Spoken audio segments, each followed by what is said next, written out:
morning, everybody, and welcome to Fullbeck Kart Club. Karting Live TV bringing you round 2 of the Club Championship here in Lincolnshire. And what a beautiful day it is. Blue skies, a little bit of cloud, and no rain is forecast as we are about to go racing for the first time. Today, we are bringing you all of the action all day long, all live and all free. My name is Joe Bradley, and alongside me is my erstwhile colleague, my old son, Nick Damon. Thanks, Dad. Yes, it's a fantastic day. They have greeted us with marvellous April weather. Autumnal. I wish the season And we're away. nowhere near Hull as well before we start. I mean, wheel hasn't fallen off. And your wheel hasn't fallen off. A very varied grid we have. We're starting off with a Tillotson T4 Junior Heat, which looks like this, Joe. So here we go, mixed grids as well. If everyone is familiar with that process, we'll go into more detail in a moment. Harry Ward starting on the front row with Elliot Drury alongside. James Sims is next up. Row 4 is Ronnie Legg and Thomas Harper. Recognise that name. Angus Langley and Ben Cosgrove on row 5, and then rounded off with Freddie Denton, Majika Domagala and Leo Belimenko is the grid there. You may have noticed that's automatically timed. That is really fast. Unlike the buttons I was pressing in the UAE, that's automatically timed, Joe. That is really fast. Because you're sitting there. Next time, I'm going to do this. I'm going to get this up. Are you? Yes. Okay. I'm going to have another look at that. Actually, that's not what I want. Here we go. No, that's not what I want. No, it's there. It's the first heat. Keep doing that. No. Up again. Past the practices. Yes, talk amongst yourselves, everybody. Whilst we get... No, that's the... I think it was the grid for this one. No, okay. 26, race day round 2. Anyway. Grid 4. So, here at fabulous Fullbeck in a marvellous... Now I've got it. Here we go. So, Harry Ward and Elliot Drury. This has started brilliantly. Well, I didn't know it was going to be that quick. Neither did I. Yes, Harry Ward and Elliot Drury. They are the karts on the front row. You'll notice all the karts are blue and white as well. That's because this is the Tillotson T4 Junior category. We'll go into more detail and tell you all about Tillotson T4 Championship. We're here piggybacking the Fullbeck Kart Club round. Their first round was down in Clear Pigeon for the Clear Pigeon Kart Club back in February, I believe. Just looking at the grid there, Harry Ward and Elliot Drury, as I said. James Sims and Jensen Turnock are on the second row. Ferenc Avetsi is on the third row of the grid with Kevin Bergaski. Ronnie Legg and Thomas Harper share row 4. Angus Langley and Ben Cosgrove are on 5. Row 6 is Niall Green and Harry Gardner, with Freddie Denton and Majika Domagala, with Leo Belimenko rounding off the, what is a 15-card Junior Tillotson T4 grid. Now then, Tillotson T4... certainly a new category for everyone here on Karting Live TV. It's not necessarily an arrive and drive series. You do have personal ownership of those karts, but it's very, very heavily regulated. All the karts are the same. They're all Tillotson. They've all got Tillotson components. It's a very, very controlled formula. The engine is a Tillotson 4-stroke. They are, if you were with us last weekend for the Access Karting series here on Karting Live TV, it's kind of a very similar feel driving these karts to what the GX UK kart is, with the different engine. A bit more power, quite considerably a lot more power, maybe 4 to 5 horsepower more. A Maxxis tyre that you will be familiar with if you follow the NKC here with us. But it's a different compound of Maxxis tyre. These are a slightly stickier Maxxis tyre, and it's one set of tyres for the whole day. So we're expecting them to certainly lap a bit quicker than a lot quicker than the GX UK class. But it's a very similar driving style, Nick, insofar as you've got a relatively underpowered kart that you have to be, smoothness is the essence to that lap time. Yeah, it's conservation of momentum, isn't it? I mean, these have got, as you say, they've got a little bit more power than the GX, which were on Karting Live TV last week with the Access Championship. I think it was 8 horsepower to 12 horsepower, they were saying. These are 225cc engines, run by, as you said, RPM. And this is our first challenge, is to identify all the different blue karts. I'm going to go off driver helmet. I think the blue one's going to win. There's definitely a blue card going to win this. Blue is going to win. You're very clever. Blue is the colour. Yes. We're going to be looking at driver helmets, aren't we, for identification purposes. We've got a non-starter That's the novice driver, the number 16, Marika Domagala. So, before we get the first race underway, can I just say thank you to the people who've made this possible for us to be here and cover the kart rounds. That's SG Haulage, Rolec and Automated Analytics. We're going to be covering 3 of the Fullbeck Club rounds, this one, May and September, as well as being at the Gearbox Festival in June. And it's thanks to these fantastic organisations that we're able to bring you these events. And a big thank you to Fullbeck Kart Club as well for letting us in this morning. This is going to be great stuff. Here we go. As we get things underway, we get the green light, missing the chicane there, just on the left of the screen. And almost 3 wide into the hairpin for the first time. Unscathed as well, Nick. Everybody clean. See what I mean about how smooth everybody was there? You didn't get the kart unbalanced on the brakes. Everybody having to drive very, very smoothly and keeping that momentum up. Somebody missing the chicane there. Yeah, unsurprisingly, also all going the same speeds. Because these are very, very tightly homologated engines. There is a case where you have people, basically Tillotson people are here, or RPM people working for Tillotson are here, sort of watching for things that are out of the ordinary, watching for things that are a bit too fast.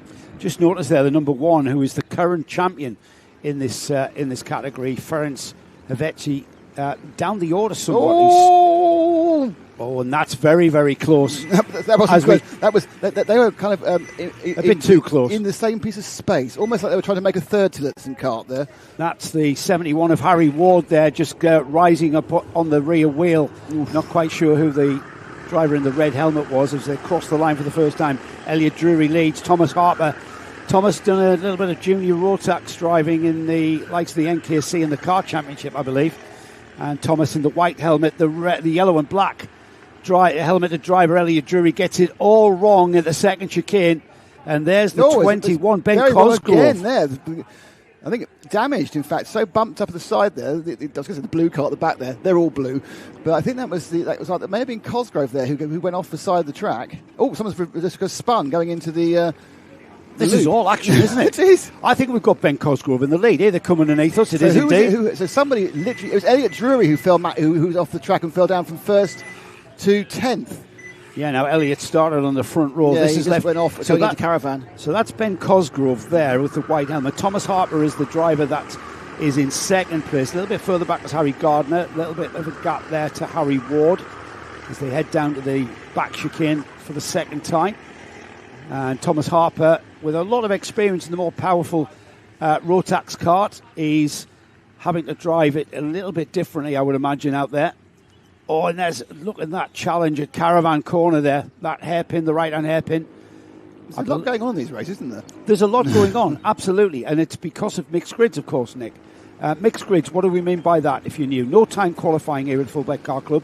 Mixed grids, meaning every driver gets a race start at the front of the grid, a race start in the middle of the grid, and a race start near the back of the grid. Or at the very back of the grid, if you're that unlucky. And between those...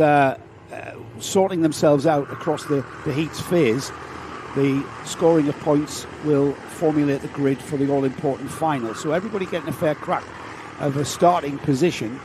But what that does, Nick, is you get slower drivers starting in front of the faster drivers. So from our point of view, it's all action. Yeah, there's a bit of shuffling about to be done, that's for sure.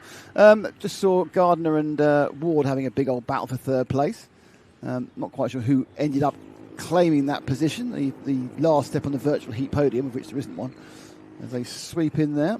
Harry Ward, the 71, just noticed there as everybody's calmed down now. This is got about 4.5 minutes of this heat left, so it's got plenty of time. The 3 leaders there, in fact the leader pulling out perhaps the biggest lead we've seen. He's got 0.6 of a second there last time by, and he's got a bit of a gap before Thomas Harper, who's now got Harry Ward getting ever closer for company. We've got 4th place being disputed by Harry Gardner, Leo Belamenko and Angus Langley, with James Sims not that far away. Through the back chicane, heading down through the left-hander and then into the all-important hairpin. James Sims in an odd position there in the track. I'm not sure whether he had a bad exit from the second hairpin. As they go under and through. Here they come then, out of the paddock complex through the final turn. There was at one point we named that final turn Beavers, didn't we? We did. We named all sorts of things. Yes. And they all got scrubbed off. Yes, I know. We need to name the corners again. It's very lazy not naming a corner of the track, I think. So Ben Cosgrove leads. Still, he's extended the lead by a few hundredths of a second, but it's certainly comfortable. Meanwhile, not so comfortable is Thomas Harper, who's got Harry Ward. I love the sound of these carts, by the way. The throaty. They are very. Wait till you get the seniors out, even throatier than the next out. These have got a different carburettor, haven't they? They've slightly restricted fueling and air intake on the carburettor, so a slightly different carburettor to what we're going to see in the seniors. But that is the only difference between the two engines. So the engines are, as you grow and move, you just swap your carb. Bolt on a different carburettor. Yeah, literally hundreds of pounds rather than thousands. This is round 2 of the Tillotson series. First round was the beginning of March, actually, at Clear Pigeon. We head off to PF International across the field there at the end of May, and then in early June we join up with Rissington Kart Club for the Tillotson crew, and then back to Clear Pigeon Kart Club in August to round off the 5-round championship. Settling down, as you said there, Joe. He's got Ben Cosgrove now nicely out there. There might be a bit of a challenge for second place in Harper and Ward. Harper with the purple and silver helmet. So we can go as helmets, isn't we? Up the inside there, look at that. Oh, nice move. Mystic Nick there, so there might be a challenge by Ward. Up he comes 2 corners later, but it looks like Harper's now under pressure from the slightly smaller driver, the 78. I think Belemenko's got in. Yeah, they've just slowly caught the second and third place drivers. So Harry Ward now into second place, Thomas Harper third. However, here comes Leo Belemenko and Angus Langley. They're joining in as well, as the leader, Ben Cosgrove, pulls out even more of a gap now. The gap's gone out to a second, and that's because the drivers behind him are disputing real estate there for second place. Second, third, fourth and fifth now. 4-cart train going into the second chicane there, the back chicane. And if anything, it looks to me as though Harry Ward has pulled out a bit of a cushion to Thomas Harper. And as I say that completely disappears. As down the inside has gone Leo Belemenko. Leo Belemenko down the inside of Harper.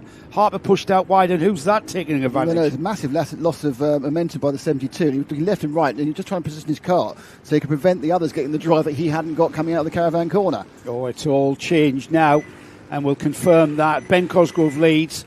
He's got 1.1 seconds on Harry Ward, Leo Belemenko in third, and it was indeed Angus Langley who came through and ahead of Thomas Harper. James Sims is sixth, Harry Gardner seventh, Kevin Bogaski is eighth, ninth is Ferenc Havetzi, and then rounding off the top 10, Jensen Turner. Freddie Denton, Ronnie Legg, Niall Green. Elliot Drury has gone out. We lost Elliot. He went into the pits on lap 3. So sweeping now to the far right-hand side of the circuit. They can come under Ash's cameras. They've just gone line astern for a bit. They've got this and one more? I think, no, I think they've got 2 here. We're going to get round. There's 30 seconds on the clock, so we're going to have 2 more laps.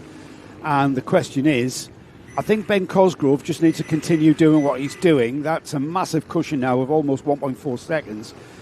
But second place is under threat now. Outside.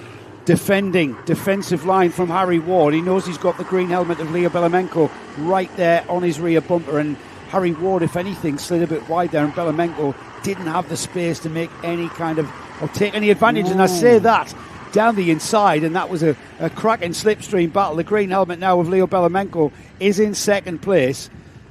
Is he going to come back at him? No, the answer is no. They've discretioned the better part of Alice through Caravan.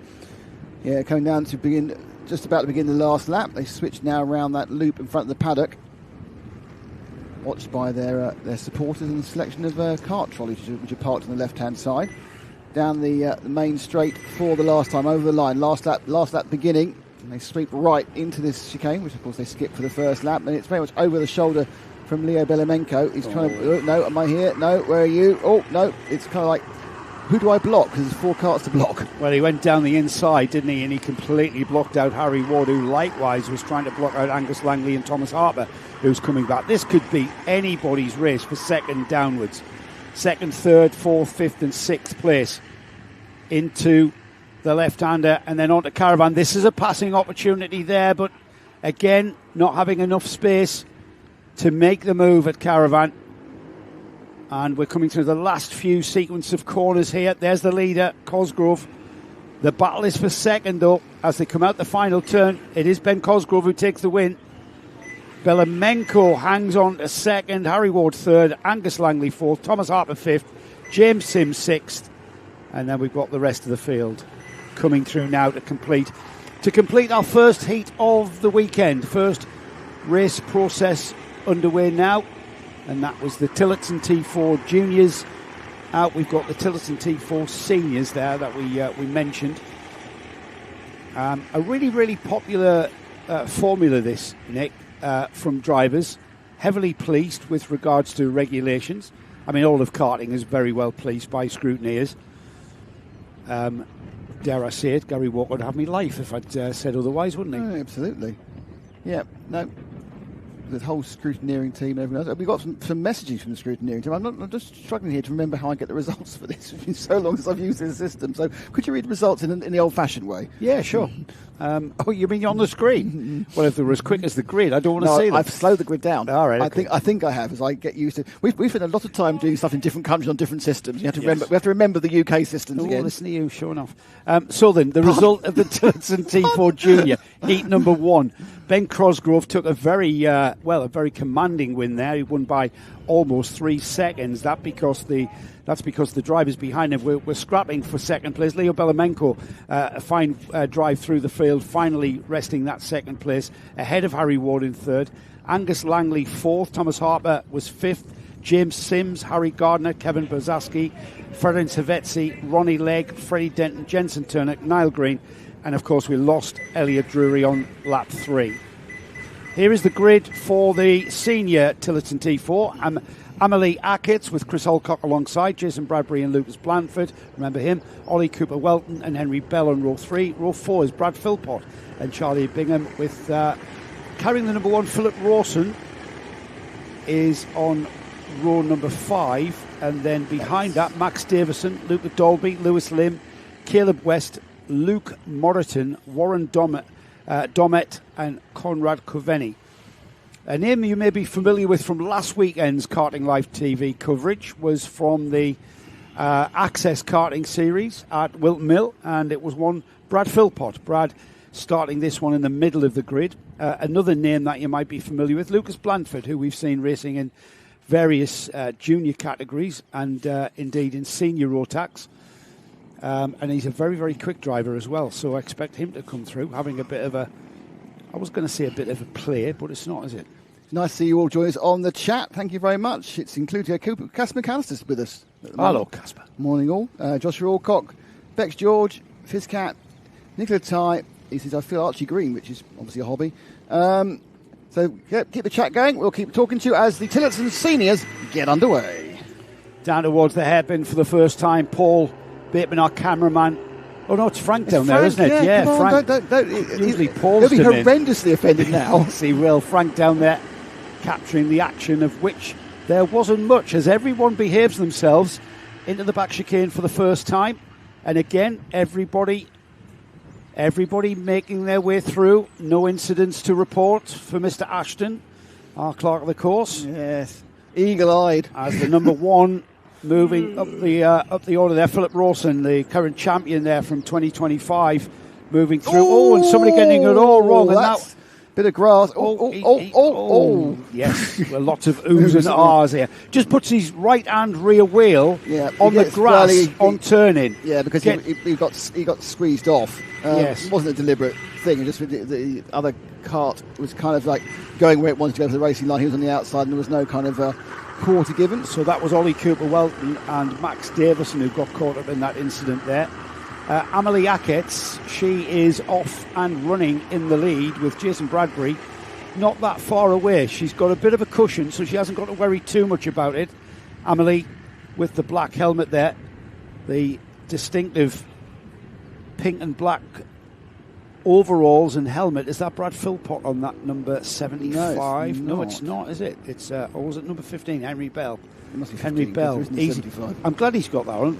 We're easy to spot him with the pink and black overalls. Yeah, Philpott down in 6th at the moment. So it's Bradbury in 2nd, then Alcock, Bell, Ralston, Philpott. Bingham. Very little movement in that lap actually. Some sort of there's a breakaway, and the breakaway currently is 5 karts.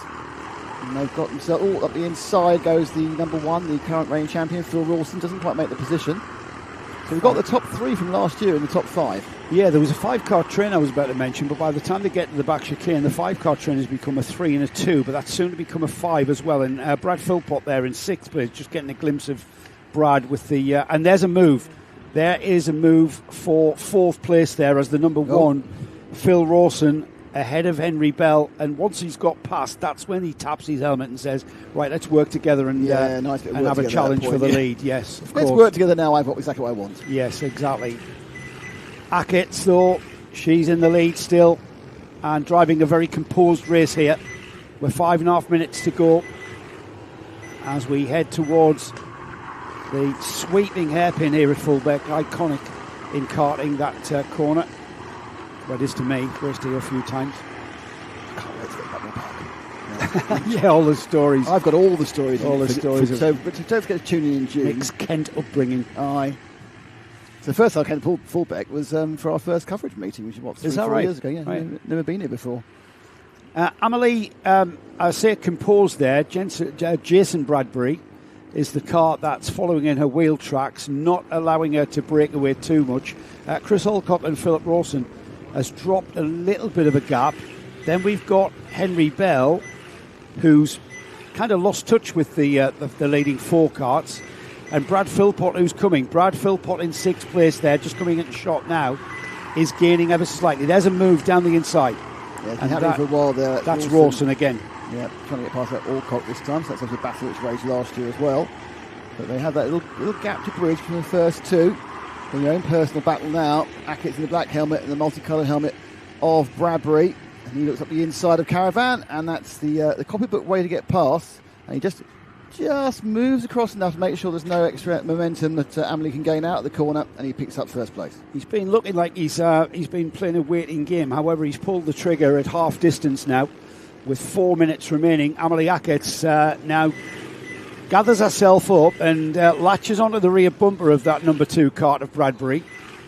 Absolutely in the wheel tracks. Before too long, we're going to have the current Tillerton T4 senior champion right there on a bumper. Rawson is coming. Amelie. And again, the noise of these engines, Nick, the 4-stroke rock, the throaty raucous noise from these engines as they come underneath us. Is brilliant. They breathe. They've obviously got quite an open intake. So obviously a lot of them up the inside for seconds. Amelie loses another place at the same place. Caravan calling into 2nd now goes Phil Rawson. So the number 2 leads, followed by the number 1. So that's the vice champion leading the champion from the 2025 championship. So these drivers, with this mixed grid format, making their way through to where we would normally see them at the front of the field here in the Tillerton T4. As we head out of the chicane, Amelie looking over her shoulder now. Beautiful move there, and nipped out there, going into the hairpin and into the lead, and it's back to as you were for last year's championship. Rawson leads Bradbury. And that was pretty textbook there. Easy to get that wrong though, easy to slide wide, lose all your momentum coming out. Here it is again, gets into the slipstream here, and it's a little bit of slipstream, momentum out the chicane maybe, but that was a dive down on the brakes, wasn't it? He just went in. He had everything right there. Good exit, good slipstream, and then prepared to give it a go. And more importantly, Bradbury didn't fight it too much, and he didn't make it awkward for either. Because we've seen in the past those sort of moves ending up with both karts in the barriers to the left-hand side of the screen. Coming down now, 2 minutes to go. So your bell has rung. In this kind of kart, if you fight it too vigorously, you can destroy your momentum completely. So if he defended too vigorously, you would have had Amelie Ackett's coming back at him. At the moment, Amelie staying on the rear bumper of that 2nd place Bradbury kart, who likewise staying on the rear bumper of the leader Philip Rawson. Yeah. 3 karts now, 1st, 2nd and 3rd through the chicane. And Philpott has moved up to 5th in the background. He's a little bit remote from 4th. Alcott's got 1.3 seconds last time round on Philpott. So this is top 3, and it looks like it's Alcott with a lonely 4th place, and Philpott currently in 5th. Amelie Ackett's there, absolutely conjoined to the rear bumper of Jason Bradbury. Is the challenge going to come? We're inside of 90 seconds now, out of the final turn and across the line. It's 8 laps completed, into the chicane. Time and opportunity running low here as we get towards maybe 2 laps after this one. They've got 3 laps, including this one. Yeah. And they're only 49-second laps. This is not... It's interesting, even though they've got, 12 horsepower, they're not massively off a rotax with 30 horsepower. That's very true. Well, basically, because obviously your minimum corner speed is the same whatever you're driving. Yes, the same karts, basically. Yeah. And you have got apparently a relatively sticky bespoke Maxxis tyre. They are all stamped Tillotsons, these Maxxis tyres. They look like the orange Maxxis, but apparently a bit stickier, we were told. They're a bit softer to produce a bit more of a lap time, so even more of a challenge to keep the kart smooth. It's basically a completely different, slightly different, not massively different style to racing any kart, but this with the slight lack of power, you have to keep it all very, very controlled. Any kind of pushing too much into the corner will scrub off that speed. So it will be the last lap board next time by, and I'm not sure. I mean, we know how quick Philip Rawson is. He's carrying the number one for a reason, Nick, isn't he? Yeah. Champion last year. So whether or not Bradbury has the tools in the toolkit to get by. I think there's more likely to be a change for second than a change for first. Amelie let those two drivers get past her. She obviously just needs to get up close and personal with Bradbury and try and get up the inside of him at some point. And Bradbury's sitting 2 kart lengths off the back of Rawson, who's probably just controlling the pace at this point. But it's really whether Amelie, that third helmet coming towards us, can do anything.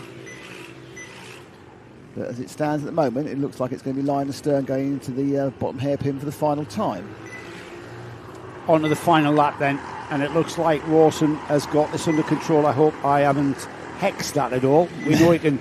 We know he knows how to win races. He's won a championship. The vice champion Jason Bradbury is there in second, and you know that if there is any kind of mistake coming from the number one, then Bradbury will pounce. Amelie Ackett's latching very well indeed. A very composed race from the third place driver there in the blue overalls and the black helmet. As we come through the final few corners here, through the sweeping right then, acceleration zone, that one, and then through the final corner, and checkered flag flies in, and it's starting where he left off in 2025. Philip Rawson, Jason Bradbury, Amelie Ackett's, Chris Alcock was 4th, Lucas Blanford up to 5th, and ahead of Brad Philpott, who stays in 6th. Henry Bell dropped to 7th, Charlie Bingham 8th, Luca Dolby 9th, the rest of the field coming through to take their checkered flag and starting off their race day in the Tillotson T4 Seniors. So interesting racing, I think, Nick. We've become accustomed to this style of racing, haven't we? Any more chat that you wanted to mention? Because there was quite a stream. There's quite a stream going. I'm still looking at it. I'm still failing miserably to work out how to get the results on the screen. So I think a button that used to be there isn't there anymore. I know how to do it with somewhere else. Did you read the results, didn't you? Yeah, it's fine. Well, I read down to 10th, actually. So here is the full result from the Tillotson T4 Seniors Heat 1. Philip Rawson, Jason Bradbury, Amelie Ackett's in 3rd. 4th was Chris Alcock. Lucas Blanford was 5th. Brad Philpott 6th. Henry Bell was 7th. Then we had Charlie Bingham, Luca Dolby, Caleb West, Ollie Cooper-Welton, Lewis Lim, Max Davison, Conrad Coveney, Warren Domet, and then Luke Moreton. All 16 karts took the start and 16 karts took the finish. Leading novice driver there was 9th overall, and that's Luca Dolby, with Caleb West finishing in 10th there. So an indication that great entry-level karting is Tillotson T4. Absolutely. Very well controlled, well regulated, giving everyone a clean sheet of an equally spaced clean sheet of paper, regulation-wise, and a great way to find your feet in karting, and a great way. It's not just a starter, is it? You could race Tillotsons for years. No, well, you start as a junior, and you buy a new car, and you become a senior. Yeah, absolutely. Should we look at our next heat, which is very exciting? It is. I shouldn't say that, but it is very exciting. But it is very exciting. Here we go. That's our runners and riders. Jason Tucker and Nathan Caddick, Kieran Metzen and Justin Parker on row 2. Row 3 is Jack Bliss and Ben Dixon. And then on, in fact, we've only got 6 cars. Look at them go. However, this is the Fullbeck Car Club 250 Nationals. This is our Gearbox class. Now, remember, Nick, we've got the Gearbox Festival coming up. Coming in June, with the cake as well. Is that early June? Yeah. No, it's after Le Mans. It's after Le Mans. Okay. Because that's what June is. June is before Le Mans and after Le Mans. Nice. When we're all driving down to Le Mans in the motorhome at the moment. apparently. Yes. I kind of feel that needs reorganising again. These are the pinnacle of karting, aren't they? These gearbox karts. These are quite literally like driving a firework. You've got a 6-speed gearbox. It's a sequential shift. It's basically a motorcycle box, so because you don't need reverse in the kart either. And these things are quick, and it looks like they're getting 2 warm-up laps as well. Yeah, 70 brake horsepower. They're not much slower than the Division 1 superkarts, but with a more affordable and less demanding engine. The single-cylinder 250cc. So they'll probably be producing 50 55 horsepower in this order. Top speeds of 130 miles an hour. Not at Fullbeck. I'm not. Well, we're going to miss the chicane, remember, Nick? Still not at Fullbeck. I think they need to wind themselves. We're getting towards 100 miles an hour into Frank's corner. Yeah, I mean, you've just seen the Tillotons and all the other karts, which are very, very basic. They're just fixed drive, rear wheel brakes only, and these things are the exact opposite. 6-speed gearboxes. Got a standing start as well. I forgot about that. Should we put a camera down there? Oh no, perhaps not, AJ. 6, you've got a standing start. We will definitely have a camera down there for the Gearbox Festival. Oh, Gearbox Festival, absolutely. But so they were a standing start. They've got front brakes, is the key point. So they drive basically these drive much more like cars without suspension. Yeah, these are little Formula race cars. They do not have a differential still, so it's still a solid rear axle driven direct drive off the gearbox, of course. But these things are, as I say, like being fired out of a cannon off the line here, just underneath us. There they are, just down there. The grid looks like it's in order. Drivers being ushered to their starting block positions. So the number 11 looks like very much like a conventional sort of chassis you'd see in a rotax environment, but the others are much more that bespoke, more metalworked 250. And off the line, a great launch by the 153 of Ben Dixon. He's already looking up the inside. Not as good as Kieran Metz in there from the second row of the grid as we go 3 wide. I think the 153's got himself into second place, and he's on novice plates as well. Wow, that's Ben Dixon I there. assume he's done a lot of karting, just not 250 national Kieran karting. Metzen came through. It was a bit of a poor start from the Birrell of Nathan Caddick, I think. Now he gathers himself up. That's the red and white kart there, third in the picture. With the wing. With all the fairing and the aerodynamics. Oh, yeah, absolutely. He's gathering himself up now. Yes. And not then quite the temperature of the tyres yet. These things I think that was just application of the throttle there, just brought out the back end. There's the number 7, Kieran Metzen, gone, who has disappeared. He's gone up the road. I think there's no chicane at any point. I forgot about that. No chicane for the gearbox. So 105, I think. Just stopped in time there. The 33 of Tucker, he locked up the front wheel. You hardly ever see tyre smoke lockups in karting, but we saw one there. We did, and he almost sideswiped. Let's have a quick look at this. There, goes on the brakes there. Dives down nearly contacts the Jason Tucker. Although that was Jason Tucker, nearly took out Ben Dixon. That was a Code Brown, that one. It was definitely a Code Brown, yeah. New overalls, please, on aisle 4. Kieran Metzen is absolutely dominating this, so perhaps let's ignore him for the next 7 minutes. Yeah, yes, if he's going to do that and not entertain us. You're not getting any telly time you doing that. Yes, we'll have plenty of telly time across the day. Now then, here is the recovering Nathan Caddick on the red and white Birrell, who seems to be just throwing that kart around with gear abandon. He's absolutely down the inside there, and now he just fires it out the chicane. Ben Dixon ahead of him is kind of driving the lap a little bit smoother, and keeping the performance of the kart, whereas Nathan Caddick is just like being fired out of a cannon at every moment. Is you sit there with Ben Dixon. Ben looks completely relaxed. Everything's fine. I'm just driving around. Whereas Caddick is literally like. Did you see Caddick go on the power there, coming out of paddock? The red and white kart there almost lifted its front wheels off the ground. Right, just keep an eye on this as they shoot out of that. Look at that acceleration there. 0 to 60 in about a second and a half is the figures that have been quoted. Yeah. And that is you know what? To get any car-wise, you have to buy yourself and sit in a pretty high-end... This is the sort of acceleration I'm used to on a superbike. On a motorcycle, but you can't turn like this. You couldn't get around this track anyway whatsoever on a bike, too tight.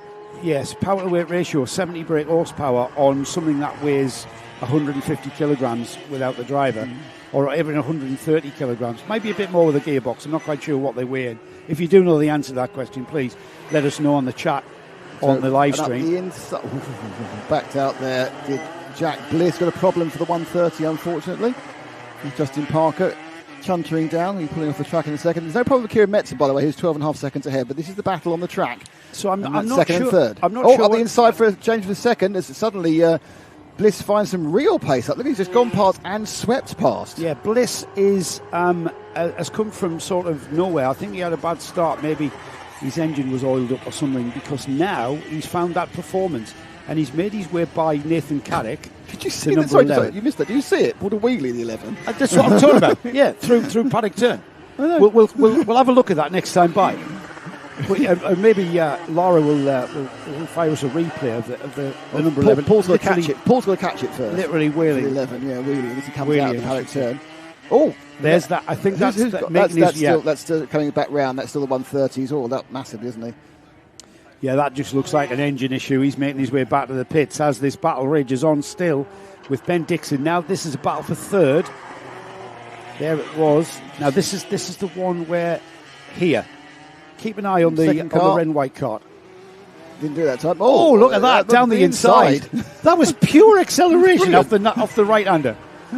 He's finally made his way by. He's done it now. He's tamed the beast. Here we go. Let's have a look at this. So he follows him round. He follows Ben Dixon around, and then this point here, he just accelerates like he's been shot out of a cannon. So yeah, now he's pulling away again. It's weird. This they sit behind for. Oh, he's got his Nassau panel's gone. He's got his Nassau panel off now. Is that going to be will that be a? I'm not sure. Like an orange? I'm not sure how the officials will see wobbling that. Quite nasty. The nose panel of the Brill. It still Birrell, seems. Sorry. It still seems fixed at the front. Here we go. Oh, that bump. Yeah. He's pulling. It's quite nice to watch. You can see where he's pulling the gears, and then you can see the acceleration as he does that. Continues pulling. 3 minutes remaining, Nick. Kieran Metzen has gone off and 14 continues. seconds. So Bliss has got through. Oh, I've got the number one pulling off. Oh, that's Bliss. He's obviously had some problems. He got himself through the second. He was actually matching Metzen. In fact, he set the fastest lap of the race, but he's obviously got some sort of intermittent issue. There he is, just on the left of the screen there. I think. Thanks, Ash. That's the number one who just basically petered out and pulled off to the side of the track. He started badly, had a really good middle phase, and he stopped. So I think that's a tuning issue. But he has got the same track. He's got the same ground speed as Metzen. If he gets the thing running, I don't think there's a big if. But if he gets it running, it's fine. Yes. So we're down to 4 of the original 6. This is half the fun of the big gearbox karts. Again, it's a little bit like a 1990s TK. Will it finish? Don't know. It's attrition. We love that. We love that. It's a big part of motorsport, or was, not so much these days. Oh, and there's another kart looking like he's going slowly. That's number 153 of Ben Dixon, who was really he's lost strong. a lot of space on. Nope, he's gone as well. Hand in the air. He will make his way round to the pits. He's at the back chicane at the moment. He will make his way through there. Skip that. Well, via clunking one of the. Those cones are large, aren't they? They've got top-tastically large cones. There's the leader, the number about 7. To lap. There's the leader about to lap. Now, Jack Bliss, the number 1, just before his demise, he put in the race fastest lap. Yeah, that's what I'm saying. I'm saying he's got the pace if he can get the thing to run. A 38.76, which is quicker than the leader's fastest lap, the number 7 there, 38.81. Obviously, these laps are very much quicker than we've seen anything else because they aren't going around the chicane. That's the leader, number 7. Stick with 7 for a second. He's got a bit of, because no one else is competing now. We have a look at him. Yeah, so Kieran Metzen here, he got off the line, didn't he, from that second row of the grid. And basically with this amount of karts on the grid, it's basically starting on the front row, the middle row and the back row across the heat phase. This is the first heat for the 250 Nationals. This is the gearbox class. Into the paddock section and then coming out that final turn. There's the number 11 still going round, Nathan Caddick. Second, so he's about to lap second place. He's about to lap the Will whole our field. leader lap the whole field is the question. This is the excitement now. Nathan Caddick's got the mechanical flag. Another one? Yeah, no, that's for the fairing. For the fairing, okay. Yeah, for the fairing there. Nathan Caddick will be coming in. So we've lost Caddick as well. So we've got two finishes? Two kart finishes, yes. Here's the number 7. So that's our leader. He's finishing. And the 33 is Jason Tucker will finish as well. There are going to be our 2 finishers. Yeah. When Caddick comes in. Caddick's going to get 2 more laps, I think, as well. Yeah, Caddick. There's Caddick in the red and white kart there. He's missed the pits again, so he's going to come round again. 9-8. Yeah. There's 2 laps to go for our leader. He's acknowledged it there. He's finally seen flag. Oh, he's not happy. He's not happy. He's going, why have I been black flag? In fairness, I'm not surprised he hasn't seen that. I'd be hanging on to that thing. It'd be like, as he pulls the gears. Yeah. How much brain space do you have to look up at the gantry? His eyesight will be blurred. He's going, ding, ding. I mean, what, they got this straight. It's quite a fast entry to the straight. So I probably do 3 gear shift to 6, I think. I had a blast on one of these at Three Sisters. Perfect track. Three Sisters. It's really open with the outer loop. Yeah. You know when the Starship Enterprise goes into warp speed and the stars go bosh? That's what it was like. So when they come out of here, I'd like to say I thought the 21 horsepower karts we had in our lane last week were quite quick. These things have got 60. So for Kieran Metzen here, just coming out this turn now and then flooring it through the gears. Bosh! There it is, warp speed down to the chicane. Keep an eye on the braking point. Well, not only is he fast, but he's reliable, which is he's certainly the only person that got in with close to combine those two things. He's got the car beautifully handling as well, just rotating through the corner here, just out the chicane. Does the same here, gets it turned, skipping and jumping as the kart slides across the surface of the track. Final laps now, final section of the final lap, I should say. Here we go, off the line, and that's the definition of well-deserved victory. Genuinely, there were a lot of karts to begin with. Not so much now. Yeah, a race of attrition, I would think, is the term that we will use for that one. I think that's the term we all use for it. It's my attempt to try and find... I don't know why I can't get these results to trigger. I'll go through the results because I've only got 6 karts to talk about, Nick, if you can have a look at the chat. And welcome everybody on board for Karting Life's TV coverage of the Fullbeck Kart Club round 2 of the championship. Kieran Metzen then takes the win with Jason Tucker inheriting second place there. Nathan Caddick was third but retired with the mechanical flag. Ben Dixon was fourth. We lost him on lap 7. Lap 9, I should say. Jack Bliss was fifth and Justin Parker. 2 finishes out of 6. Hopefully the boys will rectify their issues that brought their karts to a halt, and we'll see them back out for their second heat coming up relatively shortly. We've got certainly 2 heats to get through all of our classes before we go to the lunch break, and then after lunch we're going to be finalising the heat phase with the 3rd heat for everyone. And the final. Going into the finals. Who have we got with us? Well, we've got hello from Scrutineering, from Mr. Steele or something. Joshua Olco said hello from the R1 van. Do you know what I saw whilst I did a little brief séjour in the paddock? Someone with a JNKD sweatshirt. Is that right? I was going, is that right? It's very weird. Do you know what the R1 data van is? Yes, it's the Rookie Racing van. Yes, Rookie Racing van. It's their media and data centre. Yes, apparently. That's where the drivers get their debrief of and analyse the data from across the team.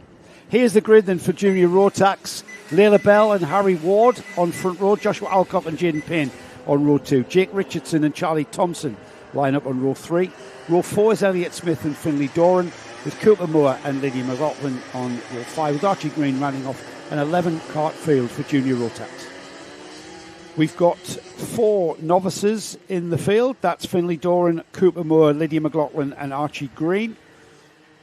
They are starting at the back of the field, and they will start at the back in all of their heats to date, being on the novice plate. 6 signatures before you come off the novice plate, a further 4 to get your national licence. I just clarified that with Dan Ashton this morning. That's the licensing process for the MSUK sanctioned events, which is what we are this weekend here at Fullbeck. As the field being led round by Layla Bell. Looks a bit quick, but I'm sure it's okay. Well, this is the bit where, knowing Dan as I do, he doesn't like to see early acceleration. No, that was never happening in a million years. I knew he was going to do that because they were just too quick. It was whoever was in the lead there was so far ahead. Is that Layla Bell? She was so far ahead. Well, it's not so much that with Dan. He doesn't like early acceleration. I've heard that about him. He doesn't like early acceleration. He doesn't like things being fast. We've worked with Dan for a couple of years with the car championship, and you kind of get to know what he like. You get to know Dan's likes and dislikes. Well, the thing is, Dan's not just about the karting. Dan's quite smiley, so I'm wondering whether it's 2 full starts before shouting out, or 3 full starts before they get dressing down. They're rolling quite quickly. Well, he's took his coat off in here, so he means business. Oh, right, okay, this is a problem. He definitely means business. So, Layla, you need to get yourself together. A little bit slower. She is on the number 30, is that? coming through the paddock complex here. I always think this has an arena feel when you're driving here at Fullbeck. I used to always think I'm driving into the arena. It's not an arena. There's a paddock complex there just on the outside, driver's left. Looking at the lights now, this looks better. Dan's happy. The blue and white cart of Leila Bell leads the field away, missing the chicane, of course. Leila on the left-hand side of the screen, and round the outside has gone Harry Ward. Round the outside and off. That is a typical MotoGP move where you completely miss the braking point, have a brief moment of heroism where you're in the lead, and then you get drifted back as four cars go past you. I mean, we had practice day all day yesterday, so the track isn't massively green, but offline it kind of is, because there's been nobody out there, especially on race start. So you've got a green, a relatively green track. Fairness. It was. We've got an incident at Caravan with 3 cars going off. Just trying to see the numbers in the glare of the sun there. As the front of the field already through the final turn, we've got a breakaway of at least 5 karts there, Nick. Leila Bell leading. Finlay Doran, the novice driver, up into second place there. So Finlay, he's on his novice plate and he's currently second. Harry Ward, Jaden Payne, Charlie Thompson, Jake Richardson is the kart in 6th place there. Harry Ward there, Nick for the second place, and that Doran going off the outside. And it's the 38. That's Finlay Doran there, got kind of spooked out to the outside, and then he ran out of track. That's a combination of things you need to learn racing. Being a novice driver, he probably learn about racing. He probably thought, how have I got here? And then he probably thought, well, I better not get in the way. And then he got out of the way too much. Now, the red and blacks are the, I think they're the Drive and Drive rookie racing kart team, or rookie team. R1 team, sorry. It's the R1 team for the juniors. They're in third at the moment. I'm not quite sure who it's with, because there's been a massive shuffle about of who's got and where. It's Jaden Payne. Jaden Payne in the red and white kart. So Leila Bell's still leading, and she's got Ward behind her. And Ward, of course, who made that lunge on lap 1, lost 4 positions. She's gotten back up again now, right behind her. And head back up to chicane 2. Oh, now jumped Payne. Harry Ward, it was the kart that went wide there, challenging Leila Bell for the lead. And Harry just keeping his foot in early through the sweeping hairpin at the top of the circuit there, and just ran out of track there. The 71 is now into third. And now Payne Payne had a look, but got himself in the wrong part of the track. It's interesting that little short shoot from Caravan before you get to the paddock turns. You always think something's going to happen there, but very often doesn't, because of the way the track narrows and the line changes. You get side by side, but you can't get past. I think that was more to do with Leila Bell not coming off Caravan, the hairpin of Caravan very well. No, Jaden came in tight, but it doesn't. She's defending here. Heavily defending. She's got 5.5 minutes a lap to carry on defending. Yeah, down the middle of the track there, just making it hard for Jaden Payne. Harry Ward's now composed himself. Coming on Harry Ward is Charlie Thompson there, 4th, and then 5th. We're about to have 6 karts here, Nick. Huge amount of curb by Bell there. Got away with it, because one of the things about these karts is they got direct drive, but in the air they got no drive whatsoever. Payne definitely got a little bit front end on you, trying to get up the inside there of Caravan, but you've got to get a huge overlap to make the move coming into this paddock turn situation. Yeah, you're kind of relying upon the driver in front of you making a massive mistake coming out the corner. And again, down the inside line, down the middle of the track, just defending that line into the chicane.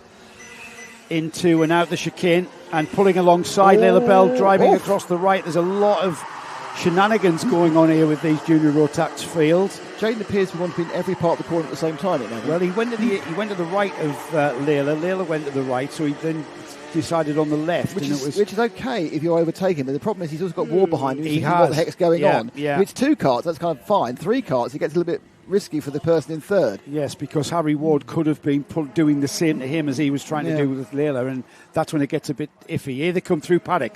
Now, the drivers at the front are not optimising their lap time, and that is why we've got karts catching them up. Yeah, it's a 5-kart train at the front. Thompson and Richardson now join the party in 4th and 5th. But surprisingly, I was about to say a really sensible quiet lap, but no, so there's a little bit of defending going on. I think Leila Bell was aware that she's defended the last couple of laps. Now she's backed off with the defensive driving and took the conventional line here. She's now beginning to fall. Maybe she was defending because she was waiting for her tyres to come up. Yeah, it could be. I mean, took off the race to do so. Payne is quick on that sweep into Caravan, the left-hander, but he hasn't really got the ability to go past. Into paddock, then through the 2 right-handers there, and then final corner. Leila Bell leading now. Her tyres are where she wants them. She can now focus on an optimum lap there. You see she's right across to the left. Let's see what she does as she comes out the chicane. She's got a cushion now. We've not seen that. Yeah. I think she was fighting tyre temp. I think it was interesting. I think Harry Ward is also a little bit irritated with Payne. He had a kind of hand signal because obviously Payne can't see. He was being waved at basically, going, "Come on, what are you doing that for?" But Bell had a quarter of a second lead. That's down to less than the Kart's length because Payne is really good in this part of the track. He's super good at this part of the track. He's got past her as well.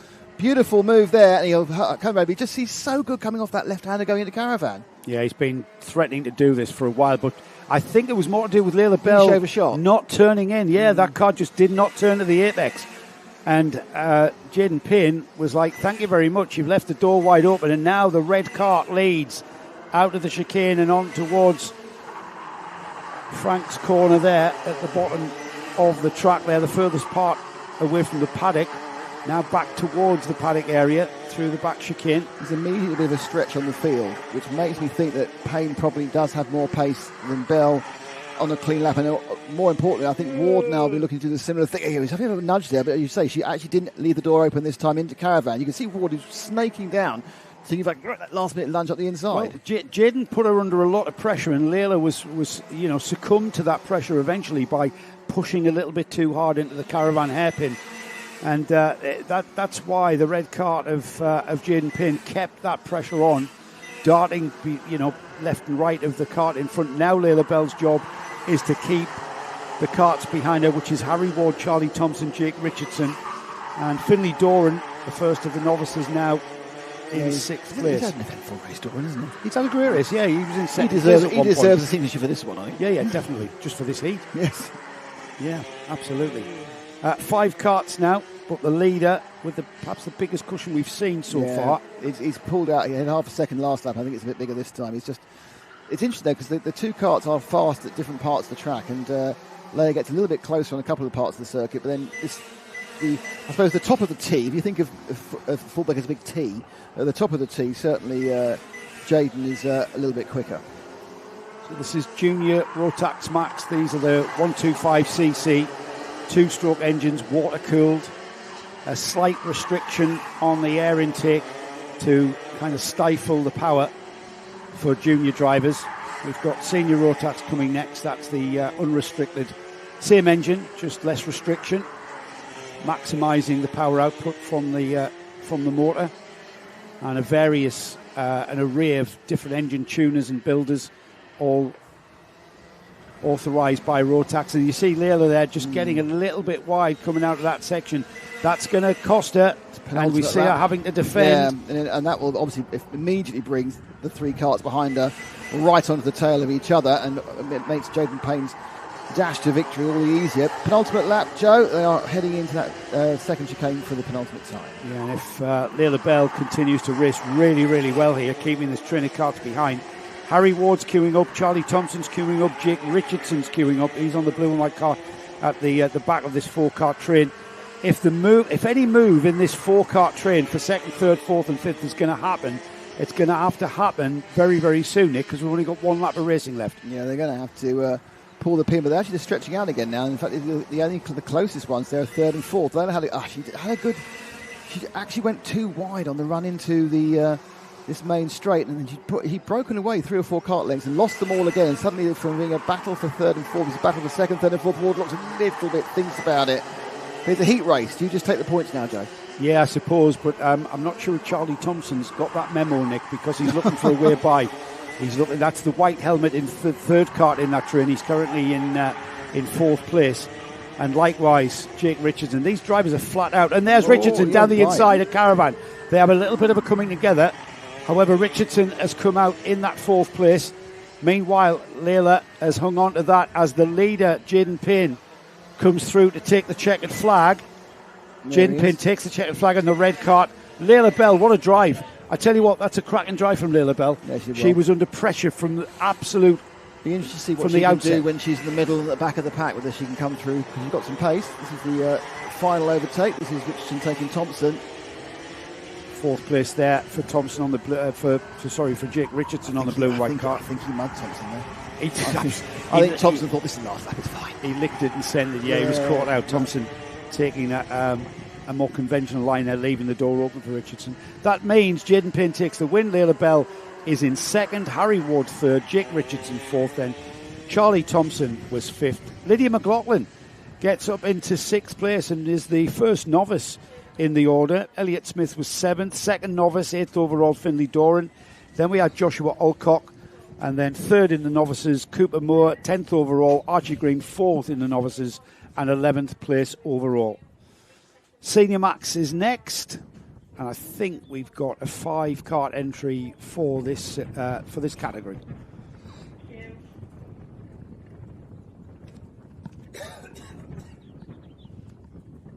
Just lining up there in the collecting area. See if we can find the grid for this one. And we'll give you an idea. Mark Taylor and Jaden Robinson are your front row starters. The number 10 is Morgan Hutton-Brown, who I can do grids. We've a familiar name, Morgan Hutton-Brown, racing in the very top level of national karting there. So Mark Taylor, Jaden Robinson, Morgan Hutton-Brown, Harvey Quick and Tom Rivers rounding off the 5-kart field. So 5 karts to take the start of this senior rotax. I'm expecting Morgan Hutton-Brown to get through to the front very quickly here. Is he carrying that number 10 for the British Championships? Morgan Hutton-Brown. The 55 has pulled off. That's Jaden Robinson. Oh dear, he's got no throttle by the looks of it. We did get Simon Elliott saying, go, Lydia, good luck in the last one. So, all right, well, she went really well. And first novice. Yeah, first novice for Lydia. Can't argue Lydia that. McLaughlin. She did very well. So we've got a kart off at Frank's Corner at the top there, and that's the number 55. Was it the number 55? I think so. What, the leader? I think it was, the yeah. pole man Yeah. we've got 99 there on the outside, Mark Taylor. That's with only 5 karts in the field, that's not going to cost him too much, though. He's only going to be on the third row of the grid at the very least there. So race officials want to get this underway, and we should be able to get this underway when they come through. Here they go. Nice pace being held by, I think, Mark Taylor and Harvey Quick now, who are at the front of this field. As we get them underway, down towards Frank's Corner, down towards Frank on the hill, and a very straightforward race start, side-by-side action already as we head down to the second chicane for the first time. It's the 99 of Mark Taylor that leads into and out of the chicane. The number 14 is Harvey Quick. The number 69, Morgan Hutton-Brown, is third, and then Tom Rivers is in fourth. And just Morgan Hutton-Brown looking to do that difficult inside turn overtake through Caravan, which never really works. You just can't have the line for the paddock turns, but they are 1, 2 and 3. A little bit of breakaway. Rivers being slightly dropped by these top 3 as they come to complete the first lap. Crossing the line then, it is indeed Mark Taylor, Harvey Quick, Morgan Hutton-Brown and Tom Rivers, with them staying together quite nicely. We've got a bit of a waiting game ensuing here. Mark Taylor not under pressure at all from Harvey Quick in second. That's the orange and blue helmet leading. The pink and blue helmet is Harvey Quick. Easy to see the green and white livery. And down the inside at Caravan has gone the number 14, Harvey Quick, and into the lead. But here comes Morgan Hutton-Brown. He's challenging for second. Hasn't quite got the line into the paddock complex, though. Has to settle back into third place here. And this is allowing Harvey Quick to quickly disappear. Very good. Harvey is indeed quick at the moment. But Morgan Hutton-Brown, your favourite pre-event, just happy to sit in third at the moment, which is a bit of a surprise. Yeah, there's a bit. Yeah. As we've got Harvey Quick now pulled a bit of a cushion now to Mark Taylor. Taylor off and after him. This is a favourite part of the track where we perhaps will see a challenge. However, at the moment, Mark Taylor not quite close enough to the leader to mount a challenge. Mark Taylor's got to be aware as he slides wide again. And Hutton-Brown there just turned the kart in and got the power down. And it was more to do with Mark Taylor sliding wide out of Caravan there. And now a change for second place. They'll cross the line to complete 3 laps. Harvey Quick Hudson Brown, Mark Taylor, Tom Rivers. Yeah, Hudson Brown now will begin the process of chasing down Harvey Quick, which I think will take him probably not much longer than a lap. And he comes up in the far left of the circuit, driving up towards the second chicane. Behind them, Taylor and Rivers thinking about starting a bit of action themselves. And in fairness to Taylor, he's not been dropped by Hudson Brown. The three of them are pulling together. Obviously, Taylor's got the advantage of the slipstream down the straight.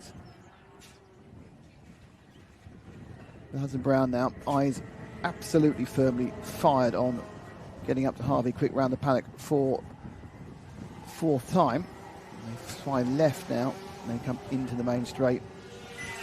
1.689 last time, it's gone up. So, Quick's actually pulling away from Hudson Brown. So, I don't know what to say, Joe. I don't think you've got the knowledge you think you have of the senior rotax. Yeah, clearly not, no. Great drive by Harvey Quick, who's another name that's familiar to us as well, Nick. Looking at last year's Fullbeck Car Club Championship, it was won by Bonnie Blue Goodsir, who was the club champion. Ollie Rowley was second. Sam Kirkwood was third in the series. Jack Middleton, Cara Parker and Tom Nottingham was the top six. None of which have joined us for round two. Yeah, you see. They're all off doing something else. Just going to have a look at round one from last month's series.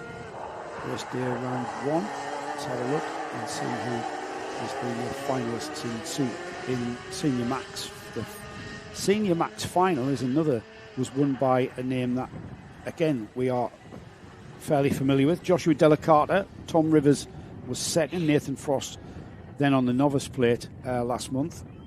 Again, Rivers is there. Only Tom Rivers joining it. So he's going to... It's Rivers actually he's trying to make a move right now, trying to pick up third place. Third and fourth is a very tight battle at the moment. They come sweeping out onto the main straight again. The green cart of Taylor holding back Rivers. Rivers again was one of those many drivers who looked quick after the second chicane and into paddock. That combination of the left, the big hairpin and then the sweep. This section here, which is all about how many miles per hour you go down the straight, again it looks a little bit better for Taylor. It's a very fast turn in there, if I remember rightly. With your memory, who knows? Yeah, you always can. It's very easy. They make it look easy. These drivers are making it look very easy down there, the way they turn in. But it's very easy to overcook it and turn in. You feel like you can carry more speed in every time, but when you try to carry more speed in, you find you can't. You end up off the track. Yeah, well, you just end up going wide and getting on the dirt, and then it just messes with your lap time. This is a great battle there for third place, though. Mark Taylor and Tom Rivers scrapping it out. Tom Rivers looking down the inside, just coming through the first chicane. Out towards Frank now on the hillside there, just turning into that sweeping 180-degree turn and then firing off back down towards, looks over his shoulder, does Mark Taylor. Tom Rivers is definitely there. Oof. As they fire out of the second chicane and head through the left-hander and then towards Caravan. Is a challenge going to come? Not quite. Now, just something holding the back of your mind whilst we watch this. Morgan Hudson Brown gained 3/10 on Harvey in the last lap. So whether he's got a cart that's fired to come up more in the second half of the race, let's find out. But let's say they come over the line now. That gap goes down another 10th of second, first and second. It's much closer in third and fourth at the moment. But just, first and second could still explode. But can Rivers find a way past Taylor? Inside the final 2 minutes then, and the driver's fully aware of the timing of this heat because the timing board that they come underneath on the start-finish straight clear to see how much time is left. So Morgan Hudson Brown knows how long he's got before he can challenge for the lead on Harvey Quick. And likewise, this battle here for third and fourth, the green and white cart of Mark Taylor. I would suspect that that's a TB cart, looking at the livery on it. The green ones are, aren't they? Yeah, the green and white ones, TB carts. Obviously, sounds fine in Italy. Slightly dodgy title in the UK. yes, a bit. Yeah, especially if you have problems with the engine, it starts coughing. Matty Street's the distributor, isn't he? Matty of X-Kart is the distributor. Now then, Mark Taylor seems to have pulled enough of a cushion to stifle the challenge of Tom Rivers. Tom there with the blue overalls and the white helmet there, just they got a couple of. So I think it's this second half of the lap. I think is where Rivers is faster than Taylor, right? And the other part, and this part, but there might be on a different sprocket, to be honest. So, you think you're going to get more straight line speed if you've got one less on your sprocket, but you get more power, you've got one more. I'm just wondering whether that's the situation with third. It's off top 2, the gap goes down to 0.6. You see in the background, right now together is 3rd and 4th. As the leader comes out of the first chicane there's no change in the order. Harvey Quick, Morgan Hudson-Brown, Mark Taylor and Tom Rivers. As we head towards the last lap board next time by for these drivers. The battle for 3rd and 4th still ranging on behind these two. That's it there, the green and white kart there of Mark Taylor still staying ahead of the red, white and black. This red, is yellow part and of the black. track where Rivers is much quicker and he can, with ease. He just looks like he could poke a nose down there, doesn't he? He's got a bit of a side-by-side, but the point is he hasn't got the pace to do it into the hairpin at effectively turn 1. He's maybe got to try and phase him into a mistake, maybe. Harvey Quick has pulled a gap on Morgan Hudson-Brown back out to 3/4 second, looking up the inside of the chicane. Didn't happen there, but Rivers showed the nose. Actually, sure Taylor knew it was there, in fairness, in the green kart, but the red kart head off. I'll just show you what I can do. Now he's a little bit closer this time, and he's trying a bit of side-by-side into the second chicane. Judges back into the slipstream, but this is the next part of the track. If he can get good drive out of the chicane is where he's stronger. Tom goes down the middle of the track into that back chicane. I'm sure if he took a more conventional textbook line. The leaders are about to come into our view just ahead of these two, though, and the checkered flag flies as we continue to look at 3rd and 4th. There's the leaders through there. Harvey Quick takes the win. Morgan Hudson-Brown is second. Mark Taylor finishes ahead of Tom Rivers, and that's the way they've been for pretty much the whole of this race, Nick. Yep.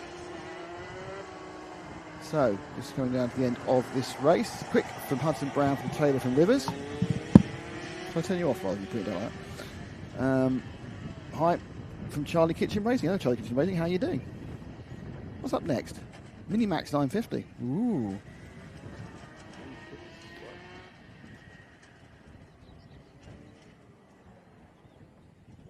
Okay.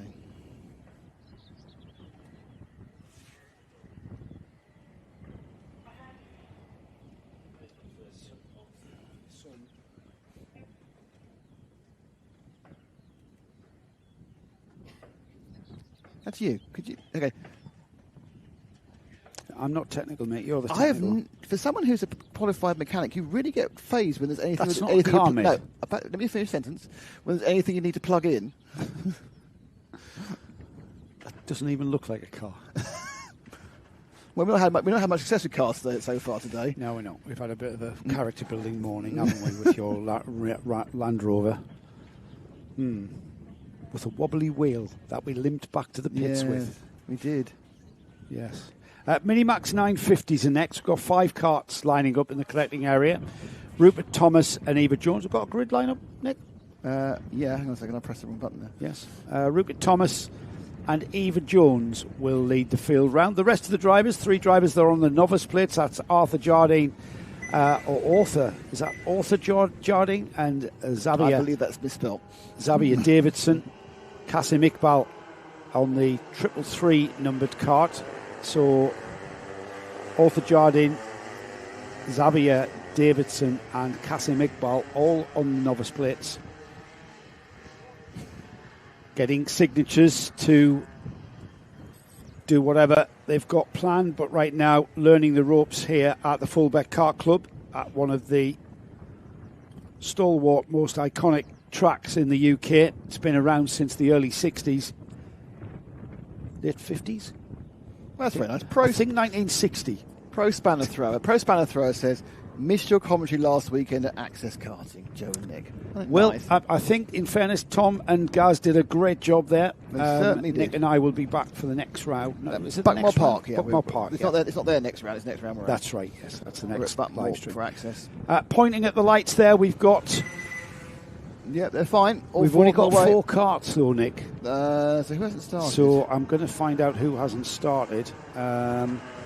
It's one of the novices that hasn't started, and it is Arthur Jardine. Arthur Jardine, yes. Yeah.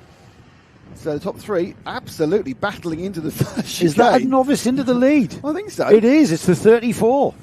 So he's got, well, He's not a novice, according to my timing screen, Thomas, but he's carrying a novice plate, which is the black number plate with the white numbers. Do you think he's just stopped being a novice, hasn't bought a new plate? He may not have had the yellow with black numbered number board. So, Rupert Thomas, with a very, very strong first lap here, fires out. They look really quick through there, don't they? Yeah, Are you sure this is Minimax? They look really rapid through there.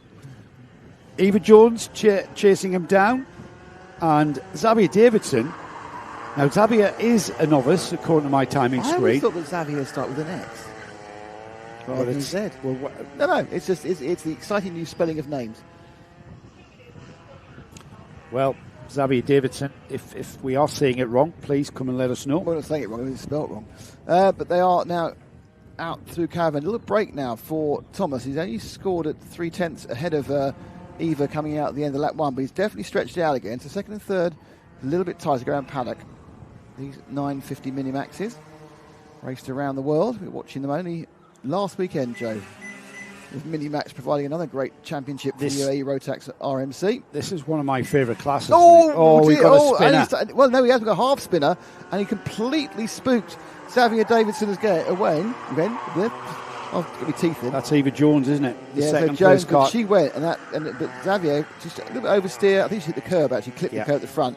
But what it effectively just meant, it was Christmas time for Rupert Thomas. He's pulled away. I'm not sure if the other two have stayed in the same position. No, I think Xavier's got past 11. It has. So Xavier Davidson now in second place. But that was a bit of bad luck for Eva. But the whole point about this is why you need. This is what this kart is about. It's not about winning British Championships. It's actually about enjoying yourself in a kart, throwing it around and learning stuff. Joe. Yes, I was coughing there. You should have been able to see that. Yes, I agree. And this is where we all start. We all start at club level. We go to our local kart club and we buy a kart or we rent a kart and we start racing at this level. And this is what we're seeing here with two novices here having a great day's racing. It's a fun sport. Certainly in this one it is. It's not necessarily the pathway to Formula One. It's where Formula One drivers start. It makes logical reasons. It's racing. But it's not necessarily everybody. Not everybody's wanting to get to Formula One. You need to have $1 million or more than $1 million. Now then, we've got a slow-moving number 19. That's Eva Jones, who got a problem, she came out of Caravan and slapped the wheel as if. Now that might have just been a mistake by her. Right. That she was annoyed with herself and kind of slapped the steering wheel because she's got back up to race pace now. Yeah, she lost about 9/10 of a second in that one, so it probably was an error. Kazi Mekbal at the back, by the way, he's one of the novices, and he's doing what you need to do in a novice, which is get those laps in, learn the way round. But yeah, I mean, I think we've had a few conversations about what is karting, and karting is not the British Championships. Yes, it's like Formula One is not motorsport. You know, this is the whole point. There's thousands every day, every weekend. There are thousands of people taking part in motorsport. It could be a hill climb, it could be a sprint, it could be a club race at Castle Combe, it could be, and none of those people are Formula One, but they are all motorsport. And I think this is the problem, that karting is getting itself a little bit obsessed with being the next Lando Norris and the next George Russell, and not getting themselves obsessed enough with actually enjoying yourself. Have a check out on as Eva's really. She's drifting. She's sliding around here, but getting annoyed with herself because she's losing time, it seems. Whether she's just showboating for us. Well done, Eva. We appreciate this. A great bit of oversteer. The Finns would love you. You'd go very well. Let's just see what she does here at Caravan. Throwing it in. It's like she's not afraid of it, is she? There you go again. Throwing it in. I think anything she wishes she had more power and more speed. Yeah, maybe she needs to move to juniors. That will give her more power. She likes the 950 chassis though, because it's a narrower chassis and responds better to sliding around. What was I going to say to you, Nick? Yes, I don't know. You mentioned there about karting being, it's a great pastime, it's a great sport, and it's not necessarily. It has fallen into this thing of being, everybody. If you were researching, karting, how do I go about going karting, and how much does it cost? The sort of thing that Google throws up at you is it's over £100,000 to do karting. It's not. It's £100,000 to be competitive at the national level to win a British Championship. You've got to be racing at most weekends. You've got to be top equipment with a top team. Yes, that costs a fortune. Yes, and if your aspirations is to make your way to becoming a career racing driver or the like, whether it be Formula One, GTs, World Endurance, whatever, then yes. However, karting is cheap. It's a relatively cheap form of motorsport. It's a relatively cheap hobby. And what the greatest thing I think about karting is, it's a game all the family can play. Yeah. It's, you're out there with your kids. If you've got a kid in juniors or mini-max like we see now, or one of the cadet classes that's coming up, then it's a great way of spending time together, working as a team with that common interest, that common objective of going as fast as you can. And it's not about, dare I say, Nick, it's not about necessarily coming first. No, it's absolutely not. It's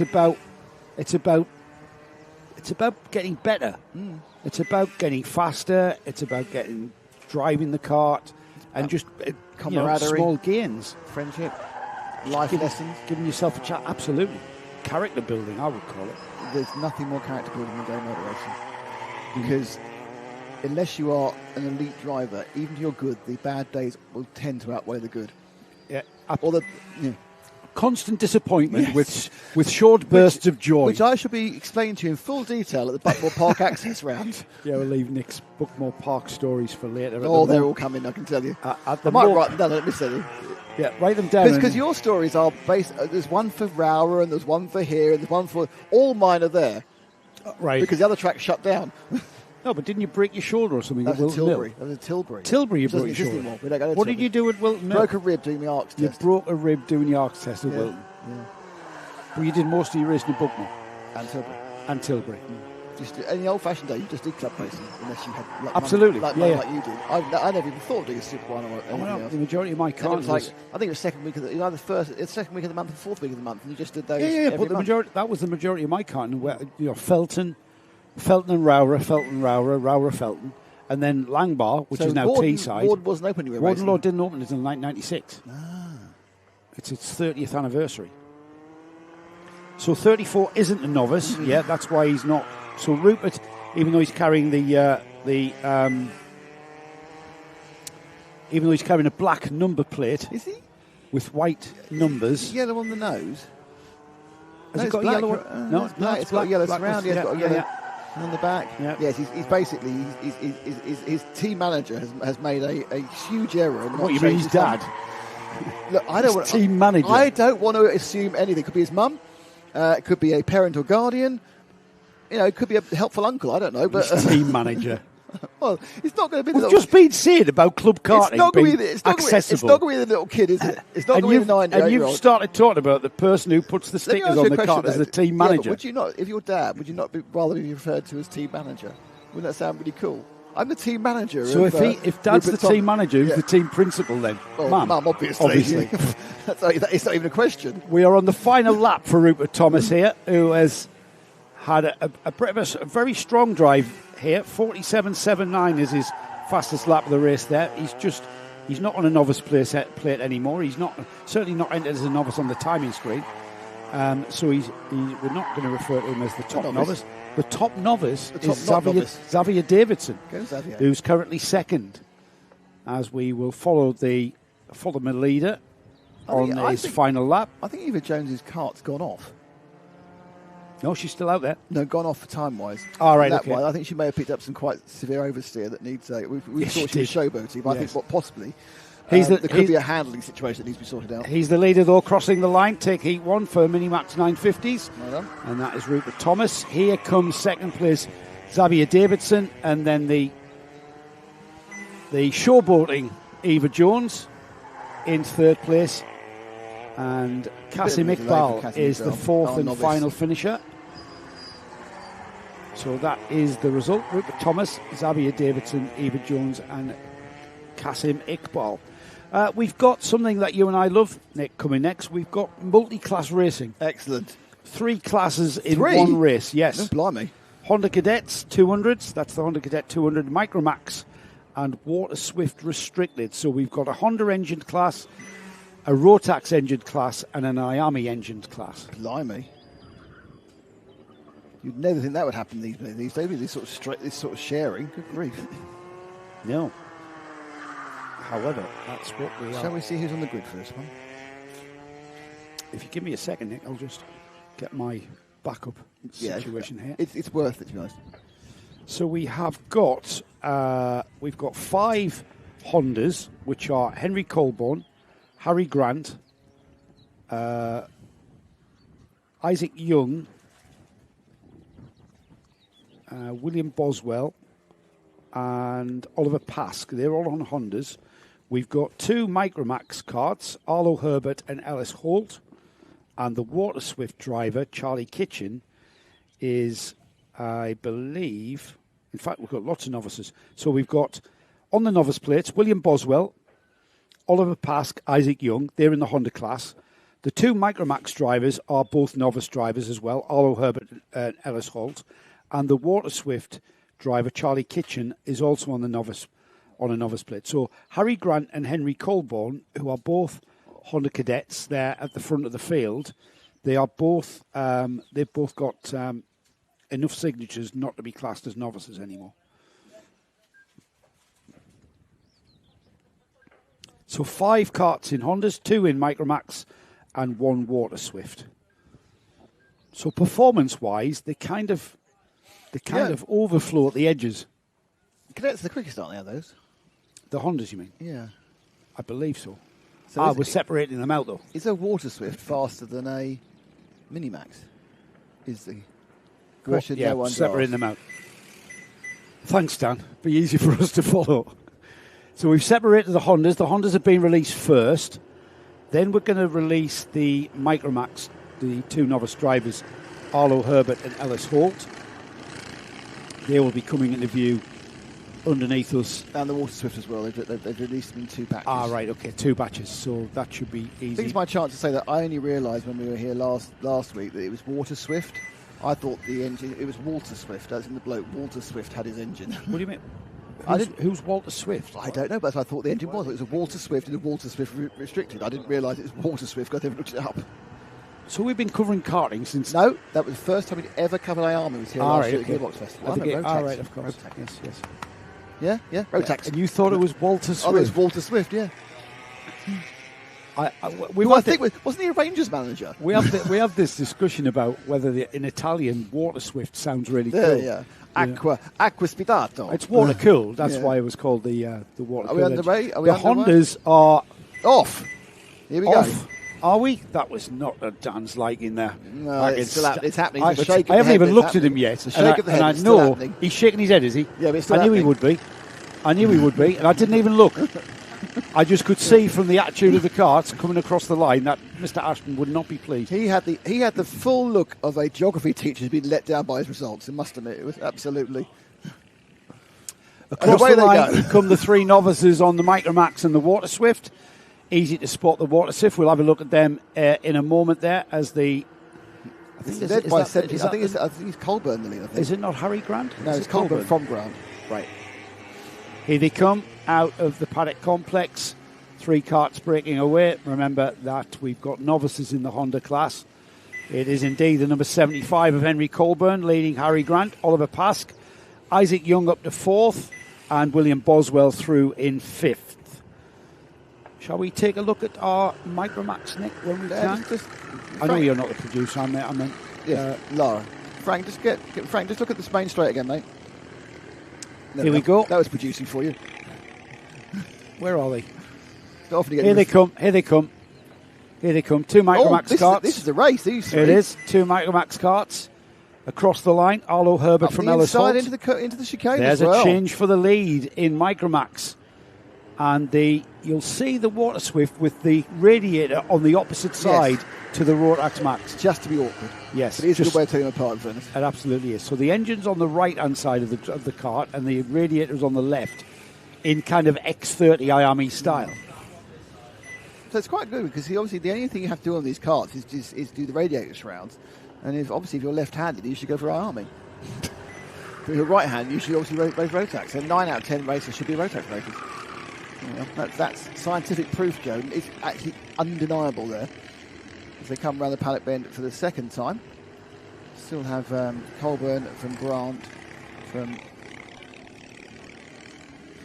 On lap 3 here, crossing the line then. Colburn, Grant, Pask, Isaac Young, William Boswell. As the Micromax battle continues, Ellis Hall having got by Arlo Herbert. That's the orange helmet of Ellis. Looks over his shoulder. Arlo's not that far away. They're beginning to drop Charlie Kitchen. Now, Charlie is a novice driver on the Water Swift. Just the third kart coming into view here. It's not going to be long before the Hondas catch the Rotax and Iami engined karts ahead of them. Yeah, only 2 seconds that faster. Now they're rolling. They're just coming out the and out of the second chicane. Good 20 seconds behind. As the leader, Henry Colburn, consolidates and lengthens the gap to Harry Grant. So we swap back to a bit of cadet running, so you can, when they get underneath you, Frank, just go back to the start of the main straight again. So Micromax settling out. Oh, a little bit of the radiator flap coming up on Ellis Hall. That's what you need. He remembered. From radiator fun. Yeah. And here are the Hondas now.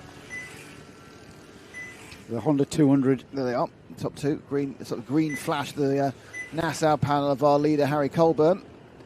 That's Grant behind him. No real change in position, actually. It's Pask and Young, and then Boswell, who's obviously slightly being dropped, as it's his novice race. Spread out there. We're not quite at half distance as well. I think that's the longest title we've ever had. It's running so far into the actual... Yeah, Honda Cadet 200, Micromax, and Water Swift restricted. Walter Swift restricted. I'm sure Iami will be here with litigation if you continue that one. Yeah, whoever Walter is. We are the litigated commentators, you know that. True. Wasn't even us. Which is surprising, really. Wasn't even us. Wasn't me. Wasn't there. Didn't see anything. There's number 5, Harry Grant there with the orange helmet there. Not really able to make any inroads. 1.8 seconds the gap to the leading Honda driver, Henry Colburn. Fast as that from Henry last time round. Yeah. 6. Putting up about 0.3 of a second a lap on this second place man, the all orange overall and helmeted 45 of Harry Grant. This chance again, once again, say thanks to the Fullbeck Kart Club and more importantly to our sponsors for the 3 club events around SG Haulage, Rolec and Automated Analytics. Please visit them and spend all your money with them. If you need some haulage or some AI or whatever it be, it basically does what you need to do, just spend all your money. I think Rolec do EV installations, boats and stuff in cars. They need to get a charging station. Ah, you mean the charging station? They don't change you. Take your diesel out and put a battery in it. They aren't those who desecrate quality cars and make them.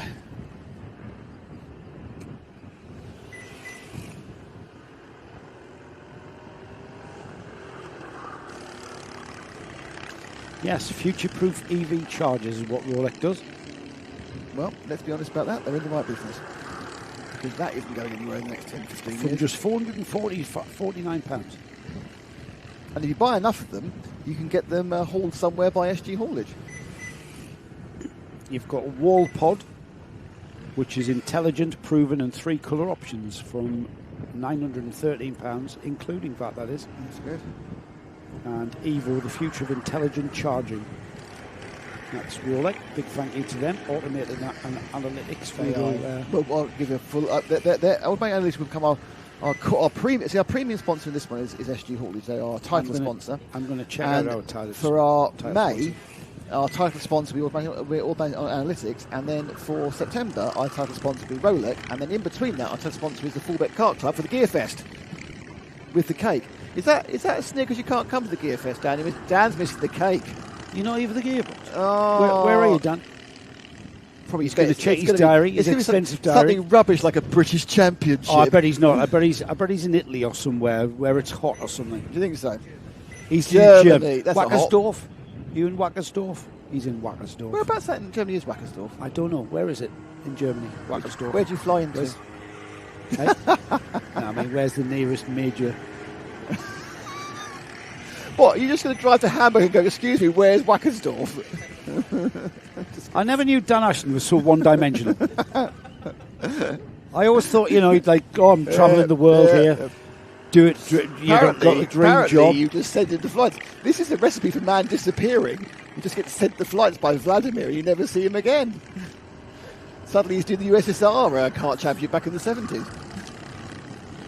Oh, look, I've got a map now. Still Henry Colburn leading, and from Harry Grant, it's Arlo Herbert from William Bos. Actually, no, it's not, because William Boswell's in it. It's Ellis Holt from Arlo Herbert in the Micromax, and Charlie Kitchen, of course, is our Soleil Army. There's the 89 of Kitchen going past Boswell. So Boswell is a little bit slower in his first race. The nearest major city is Nuremberg. Oh, really? Mm. It's a trial getting there, What's happened to William Boswell then? I think he's a novice and he's just going round at a speed he's comfortable with. Has he not got a problem because he's dropped to the back of the field behind everyone? He's getting back the whole time. All right. So he's just finding his feet. First race. I mean, it's interesting. We've seen a lot of kids now in the 5-6 years we've been doing this who started like this, 2 seconds off the pace. Yeah. You go the next year. Yes. It's like, how the hell is he winning that? Yeah, they're at the front, aren't they? It's great to see. With karting, as kids karting, the Bambinos and this cadet level, how you start is no indication of how you'll finish.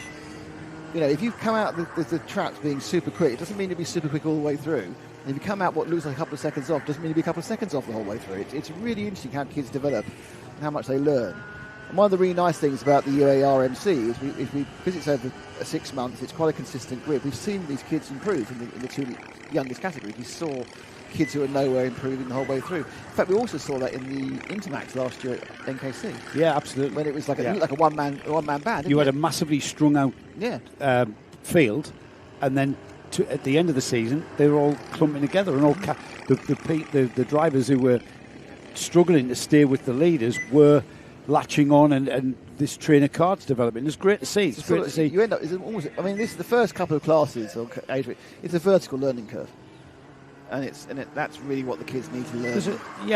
There's a lot to it. It's all about learning racing lines, keeping momentum, learning how to work the pedals. As the checkered flag flies for Henry Colborne, Harry Grant will come through in second place and secures a Honda 1-2. Isaac Young scheduled for third in Honda Cadets, the number 84.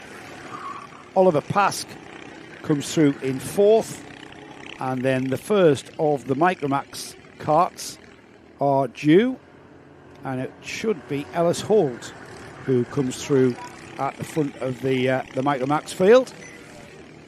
There he goes, the number 22, and then Arlo Herbert out of the final turn to take second place in Micromax. Here's the Water Swift kart, easy to spot with that radiator on the left-hand side, completely different engine note as well.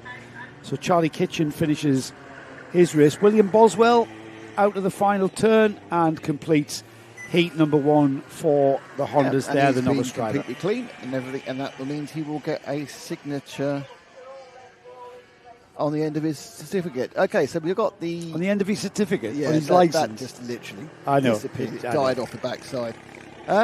So this is the big one now. It's the twin karts. It's petrol versus electric. Which is where we've got Rolex coming in the way. One of our title sponsors. You're going to tell me about SG Haulage. I was. Haulage company covering the UK and Europe. Lincoln-based road haulage company. They're a reliable haulage company for haulage services across the UK, Spain, Portugal and France. So into Europe. And there is, on their website, you can request a quote. Excellent. So whatever you want taking wherever, then... Can they take me to Le Mans? SG Haulage in Lincolnshire is a company to start your inquiry off. Absolutely. And that's quite a straightforward... they've even do high-ab crane hire. I'm going to have a look at the high-up crane hire. I've got a question. In the S1 TS, is when is Freddie back on again? Don't know who Freddie is. So if you can define who Freddie is or what class, if you tell me what class Freddie is, I can tell you exactly. It doesn't say. Just when is Freddie back on?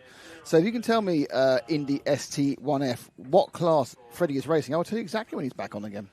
When is Freddie back on? A little bit difficult for us at that point. Should we have a look at the massive grid? Yeah, let's have a look at these two drivers who are about to... What a fantastic name. Astro. What a fantastic name. Astro Matthews. Brilliant. Brilliant. Lewis Ainsley's a cool name as well. That's fine. That's a racing driver's name. That's a touring car name, that is. Yeah, it is a bit, isn't it? Yeah, I mean, talk to Plato Racing. And then Astro. So here we go then. To be honest with you, he's going to grow up to be a gladiator. The two Bambinos are released, and these youngsters get to drive their karts around the track here at Fullbeck. We are putting them through the chicane. Can I just say hello to Gaz, who's unfortunately suffering from the same thing he suffered from last week. He's done his back. He's done his back, so Gaz is not coming to see us, which is disappointing for all of us because some of us get sandwiches. I know. Who's going to get the lunches? I know. We love you, Gaz. Get well soon, mate. That's Gaz Bury, who you heard on the microphone last weekend at the Access Championship, and does all sorts of really clever things for us that neither Joe or I can do. So we've worked out what Joe can do is he can diagnose when my Land Rover's crapping itself. Got a wheel about to fall off. Yeah, we drive home it's again. Not a hard one, really. I can turn on and off various parts of this electrical equipment, but anything pretty that's done by Gaz. I'm just going to have a look at automated analytics. Oh, this is exciting.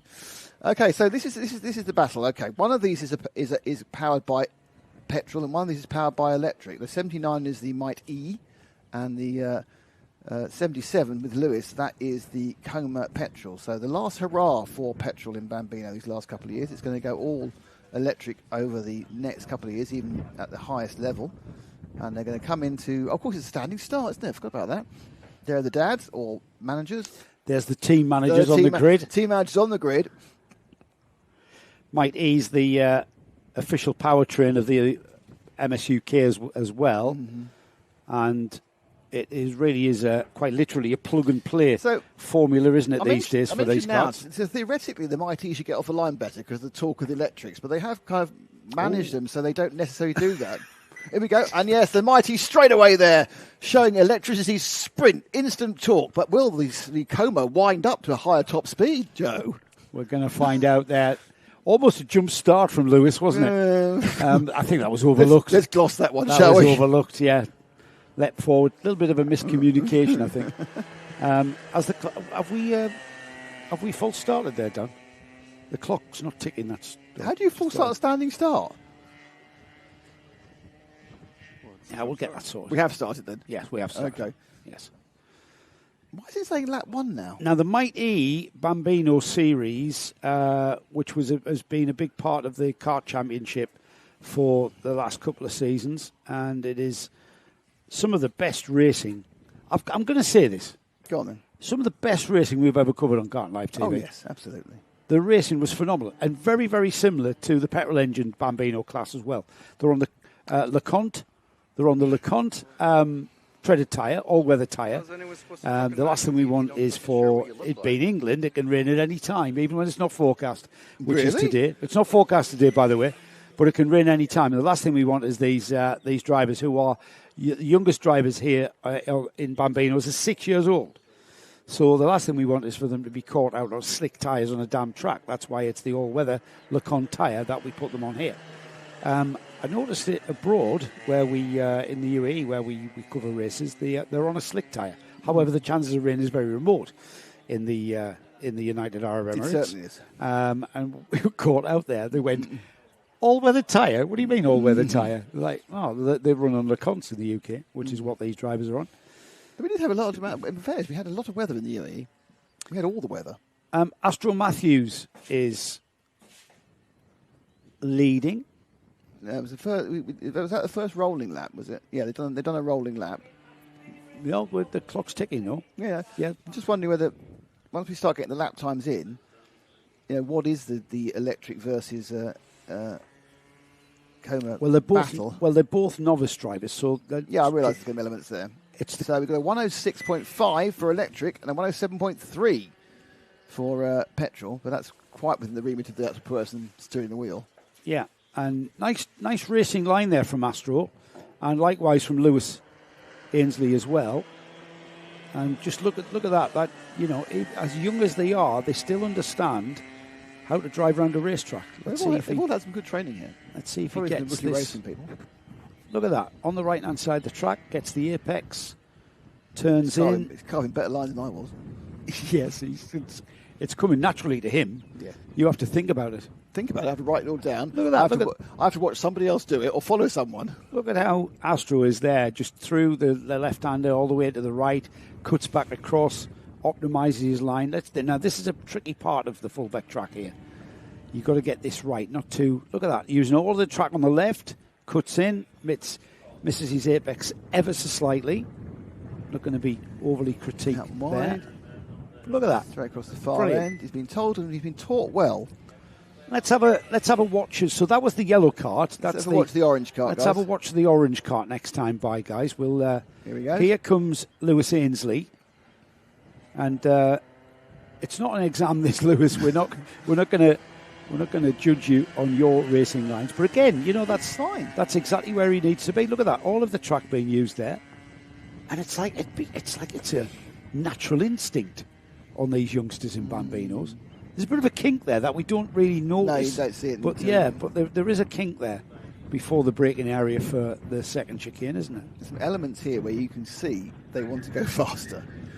Yes. They already want to go faster. And again, Lewis on that red and black cart there just knew he had to get across to the left. Didn't quite finish. He just slightly over sharp the fish in the corner. He just went wide, then just gave a little bit of a tug to get around. It lost him half a mile an hour. So just needs to look at his exit from Caravan. I mean, again, this is massive nitpicking for 7 or 8. Yeah, we're not nitpicking this. We're just. I think giving advice. They both of these youngsters. Well, showing that they understand the concept, and they'll also get on board, so they won't get a chance to look at off board. Whilst obviously you learn a bit more with on board, you can learn from what your cart's doing from an off board camera. It will show you little things you don't see. We're running down now. Gap's going out by about a second. So we're not really sure whether that's the difference between Mighty and Coleman, to be honest. We shall see. 3 minutes of driving left for these youngsters on the two Bambinos, two very different Bambinos. The red and black cart is the Coma engine, petrol-engined cart. It's the legacy Bambino now. You can hear that one. I remember we were doing Bambinos, and there was a guy out the back, and I can't remember who it was. I want to say it's Arthur Matthews' dad. It might not have been. And he was down there doing engine Bambino, and he had 6 engines. Yeah. He had 6 engines for a Bambino. Yeah. And he wasn't ashamed of that. I've got 6, and they aren't cheap, are they? No. And you've got to be the sort of person who likes to tinker when you were playing with these Comas. But with the Mighty, it's all done. You got a battery pack the last meeting. It's all done with electronic speed control, which means they can precisely limit the output to exactly the same number of watts each. It's uneven. So if you say I want a horsepower, that's 740 watts. You want 2 horsepower, it's 1480. When the car championship visits Warden Law, and after the Mighty Bambinos have finished, there's every chance that the electric's going to trip because everybody puts them on charge. Now, Harry Stinson, who is Mighty Motorsport, the Irishman, was telling me that you don't need to charge them between heats. You can charge them overnight on a Thursday, go practice on a Friday, race on a Saturday, and race on a Sunday. Nobody chances that. No, but if you're racing RC cars with electrics, you do get, when you charge them up, there is an initial boost because, of course, it's a completely free speed control, and the speed control is putting everything it wants to go through to the rear wheels. So the first lap or so is a little bit quicker, then it hits a very long plateau, then a very slow tail off. These things, because they aren't putting out the maximum they can do, because that's controlled by the electronic speed control, it's saying, well, I'm going to put out, let's say, 3 horsepower, so 2,100 watts, that's what I'm going to put out. Doesn't matter in the battery, because the battery could do 4,000, but it isn't allowed to because it's controlled by the speed controller. So that's why charging is pointless. That's a brilliant story. One guy, what we will do, obviously minimum weight's really important in all sorts of cars, and electric cars, and a guy comes in, he's under the weight, and the reason he's underweight is because he hadn't charged his battery. What? It says it doesn't get heavy. Oh, yeah, it gets heavy when you charge it. No, it doesn't. Oh, yeah, you're putting all this. No, you're not. You're moving electrons from one side to the other. He looked like he said, no, it's like 15 grams heavy when you've charged it. 15 grams? It's not. On an RC car? Yeah, it's which is a... The man was an absolute moron. Well, yes. Or my guess is he'd been told that by a mate and believed it, and the mate was still sniggering now several months later. Astro Matthews gets across the line to give himself another... Last lap? No, another couple of laps. It's going to be last lap or next time yes, by. He did it by 8 seconds. So he gets more saddle time, more time in the seat. The green helmet of Astro Matthews heads down towards the second chicane. He's on the Might E, the electric kart, which when you get the Might E's going out on a wet track, then the thing that you hear the most is the sploshing of the water across the tyres and being spat out by the tyres. You can't hear them at all. There's the Coma just coming out the second chicane as Astro Matthews continues. I think we'll be able to share the camera time over the course of the 3 heats. So let's watch in a second who will be popping in. We've watched Astro on his penultimate lap there. Astro Matthews now onto his final lap into the chicane for the final time. There he is. So here's Lewis Ainsley. Now he's on the Coma engined petrol engine kart, which sounds a lot better. As much as I love Mighty, Harry, I love Mighty. The racing is phenomenal. However, the sound. Yeah. The sound. I'm old school. I'm old. Old, yes. And that's right, Dad. Racing engines, you don't just hear them, you feel them. You live them. However, modern times. And this is a great start to Formula, remember. And Mighty now have a cadet that has been homologated by the MSUK. Yep. So that's part of the car championship, isn't it? The Mighty cadet. And again, giving these youngsters somewhere to progress to by dint of age. When they outgrow the Bambino, they then move into the cadet classes. And the Mighty cadet proving to be relatively successful straight out of the box. Checkered flag flies for Astro Matthews. And his session of Heat 1 comes to a conclusion. And there is Lewis Ainsley on the Coma engine kart, finishing his Heat 1. That concludes our Heat 1 phase for the race meeting here at the Fullbeck Car Club. We go into the next sequence of heats, starting with the Junior Tillotson T4s. They're all lined up on the grid. I can do a grid. That would be lovely. Here comes the grid for the Tillotson T4 Junior Heat 2. There you go. So it's Ferenc Havetzi on the pole position with Kevin Bugarski, get that right, alongside. Ronnie Legg and Thomas Harper are on the second row. Harry Ward and Elliot Drury are on row 3. James Sims and Jensen Turnick. We've then got Freddie Denton and... is that different to that? No, you just missed it. All right, okay. So Jensen Turnock and Freddie Denton, or Freddie Denton and Magic Domagala are on row 5. Row 6 is Leo Belimenko and Angus Langley. Then we've got Ben Cosgrove and Niall Green. Harry Gardner rounds off 15 karts. Now then, the result of the first heat, just to remind everybody, was this. It was Ben Cosgrove who starts down the order this time. Leo Belimenko was second. He won by 2.8 seconds, did Ben. Harry Ward was third. He was on the tail of Belimenko in second. Angus Langley was fourth. Thomas Harper, if you remember, at the front of the field and then dropping slightly down.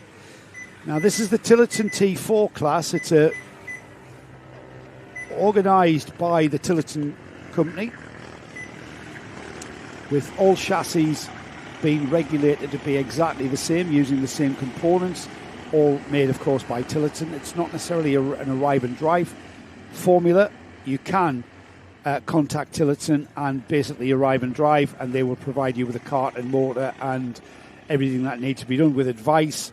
But advice is across the board. You can own your own cart. The majority of carts here are owned by owner drivers, racing their own karts to the Tillotson regulations. The current champion, Ferenc Havetzi, we were talking to his dad, weren't we? And too big now, too tall. It's a Hungarian name, his dad was telling me. And he's become too tall for juniors. So he's too young to move up. He is too young. And here we go. He's become overweight on the with the regulation weight. Oh, full start, full start. Full start flag flies there. I think someone out the tram lines there. It always baffles me how drivers, doesn't matter what age they are, steer out of the tram lines before they're allowed. It's quite a straightforward process, that. But the drivers have got the memo. They realise it's a false start and will have to start forming up as they come into this section here. Start slowing it down, start forming it up. And they are completely out of order here. And because the front drivers have not seen the false start flag. Oh, gosh.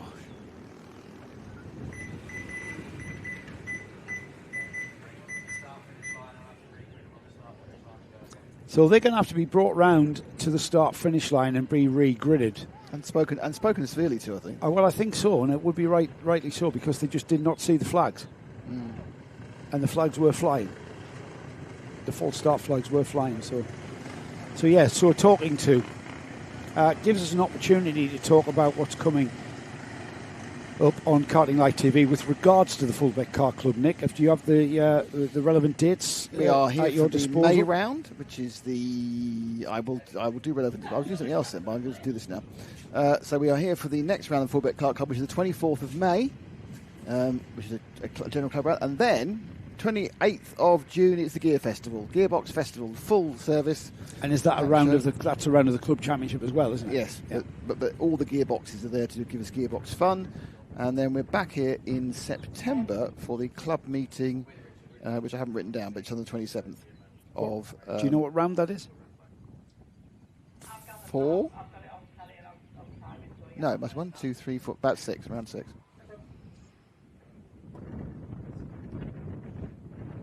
I'm going to see if I can find that out. So that is Fullbeck Kart Club's calendar going forward. What's next on Karting Live TV, Nicholas? Well, next on Karting TV is in 2 weeks' time, which is under 14 days' time. We will be at Rowra for the NKC round number 2. And then we have here, and the following week after that one, the 7th of June, we are at Wilton Mill for NKC. And then we go to here for the Gearbox Festival, and then we have Shennington on Grand Prix Day, great, for the NKC. Then we are... That's Formula 1 Grand Prix. Yes, and then we are at Buckmore Park for the Access Round 3, and their big gold standard celebration of 10 years of Access. And then we're already hurtling towards the final stages of the NKC and the Access Championships. As well as the Fullbeck Kart Club Championship, of course. And then, the year is over, so we just wish the entire year... We've just wished the entire year away. We're reforming the grid here just before they are... So at that point there, they then move forward onto the grid proper, where they'll be getting a chat to by our race director, Mr. Ashton, who wasn't happy with that start. Neither of our main officials weren't happy with that one. It wasn't just a Dan shout out there. Is that Majid going about the dead flies? I don't know. I can't hear it. Oh, we respond. Is that new? Is it? Yeah.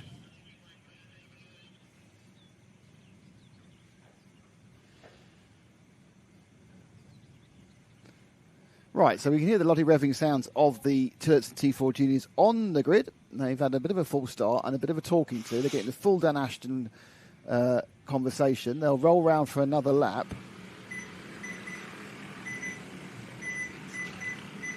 I think it's a J.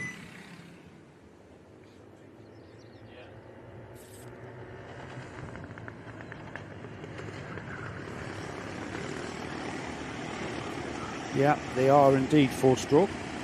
The Tillotson motor gives it that really raucous roar when it's at full kilt. if you're familiar with the Access series, which we covered here on Kart Live TV, the GX Honda engine karts are slightly under the performance level of these Tillotson T4s. A little bit more power from these karts, a little bit stickier compound of rubber from the Maxxis tyre as well. Their first round of the season was at Clear Pigeon at the beginning of May. The Tillotson T4 series kind of piggybacks kart clubs for their 5-round championship. We're here at Fullbeck. We're off to PF for round 3, then Risington, and then rounding off round 5 at Clear Pigeon. Now then, here we go to get this underway.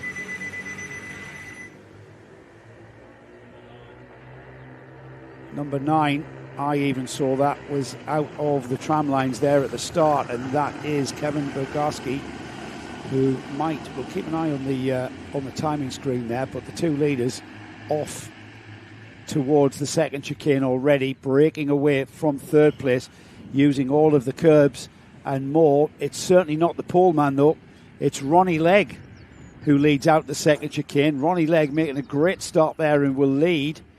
That orange helmet, Ronnie Legg being followed by Havetzi. Havetzi now right on his rear bumper. Now remember, his dad was telling us he's getting really tall, this young man. Ferenc Havetzi running a little bit heavier overall than what he would like, but looking very challenging indeed, almost able to pull alongside as this train of karts, and then he does slingshots down the inside. The switchback coming here from Ronnie Legg, and it's side by side towards the back chicane, and Ronnie Legg does the switchback and gets the lead back. It's the orange helmet that leads once again, and he lost the lead momentarily there to Havetzi, who made that move. Here comes Harry Ward as well to join in. In fact, everybody's joining in because it's now becoming one train of karts from first down over.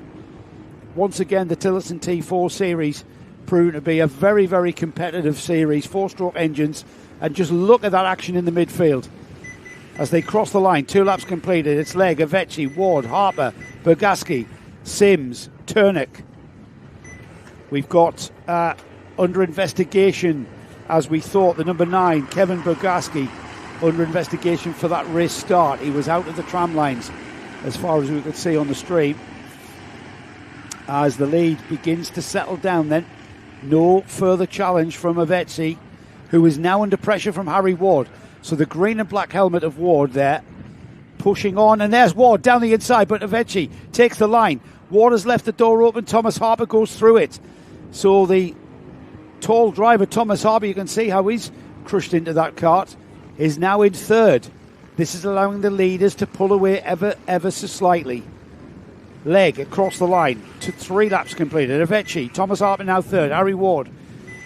Harper wanting to just get on with the job of catching the 2 leaders ahead of him.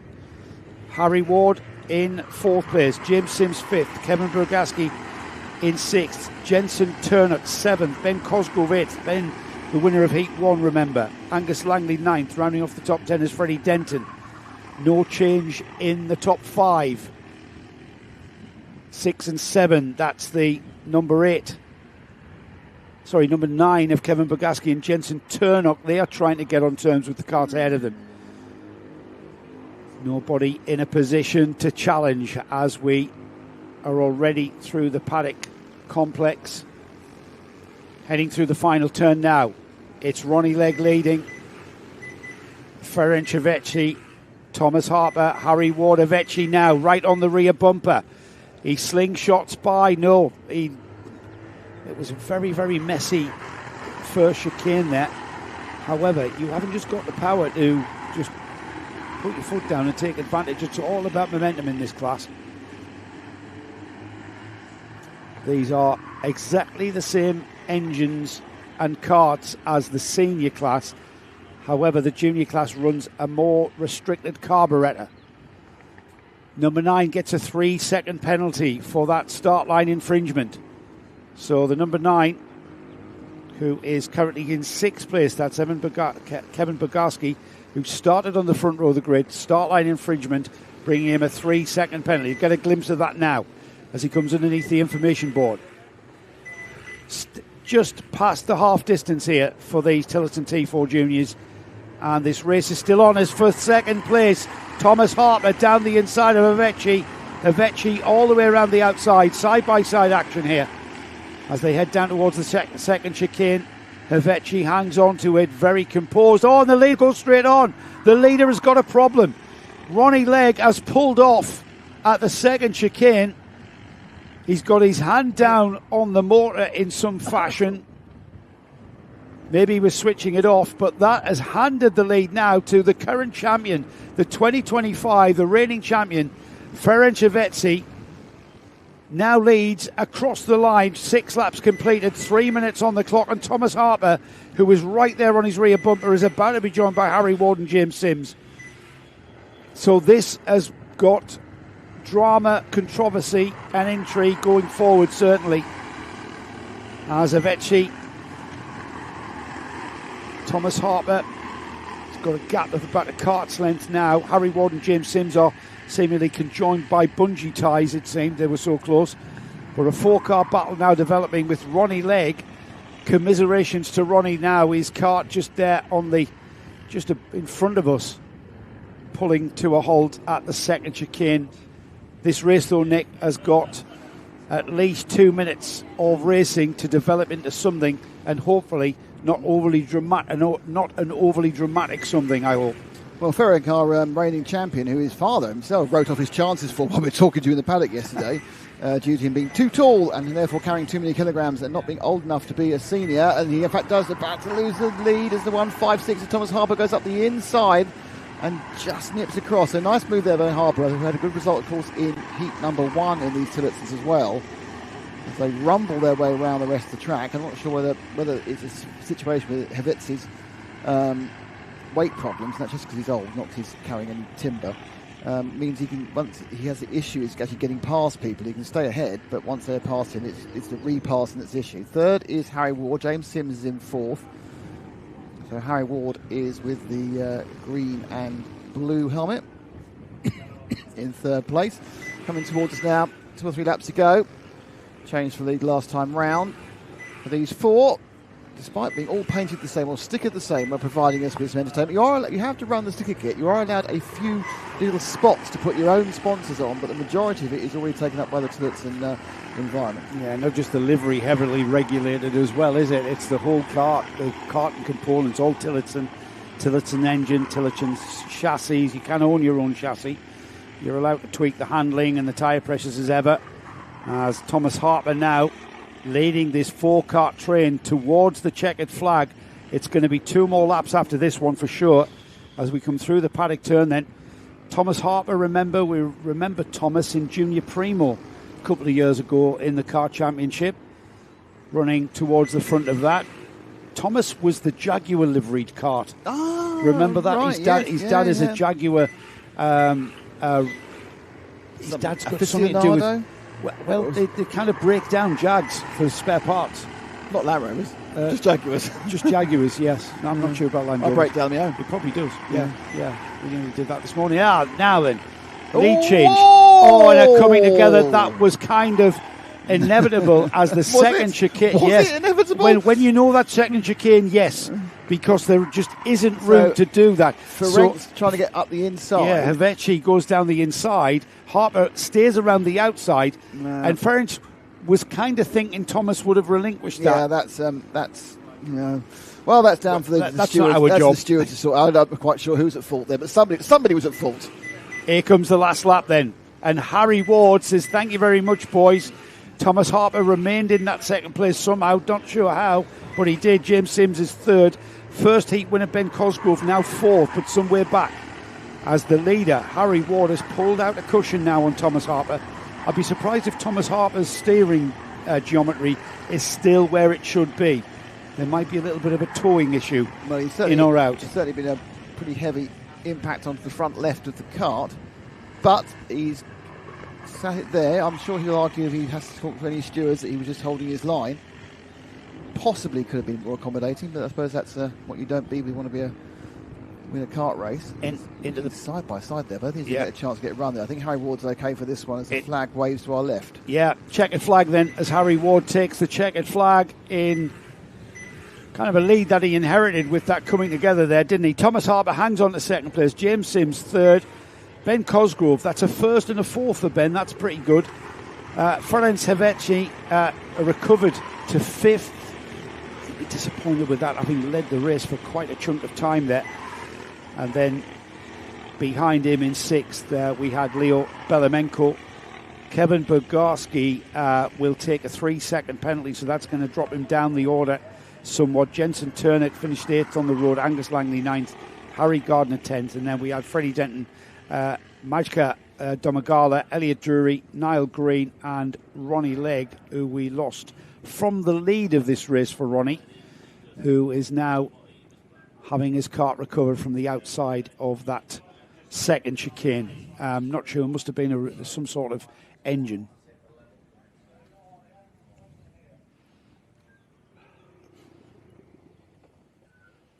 Let's have a look at what is coming next, because we stay with Tillotson T4s and we this time go to senior level. So slightly different carburettor. We've got a very strong front row of the grid there in the form of Henry Bell. Would you like a kit grid? Let's have a look at that. Little hand movement that made me think, could you put the grid up, Nicholas, please? Okay, I'll do that. That's no problem at all. So let's have a look. Henry Bell and Brad Philpott on row 1. Charlie Bingham and Philip Rawson on row 2. Row 3 is Amelie Ackett. We know how quick she is. Chris Alcock alongside on row 3. Jason Bradbury and Lucas Blanford on 4. Ollie Cooper Welton and Luke Moreton on 5. Then we had Conrad Coveney and Warren Dommett on row number 6. Row 7 is Max Davison and Lewis Lim, with Luca Dolby and Caleb West rounding off a 16-kart field in this senior Tillotson series. So same karts, exactly the same size, the 1050 chassis, made by Tillotson, all Tillotson components. The engine is a Tillotson engine. You had the performance figures on that, didn't you? 12 big horsepower. Well, I think it's 11 horsepower for the juniors and 12 horsepower for the seniors. Right, slightly less restriction. The difference is the carburettor. It's a completely different. They used to do it with effectively blocking the slide, moving the whole way from the juniors to seniors, so you couldn't get full throttle. But apparently, surprisingly, kartists have found a way to start getting around that. So they've changed it entirely now, and the juniors have a different carburettor. Yeah, you were paying attention in that conversation yesterday. You know me. I like a carburettor. You love a carburettor. I love it. Oh, give me. But yeah, so they have it. So to change from junior to senior, obviously, rotax is easy to just keep one engine. It's not quite so easy. But with these things, it's just you just unbolt the junior carb and put on the senior carb now. Philip Rawson, the 2025 Tillotson T4 senior champion, took the win in the first heat from Jason Bradbury. Amelie Ackett, I should say, was third after leading a chunk of the race at the early start of that heat number 1. Chris Alcock was fourth. Lucas Blanford was fifth. Brad Philpott got up to fifth at one point and then lost out to Lucas towards the flag. He ended up sixth. Henry Bell seventh. Charlie Bingham eighth. Ninth was Luca Dolby, and ran off the top 10 as Caleb West. I note Caleb starting at the back on the back row of the grid for these senior T4s, the Tillotson T4s. I'll try not to abbreviate it to T4s. It's Tillotson T4s.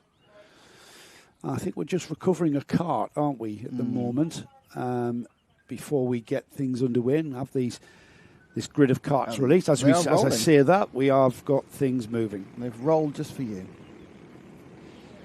RPM racing engines policing and regulating and organising this series in fine style. They even have an Nations Cup where a trip abroad is on the cards for certain drivers. It's not a qualification process. Not like the Rotax World Finals where you've got to qualify. You basically can enter and you can win a subsidised entry though. If you win the championship, you get cash towards going to the championship costs finals. to travel but to. If you don't win, you can just pay up and turn up. Absolutely. And who wouldn't want to race in the sunshine of Valencia or wherever they choose to race next time by? Oh, if you insist. So anyone's take us to Valencia, that's fine. So steering checks going on it's their carts very important there. They made sure they'll go left and right really vigorously twice. Not warming tyres. You're not allowed to You're not allowed to warm your tyres by veering right and left. So the drivers just checking their steerings intact. Here we go. Then we're just coming out the paddock turn now, heading towards the starting process.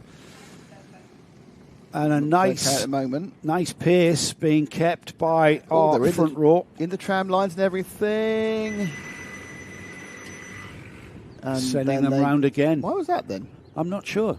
I'm not sure, but I think... I know it's Dan. It's Mr. Ashton. That Mr. Bell might have been slightly over to the right. What did you not like, Dan? I'm going to listen in. He wasn't happy though. That's why he sent them round again.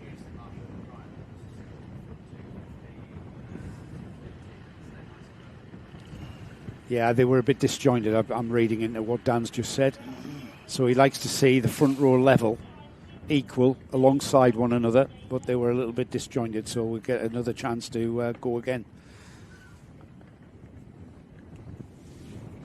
So here we come then, out of Caravan, heading down to the paddock complex. This is the second heat for the Tillotson T4s, and it's Henry Bell and Brad Philpott who are leading the field around towards the start. Hopefully they will stay in their order and get everything right this time. They are together. This looks nice. We are going to go green. The red lights have gone out. We're away. We are racing, Nick, heading towards Frank now. So can Henry Bell hold the lead, or will Philpott sweep round the outside? And it's Bell, and in fact Philpott may sweep round to the third place, and he just cuts across in time to pick up second place, heading off Rawson and Bingham. He did well to hang on to that second place, because I thought for a moment there he was going to slide very wide, and he had a queue of carts on his inside. Everybody through the second chicane. There's a little bit of disgruntlement in the midfield. Oh, he has lost the second place this time as the championship. Oh, and he's off the track as well. So Philpott edged off the track by Rawson, your winner of the last heat and your reigning champion. So Philpott, hand up for Brad, but that's what it's like. Welcome to Tillotson. Welcome to Tillotson T4, and you've got the reigning champion who thought that he wanted to get by, so he got by. Here they come across the line, and Henry Bell, Philip Rawson, Amelie Ackett, Brad Philpott, Charlie Bingham, Lucas Blanford, Chris Alcott, Jason Bradbury, and Ollie Cooper Welton, with the top 10 being rounded off by Luke Morton. Yeah, they stretched out as well, there were gaps, because when Brad regained the track, he'd lost some time momentum, so actually managed to hold on to that fourth place. There's now a big gap, and actually there's some pressure now from Ackett, who we saw lead quite comfortably until she got taken a couple of times and ended up third. But we haven't seen her overtake anybody yet. Yeah, Amelie is in the blue overalls with the black helmet. They're just, again, happy to sit in the wheel tracks of the number one, Philip Rawson. Yeah, I think we've not. Oh, Rawson at the end. That's a move and a half coming up into the paddock. We've been waiting for someone to do that, and finally someone's done it, and it's Rawson. So Rawson, this is the move that's really, really hard to make. You have to make a late lunge. I'm not whether sure Henry didn't get a very good drop. Look at this, just nips up the inside and takes it through. I mean, Henry Bell must have got a bad run out that happened, surely. Otherwise, someone's going to be taking Rawson's engine away. Have a look at it. Oh, Ackett looking at the inside line there, but the number 15 of Henry Bell just chops in front of her, slams the door in her face there. There's no courtesy here in karting when it comes to being on the track there. Completely different offer, of course, but race with respect is the MSUK's motto, and we're certainly finding that hard but fair is how I would describe that one by Henry Bell. He had the line, he took to it.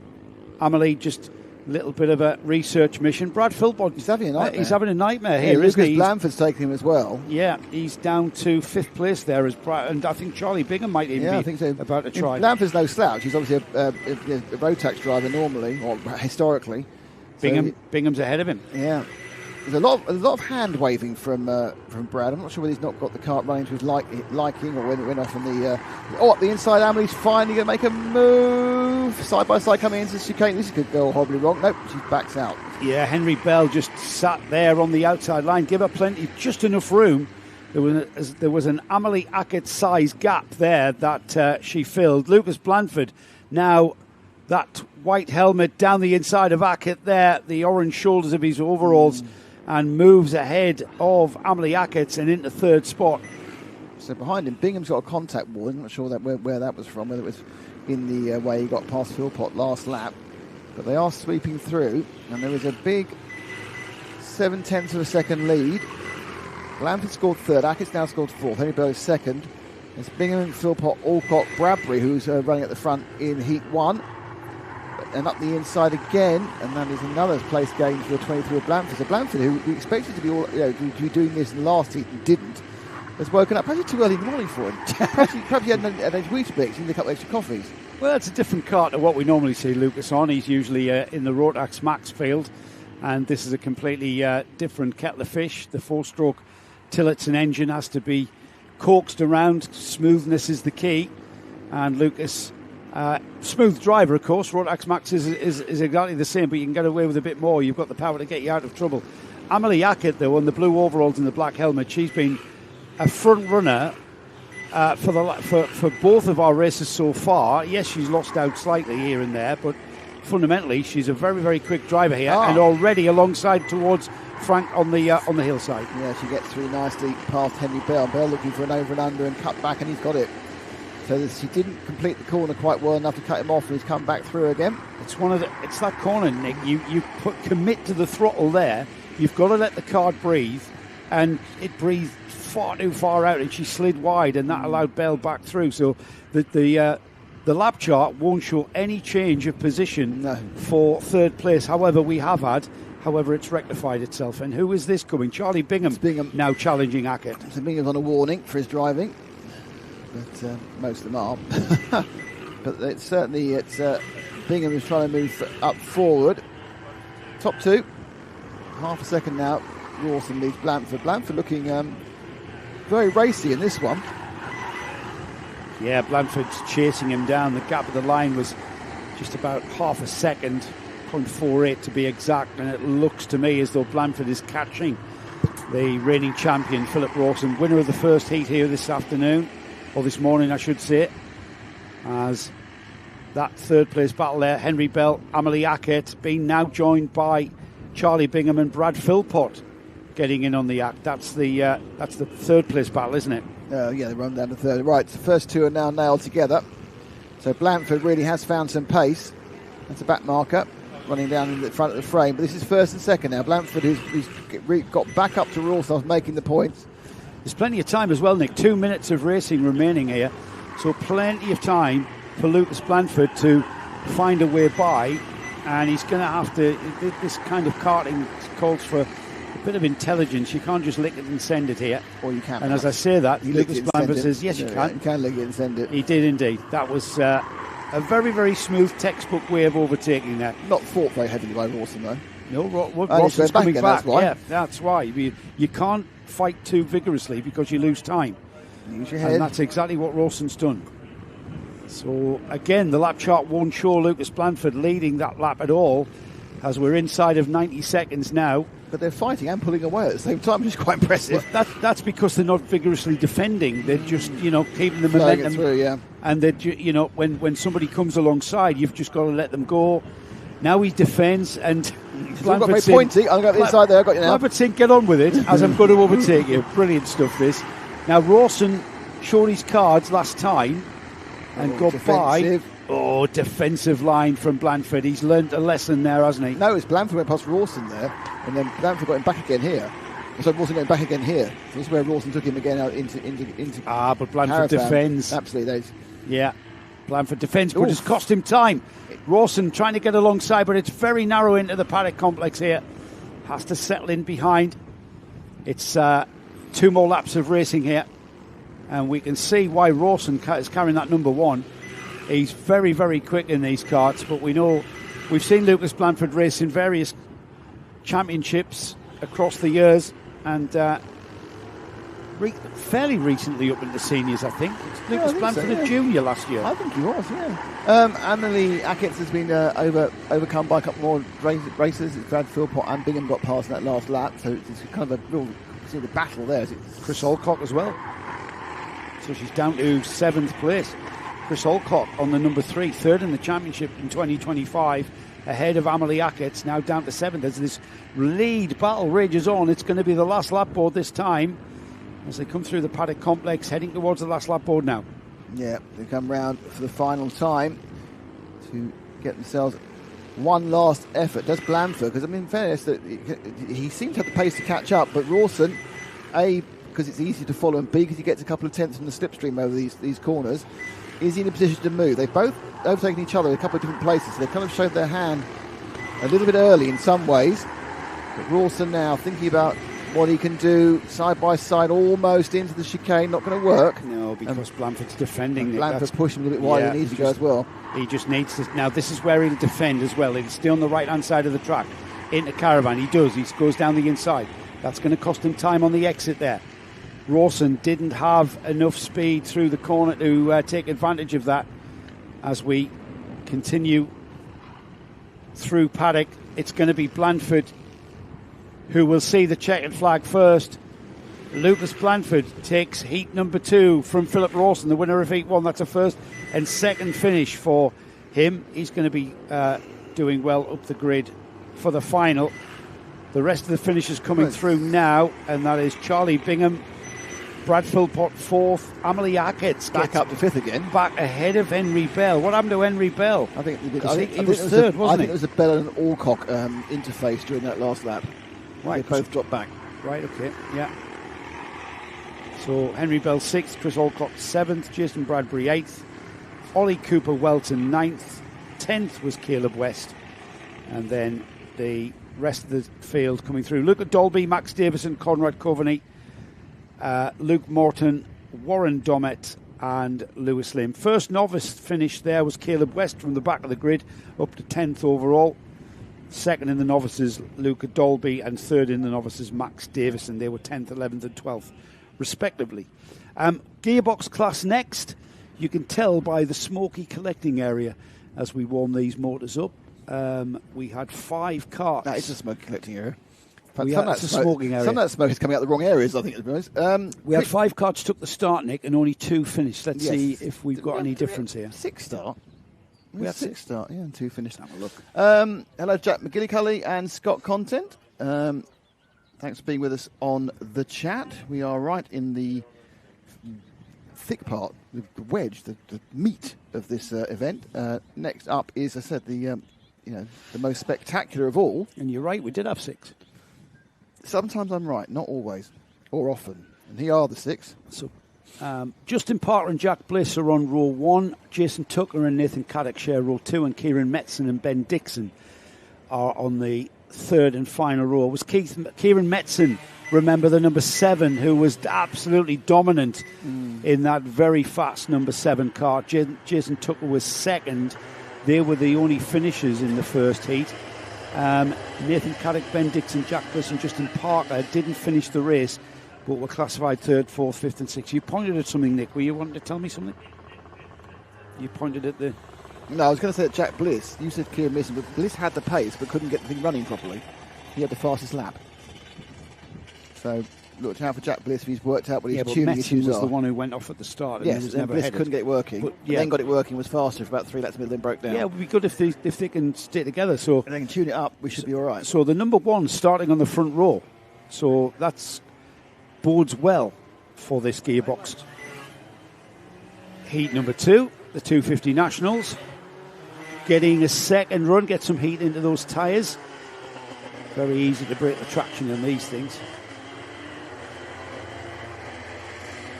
Just running round to the next time. So single cylinder 250cc motorcycle derived engine is how it's described. Looks like there's a problem already for that one. And the number 130 already peeling off, Justin Parker, as we have power outage. I keep forgetting they of course line up on the straight, don't they? Yeah, standing start. Yeah. Up to 70 brake horsepower from these karts, 0 to 60 in 1.5 seconds or so. Top speed of 100 miles an hour here at Fullbeck. Have I spoiled the magic, Dan? That's not cruel. I've spoiled the magic, haven't I? Yeah.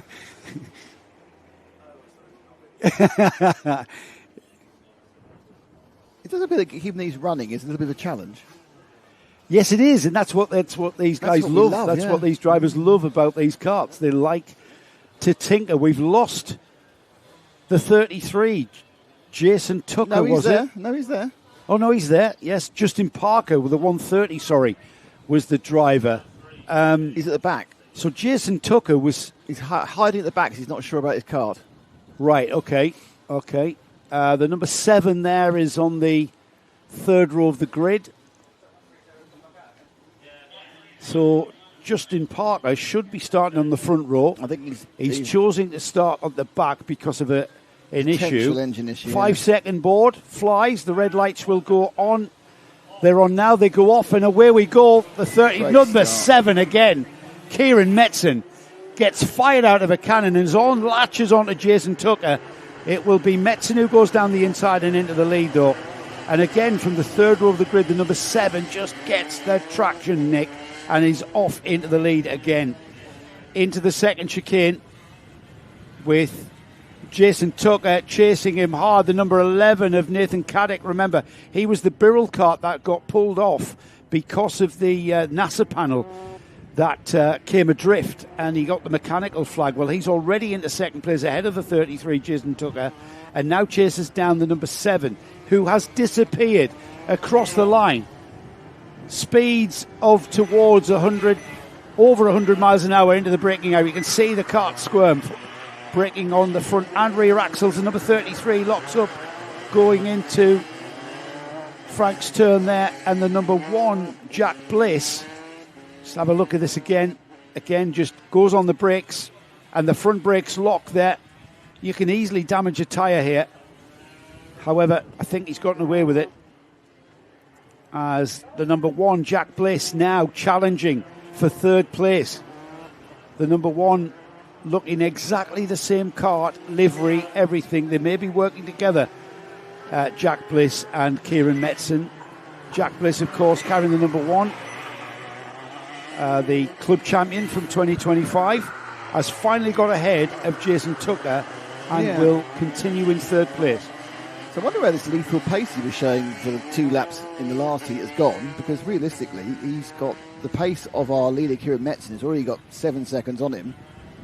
So I wonder if this is just a tuning issue, whatever it may be. It's a weird situation. You know, when you've got that speed in the kart, why is it so little to extract, I suppose, is the question you have to ask. But he is the one, so obviously he's managed to extract it quite a bit. Because that way, he's won the club championship. But down the straight again, next in his sights is Mason Caddick in the Birrell machine with the little rear wing, a sort of a slightly different look. It's almost a 125 short circuit look, almost a KZ short circuit look about that car. Jack Bliss is catching the number 11 ahead of him. Last time through, a 41.1 was Nathan Caddick's time. A 40.3 was that number 1's time. So Jack Bliss is gaining ground on the red and white Birrell of Nathan Caddick. And have you seen that car there, the 1? That blue pipe is full of hot water. It's going around the radio. Right on his back there, he's got all the hot water, the radiator water going around his shoulder like a scarf. Great, yeah. I'll have 120.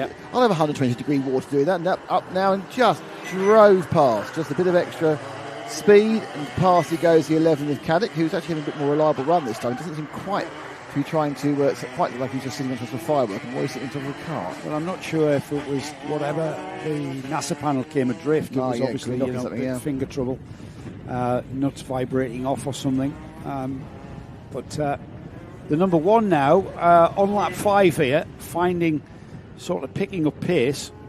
Yeah, he's still 2.5 seconds, 2 seconds a lap, 1.3 seconds a lap slower than our leader. Yes. Kieran Metzen again gets ignored by our cameras. Shall we give him some love? No, it's mid race. We've got 4th and 5th. We should give him some love. Hang on, there's the big. He's a battle. There's a Tucker Dixon battle. You don't miss a Tucker Dixon battle. And it's Ben Dixon who goes down the inside. And there we go. Oh no, that's because the 33 is hosing, but he's also got a hot water pipe right round his back as well. Yeah, the number 33 grinding to a halt, it seems. So the Ben Dixon kart, he's a novice driver as well, Ben Dixon. So driving a very, very composed race here. They're not the easiest things to drive, these 250 nationals. Kieran Metzen continues on his way. That's third place kart, Nathan Caddick, the number 11. And there's Jason Tucker pulled off to driver's right, coming off the Franks Bend. The barrel of Nathan Caddick being... Now, this is the kart that was lifting its front wheels at certainly that point there, and then through the paddock turn, this section here, as Nathan accelerates hard. He's driving a more smooth race here. Fires out the paddock turn, crosses the line. Isn't it? He's kind of calmed down, or perhaps there's something, you say, the Nassau panel combined with perhaps a setup problem, and he's clicked that the round. Nassau panel doesn't affect your setup at all. It affects your airflow, but nothing else. Well, no, think about it. Underneath the Nassau panel is all the gearbox mechanism. It might be a hand. That might have been getting in his way. It's a hand, yeah. I wonder if he's knocked the Nassau panel off. It's a little bit off the steering wheel now, but the gear lever down on the left-hand side there, just quite a distance. Might be a... I mean, as you say, it doesn't affect the hand. But it was flopping down that side, wasn't it? It doesn't affect the cast or the camber or anything like that, but it obviously affects the way you were getting the gears. You actually need to get your hand down there. And if you think about it, Nick, last time by when that Nassau panel, it was flapping around. It was, yeah. Around the gear lever linkage, or the gear lever mechanism. So perhaps he was in too low a gear quite a bit of the time. Because that would make the thing look jerky, because you might be hitting the rev limiter. Anyway, let's just guess some more stuff. At this point, though, perhaps we should show the leader.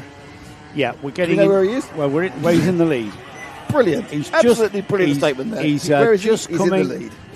Where is he? He has... That's the number 1. The number 7 is just going towards Caravan now, just through the left-hander. And heading... There he is. Well done, boys.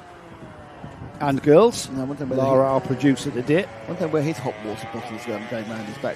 In some of the early season races, was it quite nice to have a little bit of a hot water? Yeah. I think in the middle of July, not so much. No, it's a lovely day here today at Fulbeck. The sun's shining. We've got, I think, an ambient temperature of 16, 17 degrees, which is very nice for this time of year. Just going to confirm that for all of our weather freaks. 16 degrees. There we are. There it is. I was right. Do you mean the entire audience? Because the entire audience is British, and we love the weather. We do love the weather. Perfect racing additions here. Slick tyres, just a little bit of oversteer there from our leader. Oh, just look at that skipping across the surface of the track here. He's who's that he's about a lap? Look at that. That is the number 153. So that's 4th place. That Metzen is about a lap, and he does put a lap on him. That was 130 went past there. It's Parker, and then he's got Metzen coming up. It's going to be 2 more laps after this one, Nick, because he crossed the line with about 40 seconds on the clock, and he's lapping 30 years. Oh, God, he's so quick. Yeah. He's getting value for money out there now. Let's just watch him drive this track here, using all of the track on the right. Gets a little bit of oversteer, pulls the kart across the left to optimise the line through here. He's got a kart in front of him, remember, going through the gears here to keep the engine on song and singing. And here he comes through the paddock complex here, accelerates hard, has a bit of traffic to contend with, and with 5 seconds on the clock to get 2 more laps. No, the thing you remember about these gearbox karts is they use motorcycle gearboxes, so it's not an H-pattern like you might remember when we always use manual road cars. So it's 5 up. It's 1 down, then 5 up. So first gear, then you go up to neutral, then you go up through the gears to 6th in simple clicks. It'll definitely have a quick shifter on the way up, which means you haven't got to do anything. You don't even have to ease off. It'll just quick shift it, bang, bang, bang. It probably these days has a quick shifter on the way down, but it may not. They may have to clutch it on the way down. So it's a question really to ask, because obviously I've got the sample. This is all based on racing motorcycles. Racing motorcycles don't need the clutches up or down anymore. It depends how new the gearbox is, because they're not needing a clutch on the way down. It's more recent. And sometimes you do use a bit of clutch anyway to get mechanical sympathy. They do have a foot clutch, which they definitely use once, and that is to get the karts off the line on the grid. We've got a slow-moving kart. That might be the 33 that's retired. There's a white flag showing towards Caravan. So if there is something slow, they'll be going past it soon. But I think that may be the 33 that's being walked in after another problem for Jason Tucker with his engine. Checkered flag being readied for our leader here, Kieran Metzen, another masterclass in 250 National Gearbox karting as he four-wheel drifts out the final turn and takes the checkered flag. And his second heat win of the day. Across the line in second place has come Jack Bliss, the current 250 National champion here at Fullbeck. Ben Dixon has finished in fourth, a lap down, as has Justin Parker. And then we have got Nathan Caddick, who finishes in third place. Ben Dixon fourth, as I said. Justin Parker fifth. Jason Tucker, we lost on lap number 6, I believe. So that concludes the second heat for the 250 Nationals. We've got, we're back to Rotax Max territory for the next heat on the card. That's the junior Rotax Max. And we'll have a quick look at the grid for that, if I can just get my back up. Jake Richardson and Charlie Thompson start on row 1. Elliott Smith, Layla Bell on row 2. Harry Ward and Joshua Alcock on row 3. Row 4 is Jaden Payne and Lydia McLaughlin.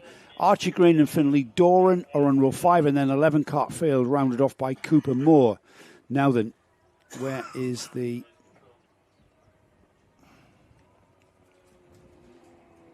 Just going to get the result up from the first heat. Junior Max Heat 1.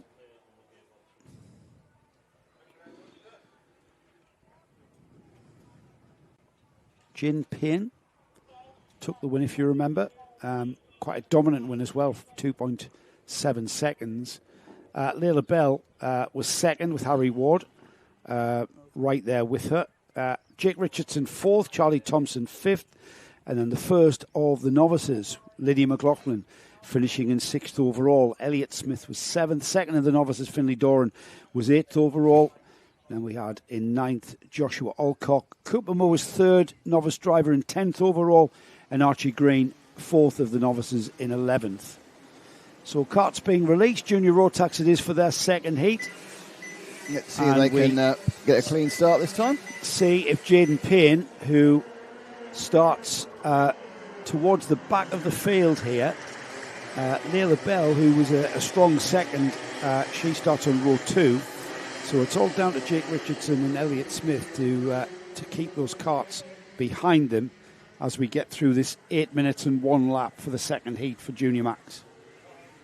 Scott Content says, these karts look awesome. I think he was talking about the 250s, and they do. They do.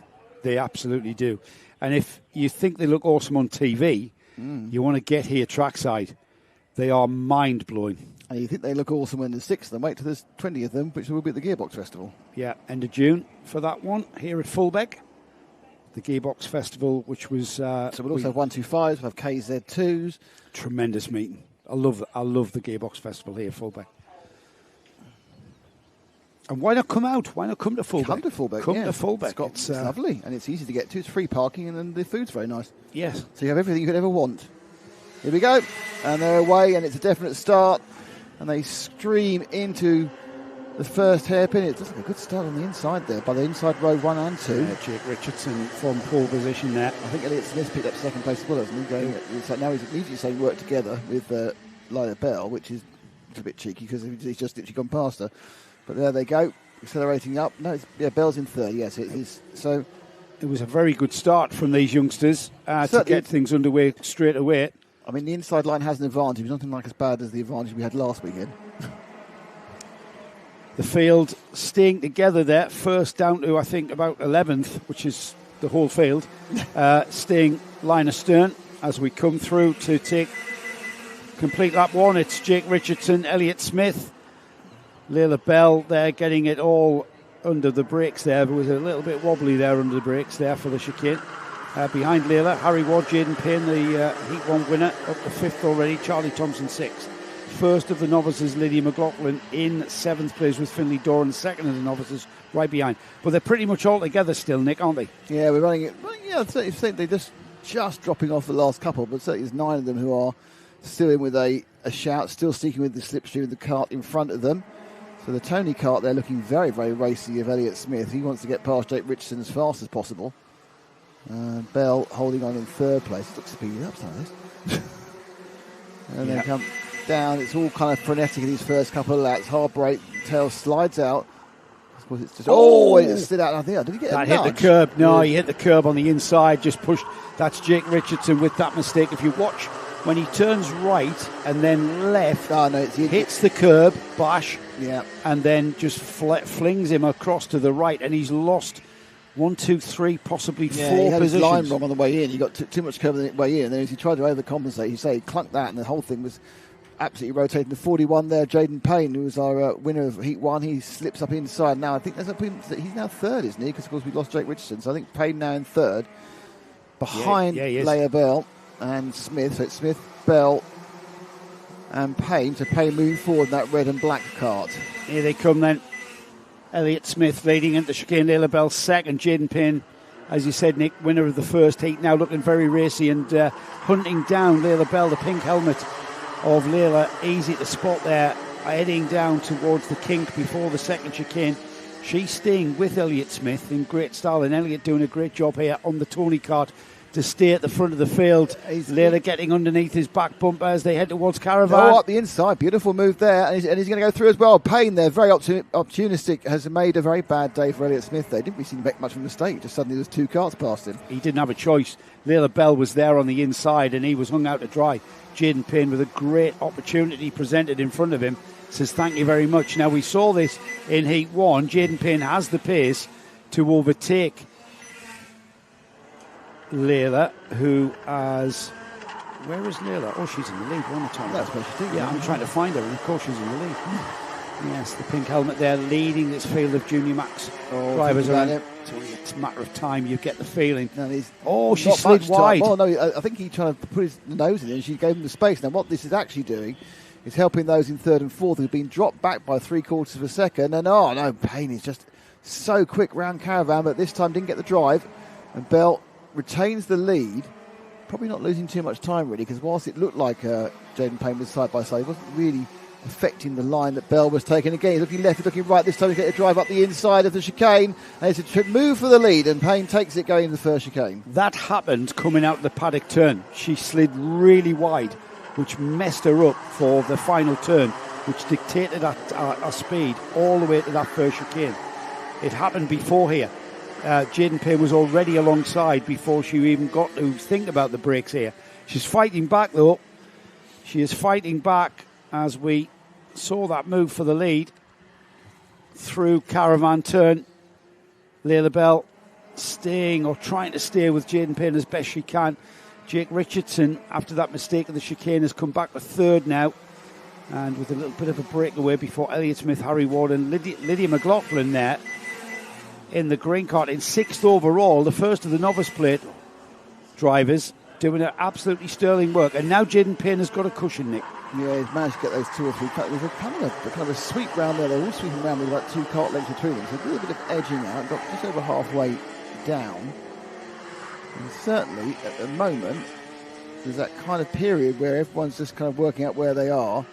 Again, it looks like Smith's most likely to get picked up, as you see, by the 71. In fact, he did. So Ward goes past Elliott Smith, as did, I think, Lydia McLaughlin as well. So there's a gradual drift backwards there by Ward. So he's going to have to go and work out what he's doing with Caravan, because we've seen him lose 4 places there. Yeah, he gets I think he's taking the optimum line, which is the wide line, the late apex into the hairpin, which of course leaves the door wide open. And if one driver goes through, you tend to get the second one. And Lydia McLaughlin, she might be on a novice split, but she's got a good head on her. And Lydia showing an intelligence there to say, well, if you're going through the door, I'm coming with you.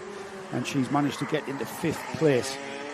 Top novice in 5th place as the 2 blue and white karts there continue to circulate. That's the number 18 of Jake Richardson. Now, with Leila Bell looking like she's got the NASA panel on that kart, looking a bit wobbly at the front. Just watch it there. See, it might just be a bit loose, not completely detached. Inside the final 2 minutes, Jaden Payne leads.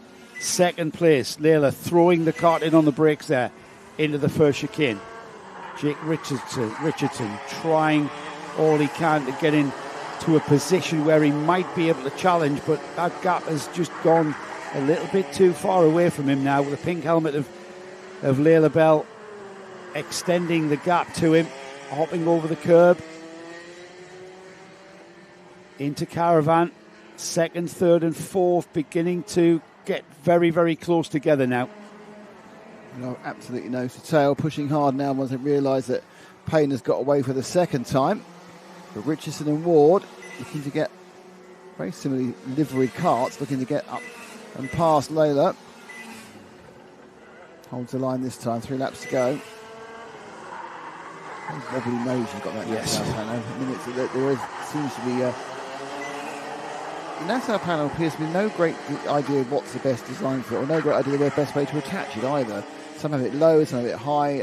Obviously, it's quite a significant piece of aero structure, but optimising it appears to be yet to reach a consensus. Yeah, I mean, you want it to... that's the position lost. Yeah, I think, no, she'll get back again on the drive. No, she goes wide there, doesn't she? But it looks like it costs her time, but she's got momentum to stay ahead of Richardson, who is now under pressure from Harry Ward. Yeah, it costs her time at the as she exits the corner, but it actually means she's got a better drive out. She's having to defend as well. Whoa. Gets it all wide there, and that's going to let everybody pile in behind her. Down the inside, no, not quite for Richardson, Harry Ward and Lydia McLaughlin there. There's a 4-car train for second, third, fourth and fifth places now, and we have got the last lap board next time by. So Layla just has to keep ahead. She made a mistake there, Nick, which made those carts behind her just pile in behind her. Yeah, I mean, just that too much curb and you lose momentum. The sticker kit, she's got a teammate behind her, so Jake Richardson's is stickered the same way. As they come round, about to start the last lap. Anyway, so over there, let's look at the lead that Payne's got. 3.3 seconds. I mean, that's not just pace, that's also the fact that everyone else is scrabbling behind him. Layla needs a much better run through chicane 1 this time. A glance over her right-hand shoulder. Who's there? The answer is the entire field. And they spin round now up towards her. She's got a bit of breathing spell. I think she'll be safe from a challenge going through the hairpin, but the big challenge will come at Caravan. And she defends into the second chicane. That's going to cost her time, which means Richardson is still going to be there on her rear bumper. This is where she has to defend vigorously. Down the inside. Not quite down the inside, but to the middle. She hangs on to the second place out of Caravan on towards the paddock complex for the final time then as the checkered flag flies for Jaden Payne. The action is in second place though as he crosses the line. It will indeed be Layla Bell who finishes second again from Jake Richardson, Harry Ward, Lydia McLaughlin, first of the novices in a very, very strong fifth place. And if anything, fifth to second was covered by literally nothing, Nick. And that is a great sign for Lydia, who was still on a novice plate and driving really, really well. If you're a novice plate and you are that close to the lead, that's a great performance because you just haven't got the experience. You've hung on through the entire course of the race. You've had a bit of a scrap. Let's see what's going on with the... Will results come through this time? Yes, they do. Jaden Payne from Layla Bell. Are you making us coffee? Do you want to make us coffee? Jake Richardson, Harry Ward, Lydia McLaughlin, Elliot Smith, Finley Doran, Cooper Moore, Joshua Alcock, Archie Green, they all got the trip, and unfortunately Charlie Thompson did not. So next up will be our senior max, slightly smaller but perfectly formed field. There we are, Harvey Quick, Tom Rivers, Mark Taylor, Jaden Robinson and Morgan Hudson-Brown. Hudson-Brown early favourite but didn't win it in Heat 1. So we just wait for them to be released. I'm not sure we got rescue. Do we have anybody rescue this time? Lara and I look to our left, trying to see if anyone can rescue it. It looks okay at the moment. So very good rotax race there.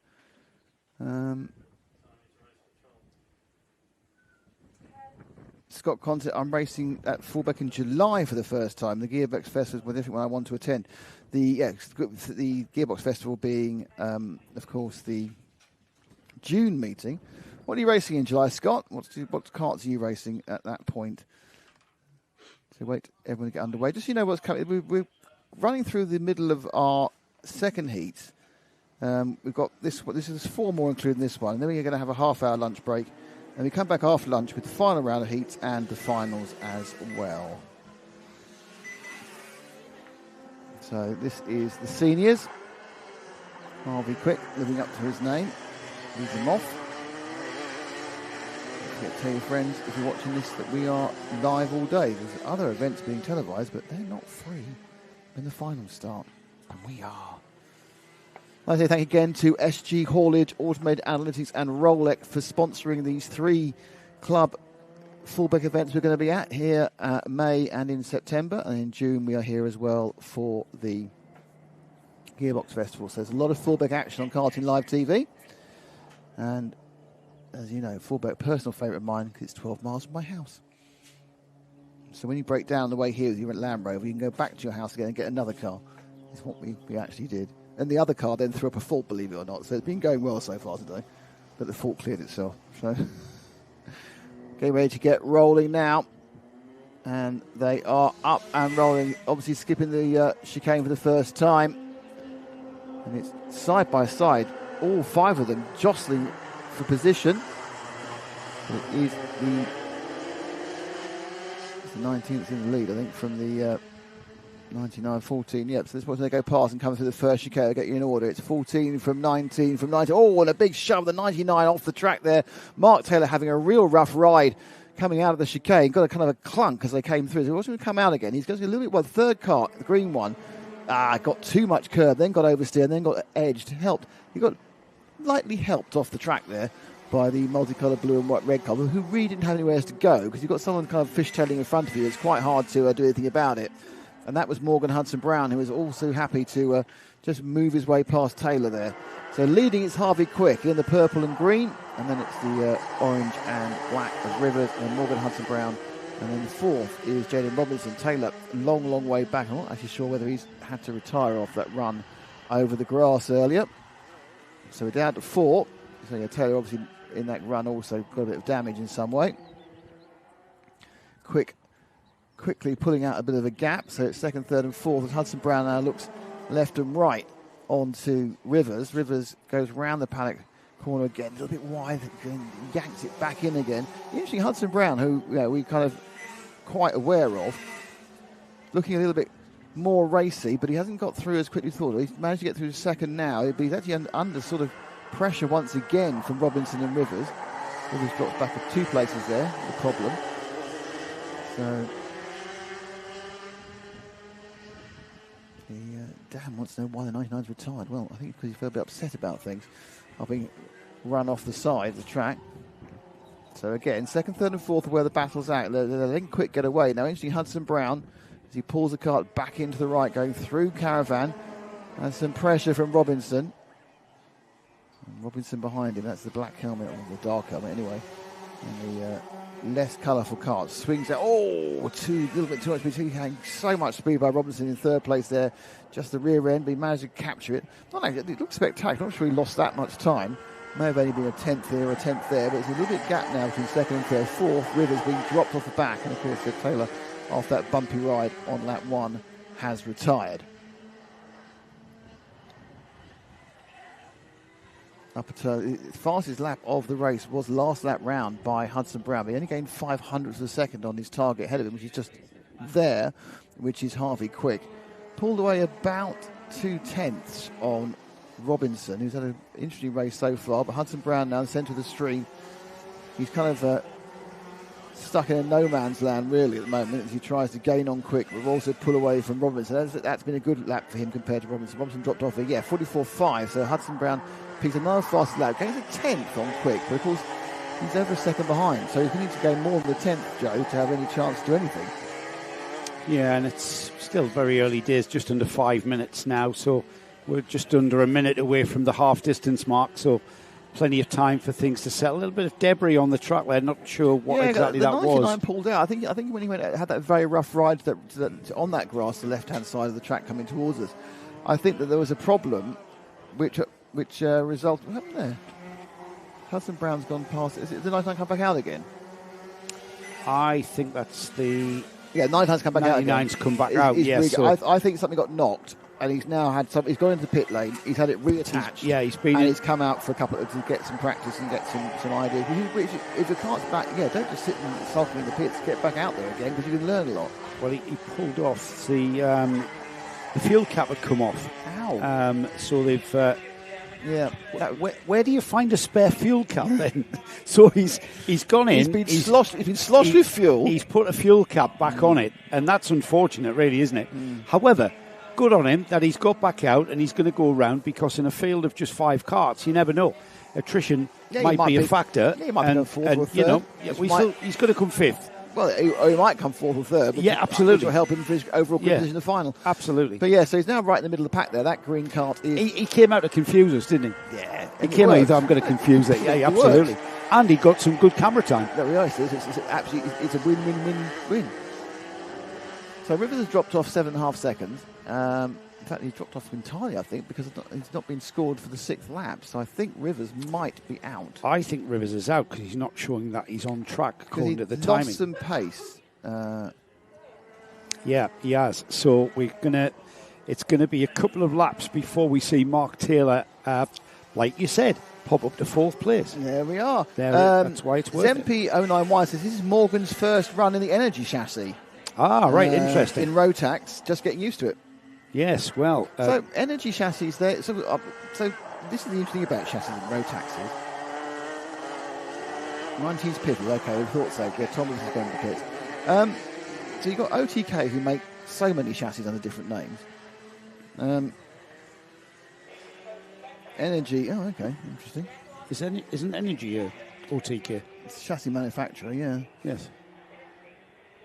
Energy Karts.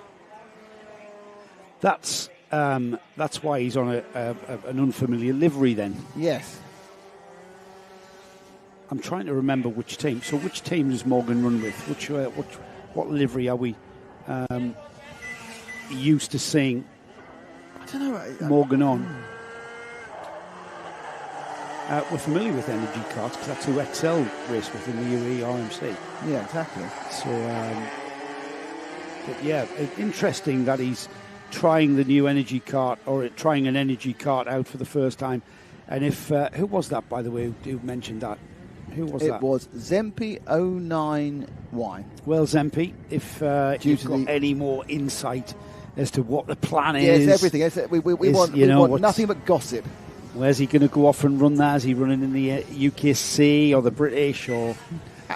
Alfie Breton, 059 something or other, says, I'm Tom's mate. I'll find out what's happened to him if he's out. Thank you very much. Find out what's happened to Tom. Fantastic. Absolutely, yeah. We're all interested in that because we're geeks. So Morgan is usually Ultimate R. Yes. Thank you to Jack West for that one. Thank you, Jack. Yeah. And Ultimate R driver in... we've seen Morgan racing the Kart Championship, if I remember. I think he was Kart Championship, absolutely, yeah. And I'm trying to think if I've seen him in the UKC as well. Anyway, so we are now down to the last... well, they're going across the line in a second, and they'll have 2 more. It's quick from Morgan Hudson-Brown. 1.6 seconds Hudson-Brown is off him. So it's been quite... Harvey did get the fastest lap back off him again with a 44.13. Just so you know, Hudson-Brown's fastest is a 44.19. So it's not... Oof, that was too much curve, Harvey. That'll hurt. Bruise that later on. And is Morgan Hudson-Brown here having to go on an energy kart with a view to running it for the rest of his season with Ultimate R? Good point. Or has he already bought it? Is it already a decision he's made and he's getting some extra track time with it?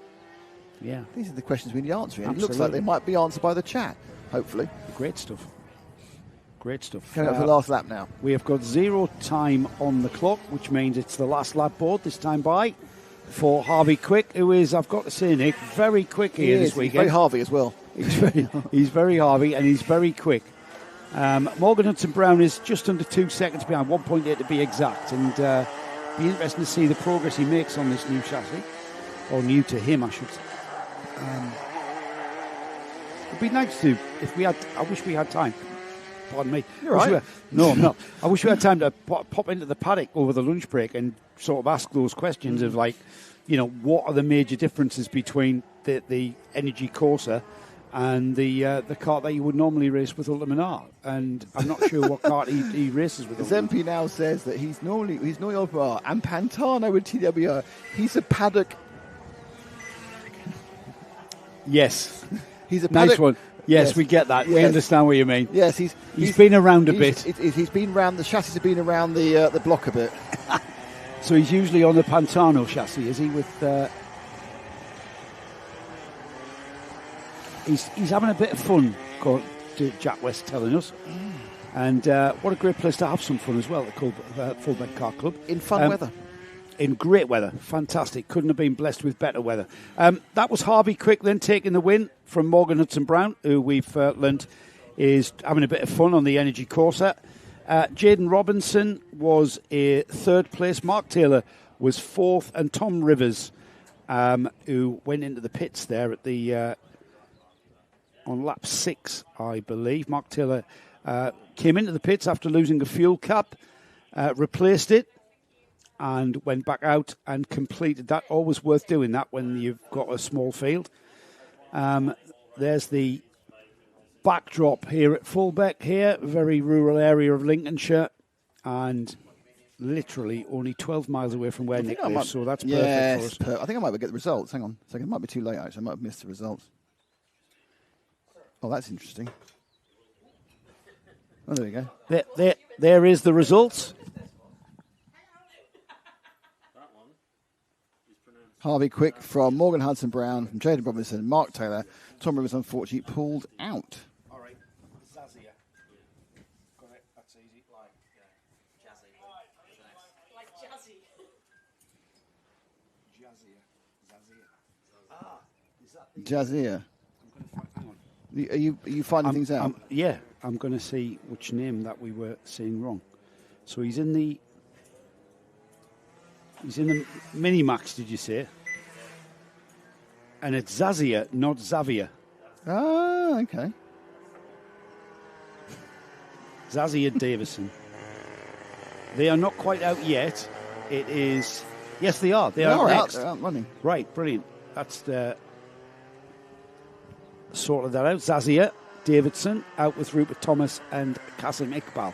3 carts are out for this one. I'm just going to find out. Yes, we did have 4. Who have we lost? Eva Jones. We've lost Eva Jones. Yes. Have we lost her, or is it just a grid situation? We have got... No, we've only got 3 carts out at the moment, Nick. Oh, dear. Well, Eva was throwing around a bit. Perhaps something was broken. There it is. Yeah. There is the number 19 of Eva Jones, who hasn't come out the collecting area. Good spot there from Paul at the paddock complex. The race is going to get underway without Eva. She can join in when they rectify that issue and get some laps under her belt. The clock has started ticking as the field of Mini-Max head down. The 34, Rupert Thomas, might be on a black number plate with white numbers, but he's not a novice driver. The novice driver is Zazia Davidson, who slots into second. No, it's a full start. They're getting a full start for it. Oh, full start. Right.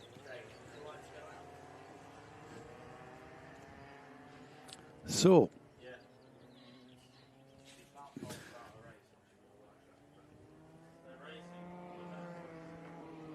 No, so there's a consternation if it's a full start or not. Keep going.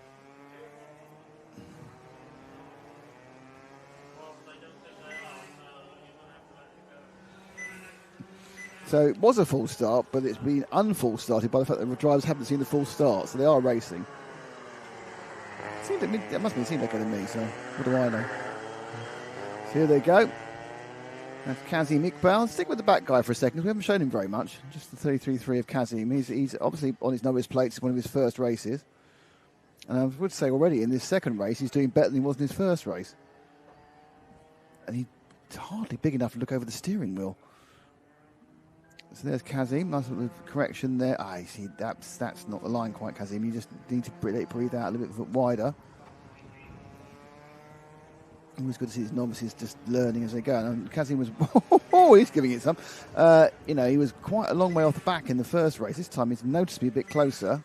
So that's kind of the perpendicular learning scale they go through. There's someone offers me a biscuit. He's looking up massively now.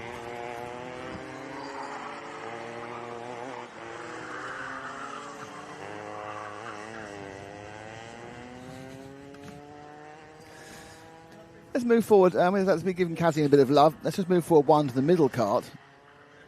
There we go. And that is Zazia Davidson. So there's Zazia in the 11. He's also a genuine novice. He's been harassed. being harassed by Dan Parker. By the Dan Ashton, sorry.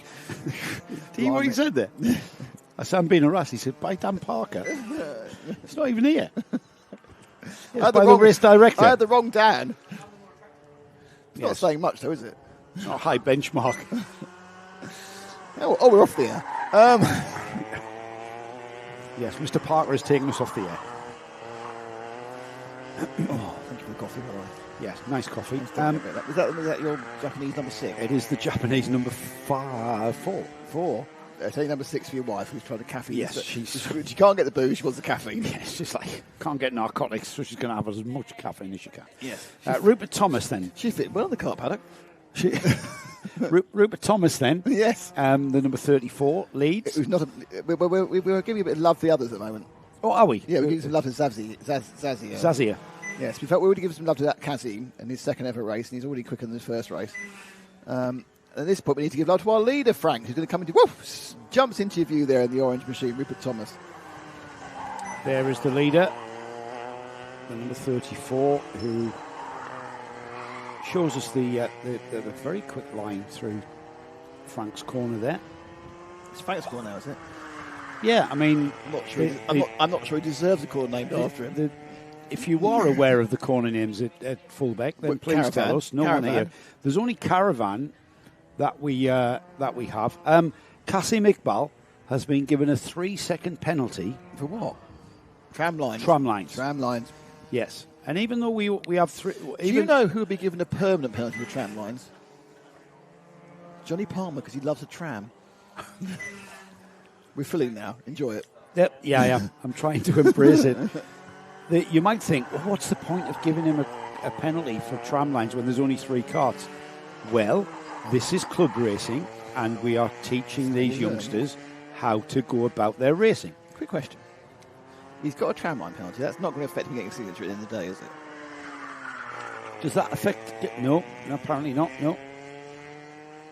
If he conducts himself in an appropriate manner for the rest of the... I don't know what the rules are about how you can blow a signature, that's all. I saw a kid blow a signature once because he had a jump start. Oh, that's a bit... I suppose it depends on how severe the clerk's feeling. Well, it's all contextual, isn't it? I don't remember it. It was so long ago I got any signature, I can't remember. Any serious driving infringement. Is a jump start a serious driving infringement, Dan? No, not in Mr. Ashton's opinion. No, you see. No, it's more like sort of driving in a dangerous manner or... What, sorry? Who gets on his nerves? Yes. And the truth comes out. Who doesn't... Not showing enough respect. If you get on Dan's nerves, you're not getting your certificate signed. Yeah. Attitude test as well if you're up against the beak, up in front of the race director. Attitude test. Rupert Thomas, though, he crosses the line. He's got 7 laps in the bag now. Let's see what the gap is as Zazia Davidson comes through, 6 seconds behind. Kasim Iqbal has got that 3-second penalty, but that will not affect any kind of race position. That is Zazia. No, that's... Oh, that is Zazia. That is Zazia. Sorry.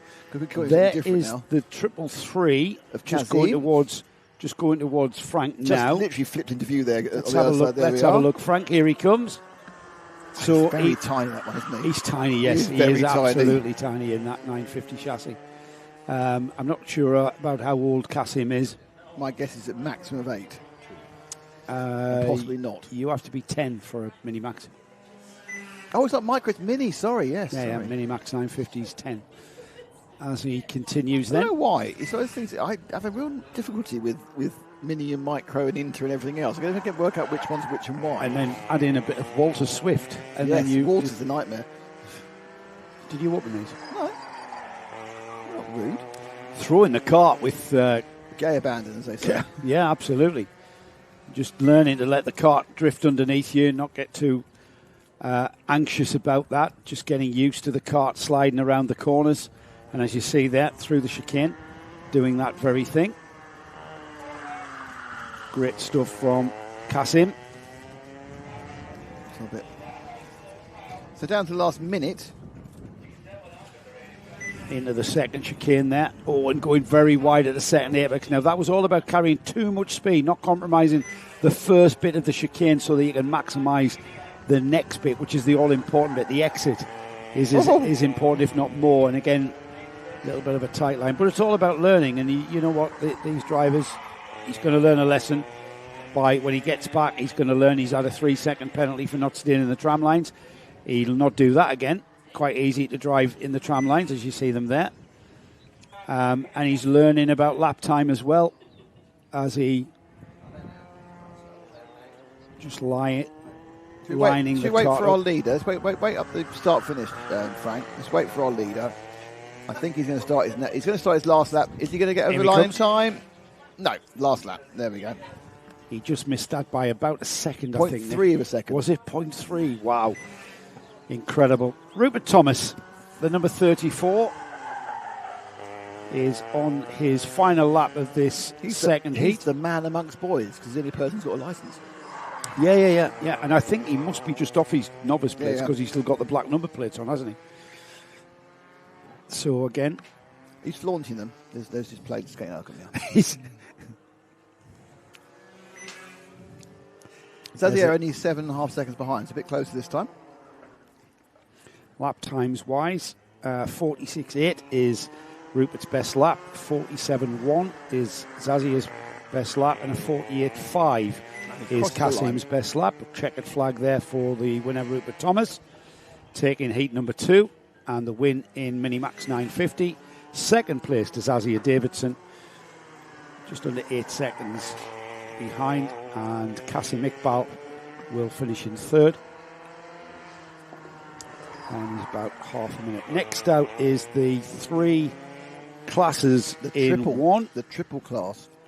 The Hondas, the rotax engines micromax, and the Water Swift engines, the Miami Water Swift engined entrant. So a chunk of Hondas. Now they're split off into 2 groups here. That is Rupert Thomas, Zazier Davidson, and Kasim Iqbal. There's the result of our Minimax 950 second heat. And then we move swiftly on to the next heats. We've got 2 more heats to go before the lunch break. This is the grid. Henry Colborne and Harry Grant share row number 1. Isaac Young and William Boswell on 2. Oliver Pask and Elias Holt on row 3. And then on row 4, Arlo Herbert and Charlie Kitchen. That was a bit strange. No, it was all strange. 8 and 9. Oh, right. Don't know what's going. Yes, it's perfect. Absolutely. Thank you. It just confused me. Yeah, well, you know. Which is easy done. It's not so, Henry Colborne was the driver to beat in Hondas. There are only 2 drivers off their novice plates here. That's Henry Colborne and Harry Grant. They finished first and second. And then there was a gap before the first of the novices. Isaac Young finished 3rd overall. Oliver Pask 4th overall. William Boswell finished 5th in Hondas, 8th overall.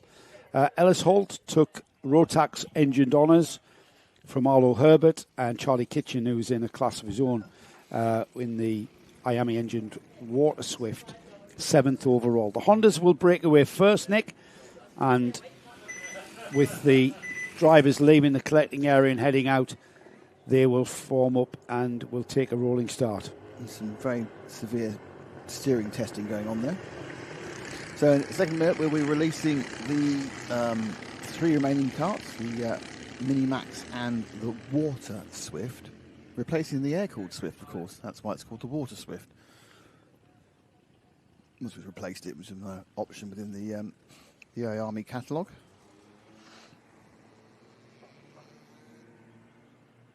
So the colourful cadets slowing down. They're interesting, they're going a bit slow. Now we wonder how close these Minimaxes will get, because they didn't go this slow last time. Trundling into the... Yeah, they're just going into Frank's Bend there, heading towards the second chicane as the Hondas are just coming through the paddock complex. So plenty of time. There's a good gap here being created by the organisers. Now, the Water Swift, you should like him. I think he's got a Senna tribute helmet on. Oh, we love a Senna tribute. Just to check that out, there's a Senna tribute helmet, isn't it? You've got the green stripes going back as well. Yes, it is. Yeah. Good one as well. Yeah? There we are. Excellent. This race is about to start, by the way. So is that Charlie Kitchen? Oops, other camera. Honda's getting away. Honda's getting away towards the start, and there are 5 karts there. There's just one tucked under the leader, tucked behind the leader as they head towards Frank's 180-degree sweeping turn. The Micromax and Water Swifts get underway as well. It is indeed Charlie Kitchen with the Senna replica helmet, as the Honda's already at the second chicane. I'm kind of wondering whether there's kind of a buzz going through the paddock. If you have some Senna replica stuff, you get yourself on the pictures because you're a bit of a fan. Because everyone's Senna ends up being talked about and being on the pictures. Yeah. So I'm thinking, Kart Live TV, come and get some Senna stuff. And then what will happen is Nick will say he's overrated, and Joe will look at Nick like this and just like, oh, you know nothing. And there'll be a couple of seconds of silence, and they'll carry on. Well, we do like any kind of 1990s replica or 80s or 90s Formula One drive. Was it the Homer Bambinos who all came with them?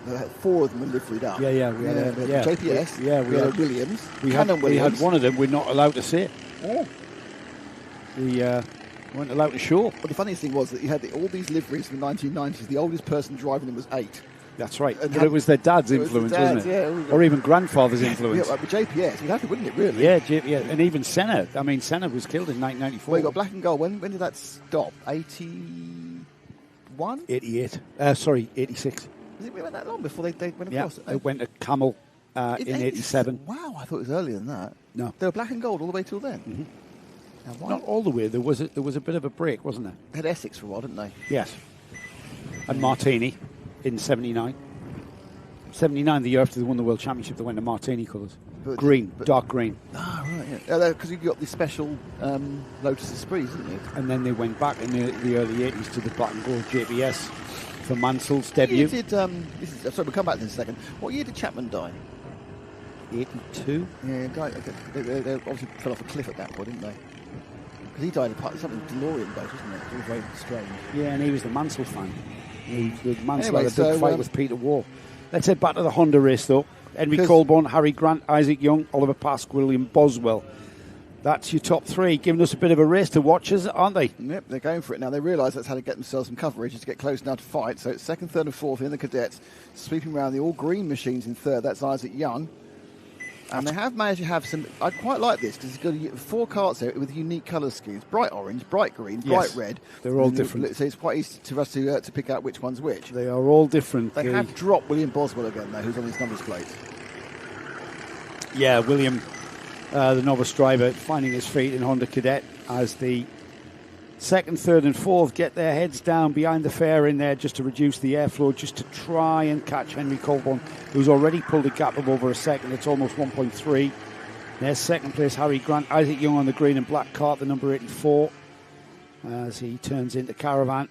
And the red, the bright orangey red livery of Oliver Pask into paddock. Leader already out of the paddock complex. Harry Grant, Isaac Young, Oliver Pask chasing him down. They're well spaced out though, aren't they? They're not really in any position to challenge one another. Apropos of nothing here, if you look at the vista of Fullbeck is fantastic. Because if you look at the wide shot, we're here in late spring, so we have the fields of rapeseed, so a yellow background. And late in the year, this is Lincolnshire countryside. Lincolnshire is the farming, it's the breadbasket of Britain, where all the farming's done, where your food comes from. So don't forget that. Don't knock Lincolnshire. But one thing you here, you look at the vista, and it changes because all the fields have got different things in them. So when you watch other of the club meeting, don't forget not only to watch the karts, but let's watch the fields as well. Let's see the moving of the seasons in the farmers environment. It's like watching an episode of Clarkson's Farm here. Yeah, well, that's it. You see, that's the overlap of farming and motorsport. What more do you want? An agriculture lesson as well as watching some racing. I'm just Wordsworth did it in the 18th century, and I'm trying to do it now with my words on Karting Live TV. Right now, how's the race going? More importantly, we need to have a little bit of love to our rotax engine cars. Minimax here. So where are they at the moment? So hold the shot. Is that it? No, this is them. I think this is them now. Actually, isn't it? I think it is. No, that's the. That's the Minimax. There it is. That's rotax. Yep. Go around the white one and the next one, and then behind it's the IARMY. Ellis Hall. And there's Kitchen in the IARMY. In the IARMY is there. So who's got this Senna replica? Is it? It's 99. Is it Arlo? 80 something. It's Charlie Kitchen. Charlie Kitchen has got it. So, it's Boswell. Is that Boswell who's just at the back? No, that's not. I think it's Boswell at the back. Yeah, Boswell. There's one of the cadets now is right at the back. Kitchen is leading the Water Swifts. Right. With the Senna helmet. Yes. There is Charlie with his Senna replica. It's coming up to the anniversary as well, 1st of May. 1994. And of course, the 30th of April was the weekend of the drama at Imola, wasn't it? Where we lost Roland Ratzenberger. I never know why. Yeah, fan favourite Imola, of course. Fan favourite Imola, isn't it? Fan favourite. Yes, I can see what you're doing there. It's a fan favourite. All fan favourites. All fan favourites, apparently. Yeah, every single track's a fan favourite if you're a really bad F1 correspondent. Yes. Yes. Are you there now? Are you there now? Sometimes you're so far behind me. Yeah, well, I was talking about Senna's anniversary. 32 years since it will be. We lost arguably one of the, if not the greatest racing driver. I'll take a one-off. I'm not taking the. I don't think he was I don't even think he was the best driver of his era. He was the most exciting to watch, though, wasn't he? I would vote for Alan Prost in that era every day of the week. Yeah, and then you've got Nicky Lauda, of course. How many times have we had this debate? Well, we haven't had it today yet. Oh, look at this. I'm shedding skin again. Yes. By the way, I'd just like to say right now that Joe Bradley is the world's worst sunbather, and he can't argue with that. So, 1 minute and 25 to go. Harry Colburn still leads. Harry Grant second. Isaac Young, Oliver Park, Ellis Holt. Then Ellis Holt is the leader in Mini Max from Arlo Herbert. In fact, can we try and find the 22 of Ellis Holt? It'll be a couple of seconds up the road from where we are at the moment. So Ellis Holt on the 22 should be on Ash's camera, I think. That's the 84 and the 31. That's not them, Ash. That's the third and fourth place battle in Hondas. Hondas, yeah. We haven't shown we haven't shown our leader, 22. We haven't shown yet. There he is. That's the second place. That's the leader of Honda. I want the leader of Minimax. Well, they're going to come next. I think he's got a problem there. Right, waggly front end for the 31 of. Right, next cart. Wait one. There we are. That's our leader. There we are, 22, orange helmet. That's Ellis Holt. Ellis Holt, leader of Micromax. This is the cadet class. We're seeing all that's on offer for this cadet age group, which is Honda Cadets, Rotax Max, Micromax, and Iami's Water Swift. That is the number 22. It's interesting how Honda Cadets have remained so popular in this level, because there's two different ladders of growth, isn't it? The Rotax, the Army ladder, which goes before and after Cadets, but the Cadets still seems to be a place where people want to be, and then hop back into a Rotax or an Army. I heard a story that the second event of the MS UK British Championships next weekend, which is is it next weekend? Mm-hmm. Where is that? I don't know. Half down. Where's event 2 British, Dan? Where's the Iami British? Sorry to wake you. Yes. Where is next? Well. So I heard there was 20 Honda Cadet enders, and then, hang on, I'm telling you the story. Just for once, listen, you might learn something. There was 20 entered, then the announcement was made about the Sky F1 highlights. Yeah. And that went to 80. Bosh, 80. When do we tell them it's a 6-minute edit? They won't be on it. Don't spoil it. Don't spoil it. Well, it just shows how healthy it is, though. Honda Cadets are still out there and thriving with 80 and 80. Got some advice from Potty Mouth here. Colours, not numbers, apparently. He wants rather giving 22. Okay, I understand that, Frank. 46 a PF in prep for the Kart Championship. Healthy state of affairs, really. Well, it's good because they're the youngest ones, and they need to work their way through the series. All right, I'm going to say this, right? Mm-hmm. We love these national championships. Yeah. Killing club karting. Killing it. We can't even have a championship at Warden Nobody wants to travel that far before you see it. It's the nosebleed. Anyway, that's the checkered flag. So Henry Colburn takes it. Harry Grant second. Don't worry, we will fully concentrate on the final. Isaac Young is third. We've got a third heat to come yet. Yeah, but I'm just prepping everybody with that one. And then we've got Ellis Holt right at the end, winning Minimax. He's got a bit of a run over Arlo Herbert, who's going to cross the line now. And then we'll see Charlie Kitchen winning Iami. with his hammer, and he's already won the Helmet of the Day award as awarded by J. Bradley Esquire. Yeah. And William Boswell on the novice plate brings up the back of the field. Right, we've got a very... do you want a grid result? Yeah, let's have a quick result. And Henry Kind of Colburn... It worked out now. It doesn't work till they've all finished. Once they've all finished, then it works. Right, Henry Colburn takes another win from Harry Grant in second. Isaac Young was third. Oliver Pask was fourth. Ellis Holt was the first in the micromax in fifth. Arlo Herbert in second in micromax was sixth. And then we had the Water Swift of Charlie Kitchen and the final Honda driver William Boswell in 8th place. And so I was ordering you need to talk to Laura about food you want ordered. Okay, that's important. That is important. Okay, next up, let's have the collecting area. Got 2 carts in Bambinos. Oh, Bambino. And hey. this will take us into our lunch break. It will. And here is the grid for it. And it is Lewis Ainsley and Astro Matthews. I'm not quite sure how he's third on the grid, but never mind. So we just wait for this one to get up at...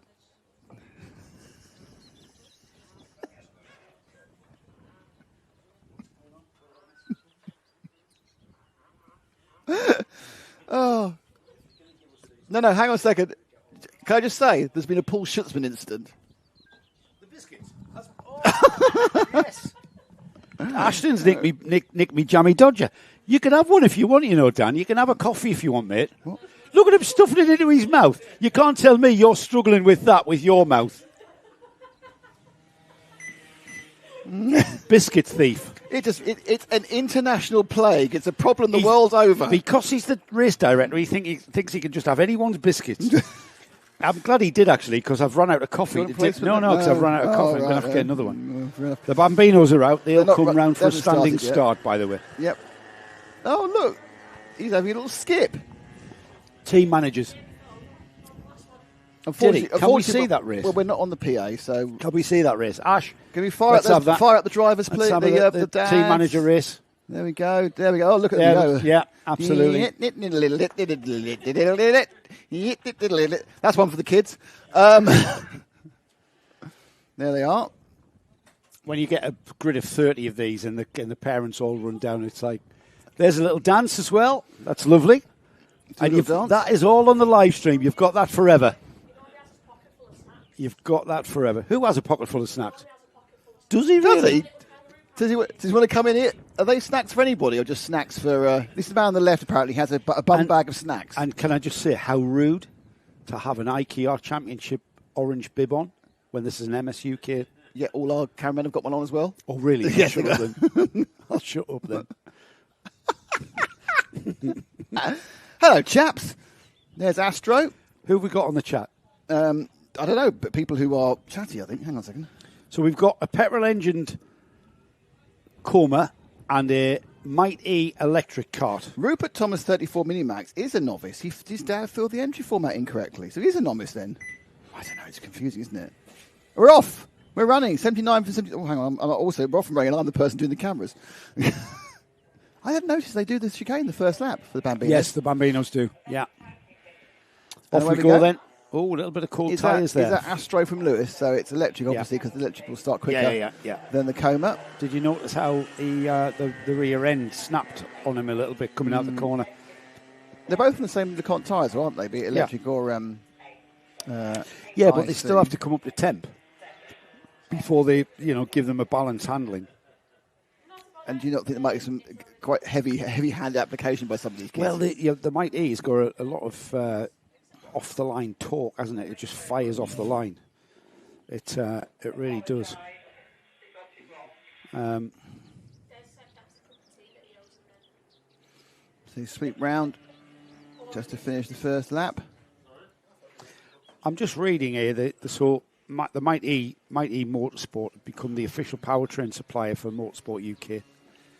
A simple yet powerful idea to provide an affordable, level playing field for youngsters eager to get involved in karting. I think without the barriers of high costs and unequal opportunities. Well, that's it. The engines were an absolute deciding factor, and now that's been taken out. Yes. First debuted in 2024, which was, we covered that with the Kart Championship, didn't we? Yeah. In 24-25. Here we go. We will be having a lunch break for half an hour. Half an hour. So we go to a half-hour lunch break after this.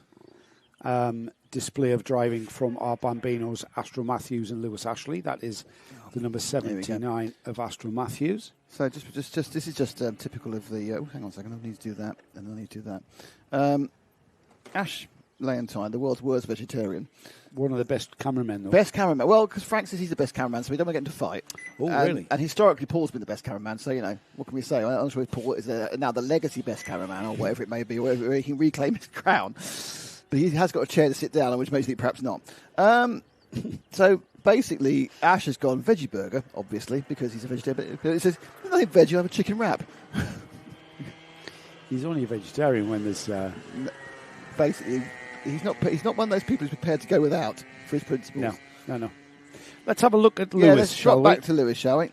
So there's Astro finding out the handling vagaries of that mighty Bambino. There is the petrol-engined Coma, the number 77, just coming through the left-hander before Caravan. And we watched these drivers before, didn't we, learning the racing lines, and they're still...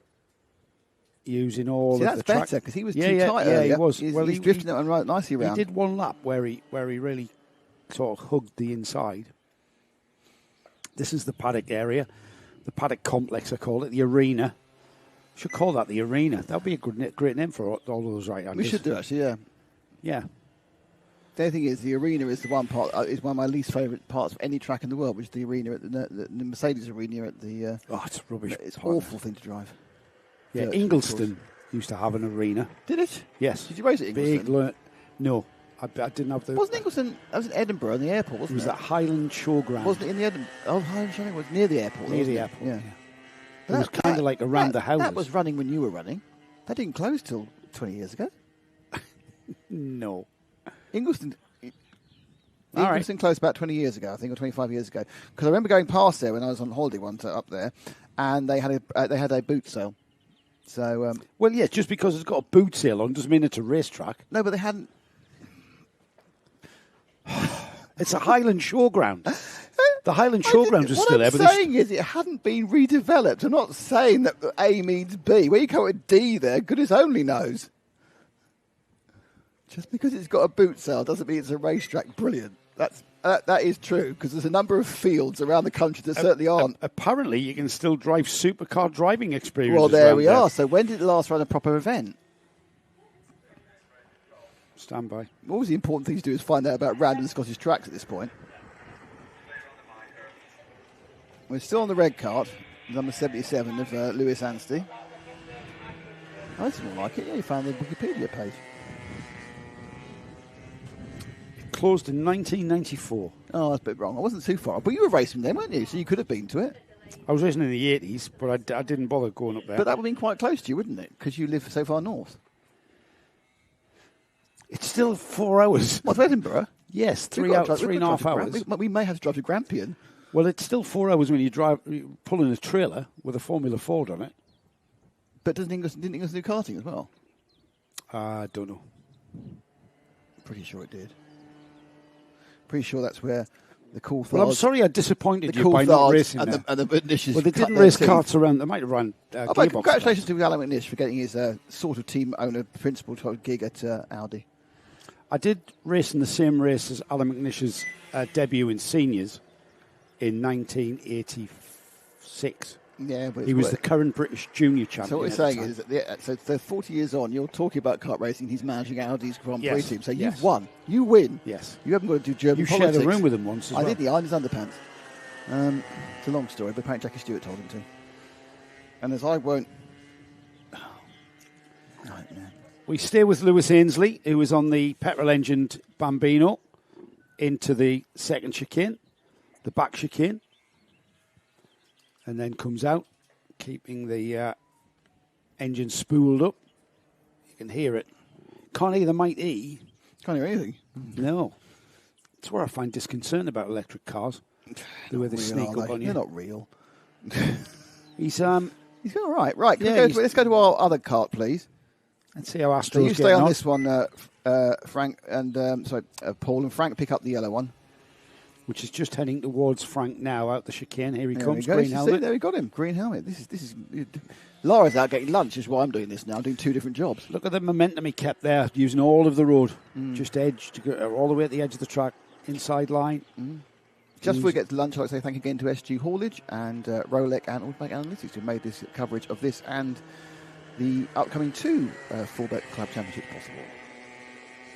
So, just enjoying this battle of the Bambino classes. It's basically a learning experience, and they are learning a lot about racing around this track. If you've ever raced at Ingliston, by the way, in anything, please come on the chat and tell us. We'd like to know your Ingliston experiences. I've watched when Warren Hughes, who's a friend of mine, was doing Vauxhall Lotus. There was a round at Ingliston. Blimey, That was tight. that's some time ago. Him and Kelvin Burt duking it out the front. It with runways and tyre markings? Wasn't No, it? it wasn't runways at all. It was No, a proper not track? at all. It was a proper track, but it ran between the buildings of the Highland Showground. So it was kind of like a street circuit. It was so confined. And then it went out into a bit of parkland. I'm kind of thinking that you could get it on Grand Prix Legends, as an as an add-on built by the community. Like a DLC. Well, it was a mod, wasn't it? I suppose. A mod, that's the word. We have got 0 time on the clock, But so it's it's lap and a half to go. the last lap board next time by. Out of the second chicane comes Astro Matthews heading down. Just, again, great experience and seat time for these youngsters in Bambinos. If you are just starting off in Bambinos, whatever it is, a Coma-engined Bambino or a Mighty Bambino, then Fullbeck Car Club. It's an old-school track, been going since 1960. It's where everybody learnt how to race. Even Joe. Even me. Yeah, one of the first tracks I visited. But 1962 was that? 86. I was here for the opening. Yeah. Astro is on the Mighty, hence the silence as he goes through Frank's turn. It is Frank's turn, yes. Let's have a look at Lewis, shall we? No, it's the last lap. It's going to take the lead All on the right, last okay. lap. All right, and then we'll... We have plenty of Lewis. We'll In stay fact, Lewis with got Lewis. several laps earlier. Yeah, he did, I suppose. Neither of these two have missed out on track time, on TV time. They'll be able to show their grandmas it, no problem whatsoever. In fact, they can cut it up in bits. So one bit to the grandma, one bit to the granddad, both sides. Uncle, auntie, second cousins. So it'll be interesting. When Astro moves into the car championship and runs in Mighties, it'll be interesting to see him, come on for when he looks back at this live stream, and then there he is in the invariably going to be in the in the throw of it, because he's got the He's fine. He's got It's the cool. textbook stuff right, using that momentum in the car. Checkered flag then Well brings done. the Bambino session to a completion. And brings the morning session of Fullbeck Round 2 Club for a session. We're going to have a break now for half of an hour as comes Lewis. as Lewis comes over the line. So I don't think the result was Ashton Matthews won his class. And we have a restart after lunch of 2:10 is the official restart, which is And that will 10 be minutes earlier. Tillotson T4 Juniors, Ooh. of which I've got a little bit of news that I'll keep till after the break. Oh, go on then. Really? You can't let us on to anything? No. Fair enough. You need to fill for now about 20 seconds while I fill out the... I write the thing. All right, while he writes the thing, we'll. So we've got heats, third and final heat from all of our classes to come up next, and then from the heats we'll be going straight in with the finals.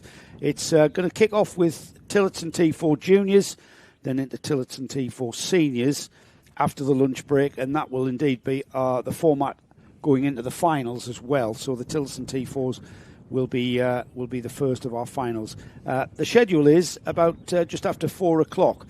If we keep the schedule, that should be the case. But for now, let's go to our lunch break, and we'll see you back at about 2:10.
Itt én úgy is hagytam teljesen hajni, még hajnalban tudtam be, mert azért a rakját nem sajnálom.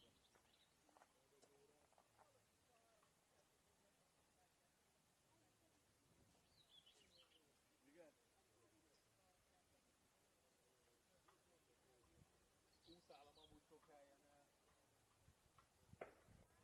Nem működik a ventiláció. Nem volt klíma. Nem volt klíma.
Welcome back to Fullbeck Kart Club for the remaining racing of the day. We're going to get started with heats 3 for everyone, and then we'll be heading off into the finals. At the moment, lining up in the collecting area is the Tillotson T4 Juniors. We've got a 15 kart field.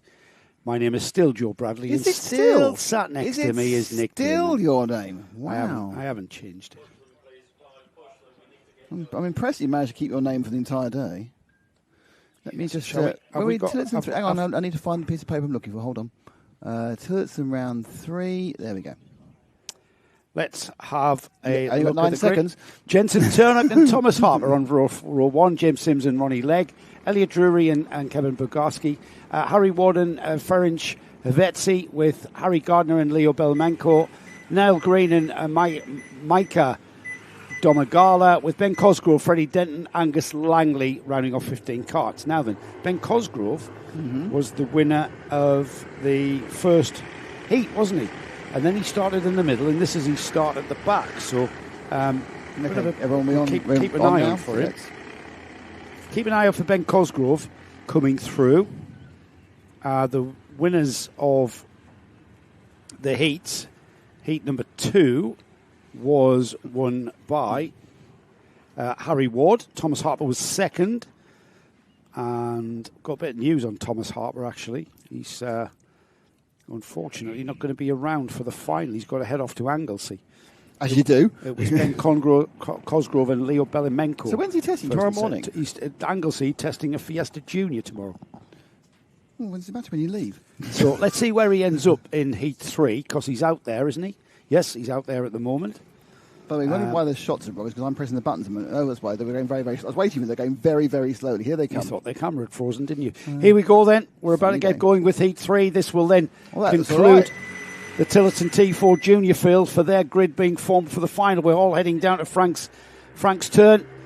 And as the number 23 there of Jensen Turnock turns in first, the rest of the field getting through there. 2 wide all the way around that one, which is always the standard procedure here at Fullbeck. I'm pressing the buttons, Joe. All right, so you are. Leader's already out the second chicane, heading down through the left-hand sweep into Caravan. We've got a defensive line being taken by Owen there, sliding a little bit wide, allowing the 55 of Ronnie Legg through. Now, Ronnie was... and Ronnie's out again. Ronnie gets turned around into the paddock sequence, into the tyres. 3 or 4 karts involved there. There's Ronnie on the outside going through the left-hander, and then he just gets tipped around. Not quite sure who that white helmet was. They've come through. Where is the big drops? Ronnie? Where did Ronnie come through? Ronnie came through in 4th. How did he gather that around? up? I think. Was he hit around? Can I say it again? Let's have another look at this, because he looks like... So Ronnie's in the orange helmet here. The leader, Jensen Turnock, goes already through. Yeah, he's bounced back straight. He's bounced back straight. Yes, and he gets going. And everybody else behind is delayed because the track was blocked. So, drama, intrigue, as ever, and all controversy. Yes, we've got all of them. All of them, all rolled into one. There's the leader through. It'll be 2 laps completed here. It's still 8 minutes and 1 lap, I should say. As they cross the line, still Turnock in the lead. Bellimenko now into second. James Sims up to third. Ronnie Legg, Elliot Drury, Ferenc Avecii as a challenge for the lead. Coming off here, down the inside has gone Bellimenko. He's gone really wide. Is that Jensen Turnock going really wide? I think it was, early leader. Jensen Turnock ends up on the outside, keeps his foot in though, lets the car, and he gets all sideways, doesn't he, onto the grass. We've all done that, Nick. What that absolutely was as he came out of the corner, he gave it throttle too early and induced understeer. Because I'm going to catch up. And he induced understeer and it just went off. So he lost all the turn. Just trying to steer on turns. He lost all the rotation. Behind the first 2-3 karts, kind of all hell's breaking loose then. It's involving that orange helmet of Ronnie Legg. In fact, I think Ronnie Legg is up into third. Yes, he is. So it's Jensen Turnock who is the cork in a bottle of 4 karts with Ferenc Avecii, Thomas Harper and Elliot Drury. The battle at the front, though, that's settled down and is quite calm and sedate, whereas from fourth place down over is where. So there's first 2-3. That's Belemenko, Sims, and Legg, and then fourth place Turnock, Havetzi, Harper, and Drury. That shows promise for entertainment now, doesn't it? Into Caravan, down the inside, has gone the number 1, Ferenc Havetzi. 3 wide towards the paddock. Havetzi indicates to his colleagues there, let's work together and catch the leaders. Not quite a little bit of cooperation there as Thomas Harper chooses the inside line there at paddock, and Harper will have gone up the order into 5th place ahead of Turnock. Drury still 7th in that train of 4 carts from 4th place down over. We are heading towards half distance already with lots of cracking racing, I've got to say. These Tillotson T4 4-stroke engines sound fantastic. They race really well. We've got the number 1 under investigation. Not quite sure what that is about. That's the number 1 there, just turning into the left-hander before Caravan. He's got Thomas Harper following him in his wheel tracks. And Thomas, of course, with the silk-cut Jaguar livery in the Kart Championship when he ran in Junior Primo. So if you have been a familiar viewer on Karting Live TV, you'll be familiar with Thomas Harper. Dad messaged me and said that they were heading off to Anglesey this afternoon. He's got a try in a Fiesta Junior. It's a good track, Anglesey. Fiesta Juniors. It's a much underrated track. It is a bit middle track. of nowhere. Was that pulling off from a lead or pulling off from a lap down? Well, that was a green helmet. Green helmet. Was that wasn't Belemenko, was it? That's Harper. Harper down the inside. He's got the outside line though for the chicane at the back of the circuit on the second chicane. So nice to see him challenging and just letting that momentum get him alongside Havetzi. 78 was pulled off. It is Belemenko. It was Leo Belemenko from the lead of this race. Wow. So all change here as we complete 6 laps, 3 minutes on the clock. James Sims takes up the lead with Ronnie Legg, would you believe, after that into the barriers incident, is now second. Ferenc Havetzi in third, Thomas Harper fourth, Jensen Turnock, Elliot Drury, Angus Langley, and Belemenko, Leo Belemenko. Ben Cosgrove, I note, as well, has gone out as well. So I think that was Cosgrove involved in the initial melee in that melee, yeah. Now he's got a win in the first heat, so that's going to absolutely ruin that. Where he will end up on the grid for the final is anybody's guess. Harper ahead of Ferenc as they head towards the paddock area. Ferenc Havetzi now having to settle for fourth. We had a chat to his dad saying he's gotten too tall and is carrying a bit of excess weight here in this category. Not quite old enough to move up into seniors yet though. So Harper, I wonder if they change their mind depending on his grid slot. Well, I'm thinking for the final. It's just how late you arrive, isn't it? Yeah, exactly. Still this evening. Yeah, exactly. The bar might be closed, but yeah, it might be worth a potential trophy here. You've never run at Anglesey, have you? That Anglesey turned up a bit after your racing time, didn't it? I didn't never raced at Anglesey. I've commentated there. So have I. Yeah, we did the Race of Remembrance. I can't remember the commentator was doing producing, one of the two. I think you were producing, weren't you? You and that very rainy Race of Remembrance, the rain and fog. It is a beautiful track, though. What a beautiful setting as well, right on the coast, isn't it? I mean, if you think this is picturesque with its Lincolnshire rolling farmland, the breadbasket of Britain, what you need to see, obviously, is Anglesey right on the Irish Sea. You do get 4 seasons in one day, but all of them are spectacularly pretty. Yes, we've only ever been. Apart from the foggy kind of rain you get occasionally, which is just spectacularly annoying. Well, I live on the coast, so I'm quite that is true. You are so close to Hull. To a sea threat. As we've got James Sims now being challenged by that orange helmet of Ronnie Legg now. Top 2 now, isn't it, again? Yeah. And Ronnie's come back from that. Is he spin to win, was it Mark Donoghue? Well, I was bashed. Mark Donoghue spun to win. Who was the spin to win the Indy? I think it was Mark Donoghue. I might be wrong. Harry Lyndale, wasn't it? No. Quite a while ago. Yeah, it was Harry Lyndale. No, it wasn't. Spin to win was not that. All right, we'll find out because we have got a race to talk about. It is James Sims and Ronnie Legg going towards the last 2 laps of this event. It will be the last lap board next time by. Bumper to bumper racing here in the Tillotson T4 Juniors here, as we've got defensive line being adopted by James Sims just to deter Ronnie from having a bash down the inside into the second chicane. Danny Sullivan. Danny Sullivan. In 1985. Did someone spin to message win. that? No, I used to what's called Google. Into the Caravan hairpin. You get a feeling that leg there with the orange helmet. Now, they're all blue and white livery because that's the Tillotson T4 regulations. They're all Tillotson karts, Tillotson engines, all component parts. All stamped Tillotson. All absolutely, all very regulated and have to conform.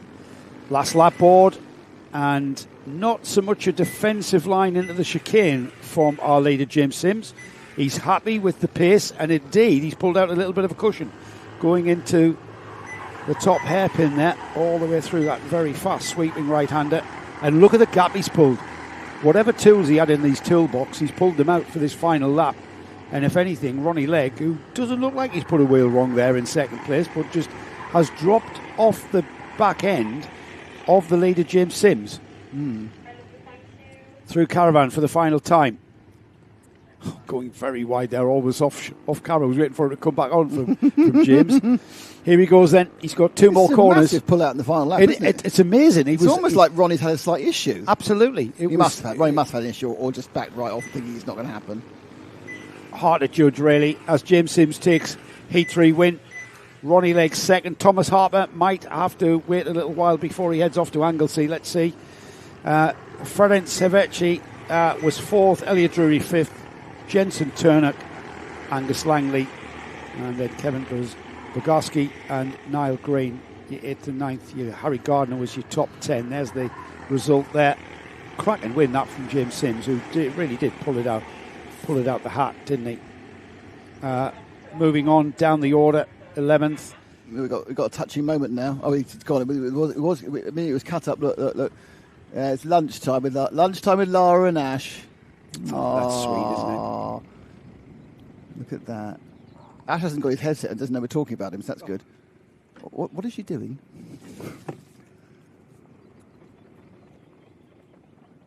Listening to it. Oh, she's listening to Frank, is she? Anyway. If you give us the collecting area again, that'd be great. So what's up next? Oh, it's Tillotson Seniors. That's us. That's me waving, look. Oh, yeah. Hang on, can I wave? Look at that. All the waving. Marvellous. We can wave. We learned how to wave. That's a fabulous view we have. Tillotson Seniors, here they come. Right, in the grid now. We had a message from Brad Philpott explaining why he was quite so handsy in the last race. When you say handsy, he was waving gesticulating a lot, wasn't he? He was basically very frustrated with the inability of other drivers to work out the concept of racing rather than just chucking it up the inside.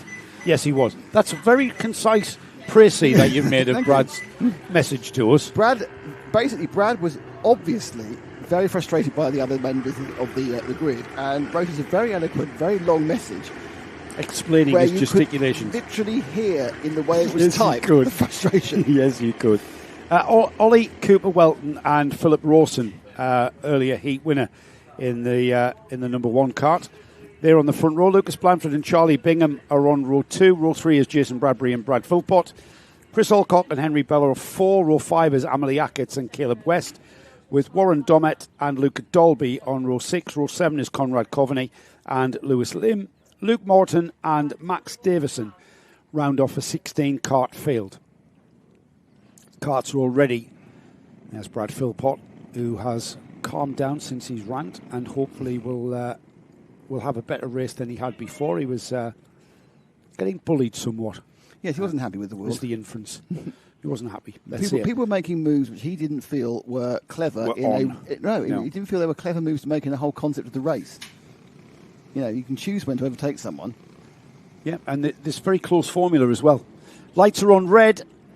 They have gone out and we are racing. Two trains of blue and white Tillotson T4s head down towards the first turn. And it's turning in on the outside as the number one. And that is Philip Rawson. Oh dear, for Rawson, because he's had a good couple of runs earlier. So he goes around the outside, and unfortunately there was a kart on the inside, just snagged his rear axle, put him sideways, Yeah, that was entirely his and mistake. he is in the gravel trap. I know we're not allowed to apportion blame officially, but that was entirely his mistake because he came across not having any idea where another kart was going to be. But, you know, puts him more challenging, more fun for the final. Well, absolutely. It certainly bodes well for us because that's going to put him down the order somewhat, I think. With it. Let's see how much ground he can make because I'm pretty sure he did get going again. Yeah, but he's a long way off the back. He is a long way off the back. That's left Lucas Blanford at the front of this field from Jason Bradbury, Charlie Bingham, Ollie Cooper-Welton, who started on the front. The number 6 is fourth ahead of the number 3, Chris Holcock. And it's, as ever, what we would expect from the Tillotson T4s. Absolutely line astern racing with some very intelligent racecraft having to ensue before you can have a go. Brad Philpott in 6th place, by the way, just off that tree. Blanford is quite nicely ahead here. I think it's a big advantage when Rolson just goes off, and also I think took the attention out of some of the other drivers. So Blanford's got away. There's a scrapping behind him. I think he's got Bradbury and then Bingham, but I think Bradbury has a little bit of a breathing space as well. And then Bingham is, the top 3 are away, and then it's a big battle down that. So you've got 1, 2 and 3, Blanford, Bradbury and Bingham. The two Bs are out. And then you've got this scrappage that comes down to 4, 5, 6 and down. Well, we know how quick Blanford is in karting. He's a familiar name for us in Rotax Max Racing. He's currently leading this Tillotson T4. It's down the inside. Amelie. That's Amelie. Amelie with a very... Is that a blue racesuit or is it a blue oversuit? I don't know. It looks like an oversuit. Yeah, it does look like an oversuit, but Amelie's gone I'd point out it's not going to rain today. He's gone by Caleb West for 7th, and she started way down the grid. This was her start at the back, 3rd heat. This is good because I thought one of the things I felt, she drove well in the first 2 heats, but I felt some of her overtaking was a little bit, lacking really, but now she's actually got the overtake head on. Here she goes. Yeah, she's in 7th, and that car just ahead of her is Chris Alcock, who has Brad Philpott just ahead of him. Yes. Yeah, and they've got Alcock, Philpott. Philpott's up to 5th then, but the top 3 away, yeah, sort of. Certainly Blanford's away, and then it's only a second between 2nd, 3rd and 4th, so it's still all to play for. The leader's got a second on Jason Bradbury, who's got 3/10 on Charlie Bingham. So it's kind of like the leader is spaced out. Then we've got a bit of 2 by 2 as Brad Philpott down the inside of Ollie Cooper-Welton. That came from nowhere, didn't it? He really did pounce on him there. That might release some of the frustration he's been feeling for the last 3 hours before lunch. He's having a clean run here. That was a great move from Philpott, who now has got Charlie Bingham, and that's a 3rd place in front of him now, as he's now in 4th. So Bingham is the kart that's glued to the rear bumper of the number 2, Jason Bradbury, who is the vice champion. So Blanford, though, has got a big lead, hasn't it? It's 1.5 seconds. He's controlling the pace at the front. 2nd and 3rd having a good old scrap. The world's most colourful helmet there on Jason Bradbury. I think he found all the colours and put them on his helmet. Yeah, easy to spot. Philpott's gaining, which helps. It helps in this class when everyone's got the same coloured chassis, effectively. Yeah, I mean, obviously the shoulders and the upper torso of the drivers is easy to spot with colours of overalls, but that is a very colourful helmet there from Jason Bradbury. And there's now a run of 3 because Brad Philpott is on the back of Bingham, and he's looking. He's told us he's got a fast car. He just hasn't been able to use it. So let's see if he can get past the 2 here. And I can't see him catching out, even with half the race to go. I can't see him catching Blanford now. And but he could find 2nd. There's the old adage, isn't it, of catch. There's one thing catching the kart in front, then when it comes to overtaking. But we've seen some sneaky overtakes from Brad Philpott. He seems to be able to carry a lot of speed into the braking area for the back chicane, which if he gets a good ride out of here, which he just goes a bit wide and just loses contact. I think there's quite a lot you can do on the brakes in these karts because they do have stickier tyres, so they are going to be a little bit more easy to retard, and we've seen a couple of good overtakes on the brakes in places you wouldn't expect them. Interesting karts, these effectively, your latest machine, but with up the inside, that's a change for Bingham. Bradbury, isn't it? Yeah, Bingham on Bradbury. Bradbury's coming back. That's not going to work out there. That is not going to work out there at all. Caught him napping, I think. There, I think I absolutely agree. Because he's never really made that move at all. He's just sat there in the wheel tracks. However, I'll tell you what's happened there. Bingham has become very much aware that Brad Philpott is right on his rear bumper and thought, right, if I'm going to get past Bradbury, I need to do it now. Yeah. It'd be interesting to find. I get the impression these karts are doing their brakes. That's the impression. No kart's brilliant brakes because they even look in the rear axle and much braking as much as turning. But it's coming back again. And there could be a case here where Fulbeck can pick up the pieces of a Bingham and Bradbury battle. It's hard to say fast. And Philpott, I think, playing a bit of a waiting game at this point. He needs to get past two. Oh, there he is. There we that go. is the last of the blade breakers. That may or may, yeah, he managed to get the whole. Oh, he's lost the drive, but I think he'll be okay for the line into the paddock complex. Absolutely, he had the line there. Just lost a lot of time though on Bingham in doing that. They are probably 4 or 5 tenths behind Bingham. Let's have another look at this. Down the inside, last of the lead breakers there. And then it becomes a block pass at the end. You come Well, out, then block pass. he's lost all his speed, hasn't he? So he's just sat there with his foot down, Hoping and he's for the just best. absolutely. And he knew if he stayed composed, he had the ideal line going into the paddock complex. And he's under horrendous pressure now from Bradbury, who I think may have a little bit more straight line speed than Brad. He was right, and obviously it's helped by the slipstream as well, of course. And that train now behind him is sort of 7, isn't it? First and second are away a little bit. Philpott's pulled a cushion It though. was 7 tenths that Bingham got through that battling. Yeah, Philpott's pulled a cushion already. The green helmet of Brad Philpott is now ahead of the multicoloured helmet of Jason Bradbury. The unmissable helmet of Jason Bradbury. There he is there, Bradbury on the multicoloured helmet. That's there. Bland for winning by miles, by the way, just going to the bottom of your picture. We're inside of 90 seconds to go as well, and Philpott coming back towards Bingham here. He got a couple of tenths that time, didn't he? Yeah. And the fastest lap. And the fastest lap, yeah. That was 49.6 last time. 49.78, 49.8, 2 tenths pulled back by Philpott, who's pulled a cushion from Jason Bradbury. Bradbury not able to challenge Philpott, it seems. Behind them, Chris Alcott. Right behind Emily. him now. Just managed to make up half a second Wow. through those. That must be a little mini mistake there from Bingham. You can't just make half a second just by driving along. But it now means that Philpott's got 2 laps to have a go at him, because it'll be this one and 2 more. Here they come then through the paddock complex, through the final turn. There's the leader, Lucas Blandford. He's got a huge gap now of almost 4 seconds. Very defensive there already by Bingham. Well, that's going to grow, because if these 3 now start duking it out, it's going to be one more lap after this one. So we're on the penultimate lap here of the 3rd and final heat for the Tillerton T4 seniors. As we have now, this is where defensive driving from Bingham. Yeah, but I think what Bingham's doing is actually quite clever, because he's actually pushing Philpott back into the clutches of Bradbury. So now there's a chance that Bradbury can get past Philpott, which might put Philpott off from getting past Bingham. So it's quite clever, actually backing them up.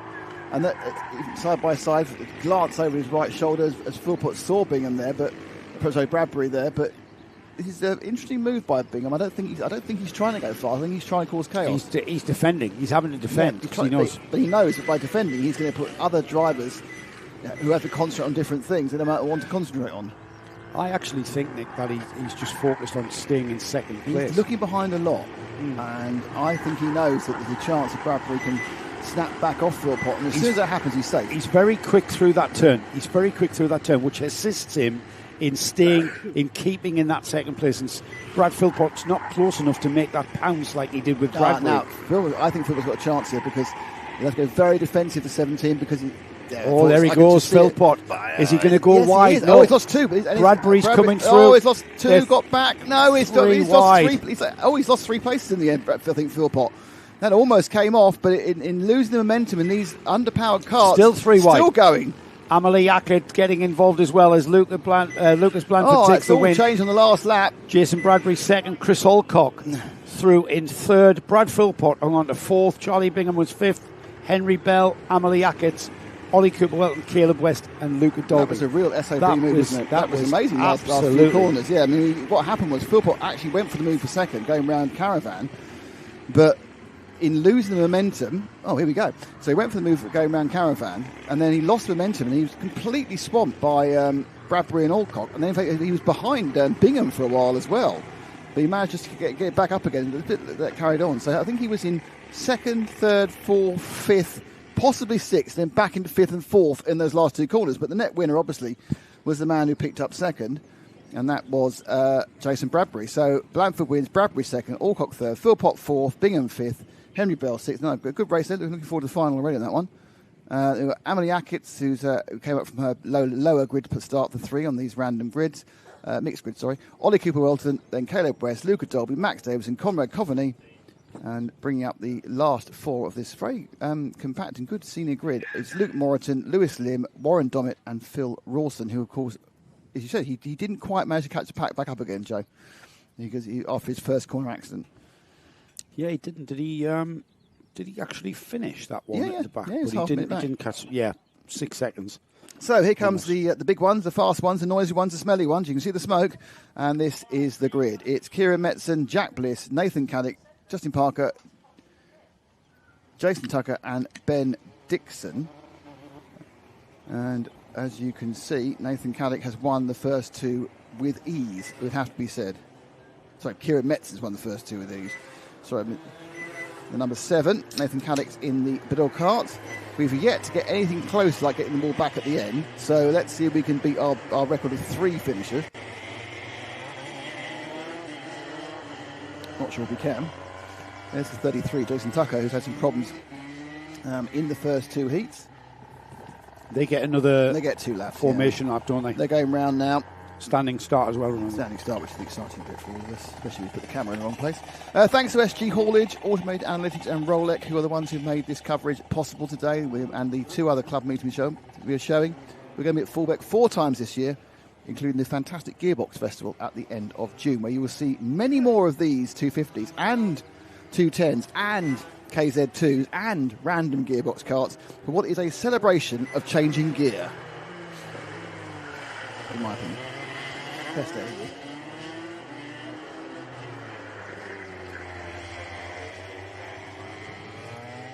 And we've lost the 130 of Justin Parker. As you can see, the smoke. I don't think that's necessarily indicative of an engine problem. He's just running quite slowly. Can't get the thing to clear out. It's pretty obvious these are not the easiest things to keep running efficiently, these 250 singles. Up to 70 horsepower. I don't think these are necessarily tuned to 70 horsepower for this track. But there we go. Number 1, Jack Bliss. There's a bit of a practice start. You saw the number 1 of Jack Bliss and Kieran Metzen, who will start.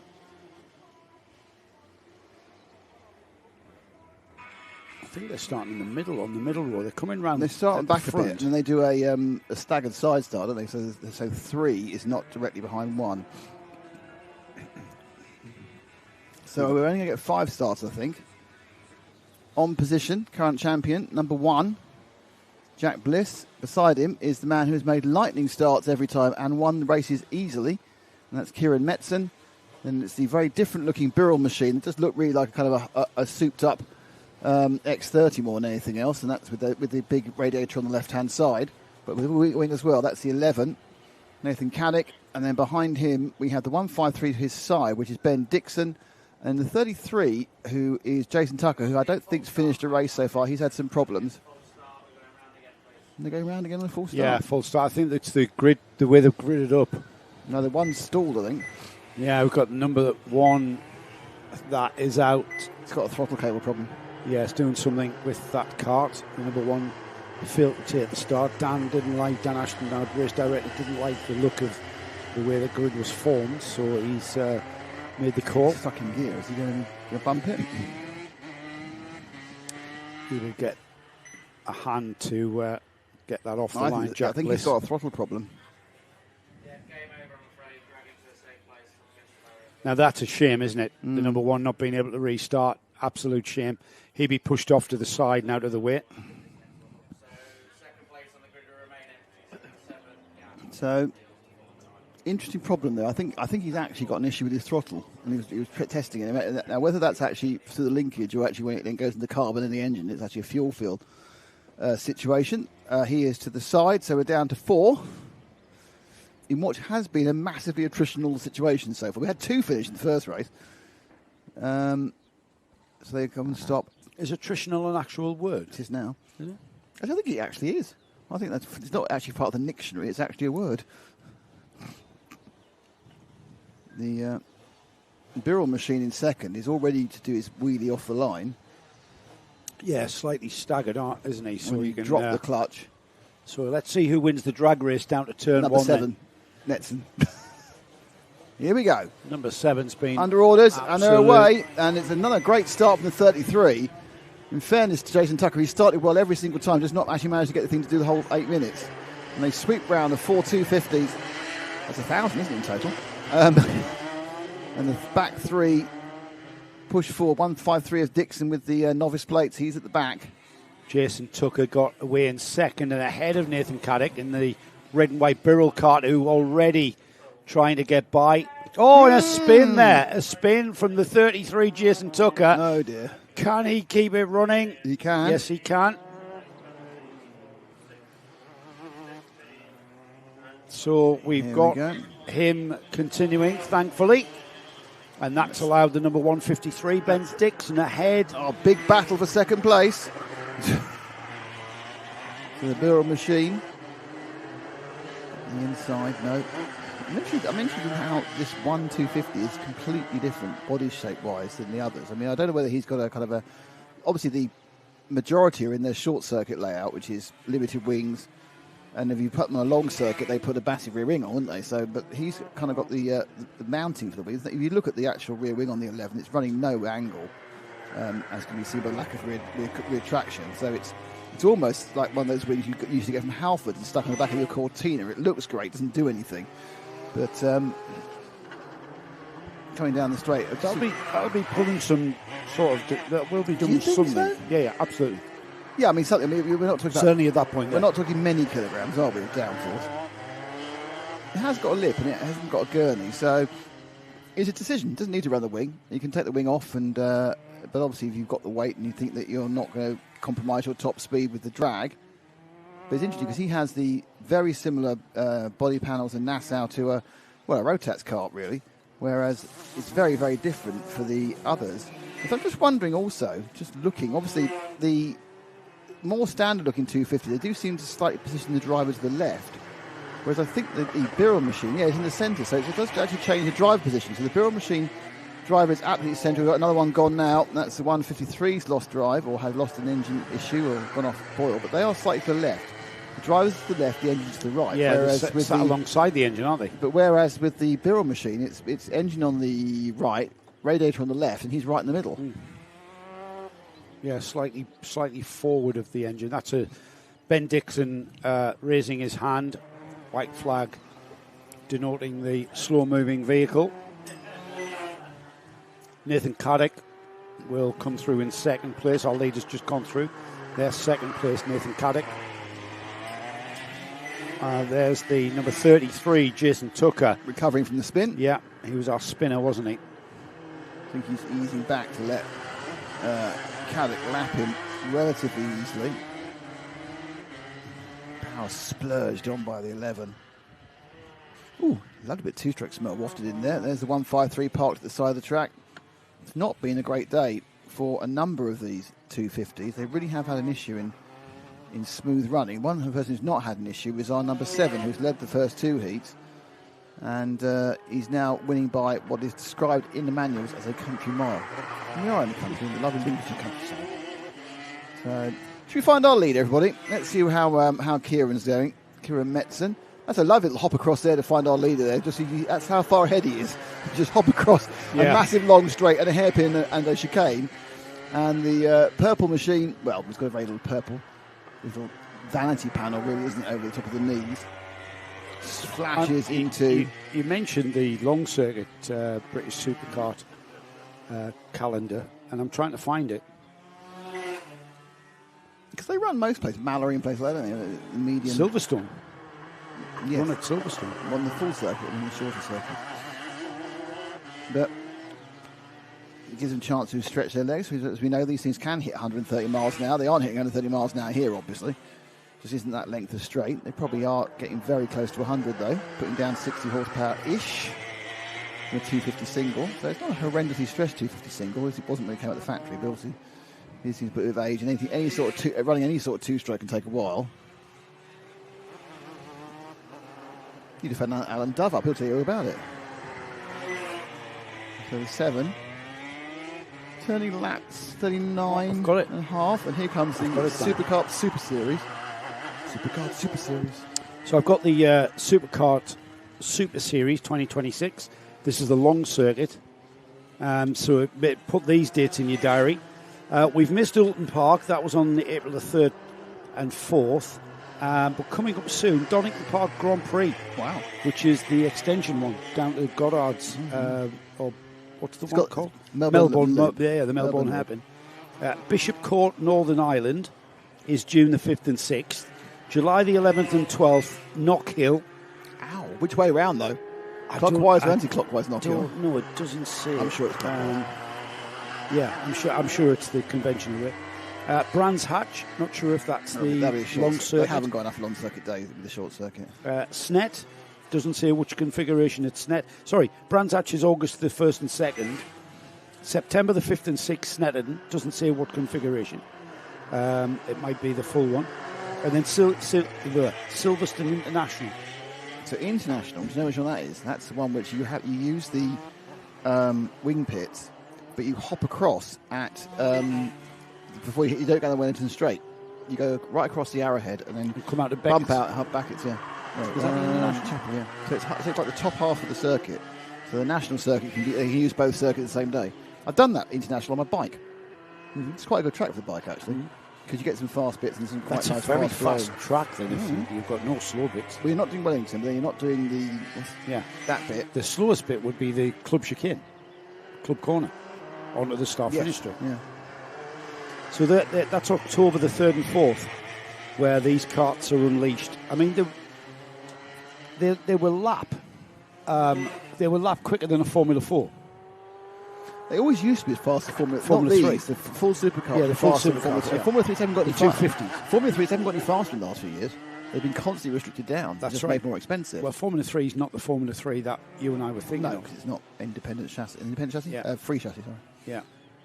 It's not the Formula 3 of Ayrton Senna versus Martin Brundle, is it? No, not that one. No, not that one. Or even, Kelvin Burt. Or the number 7 there he's having a bit of fun, isn't he? He's enjoying this drive.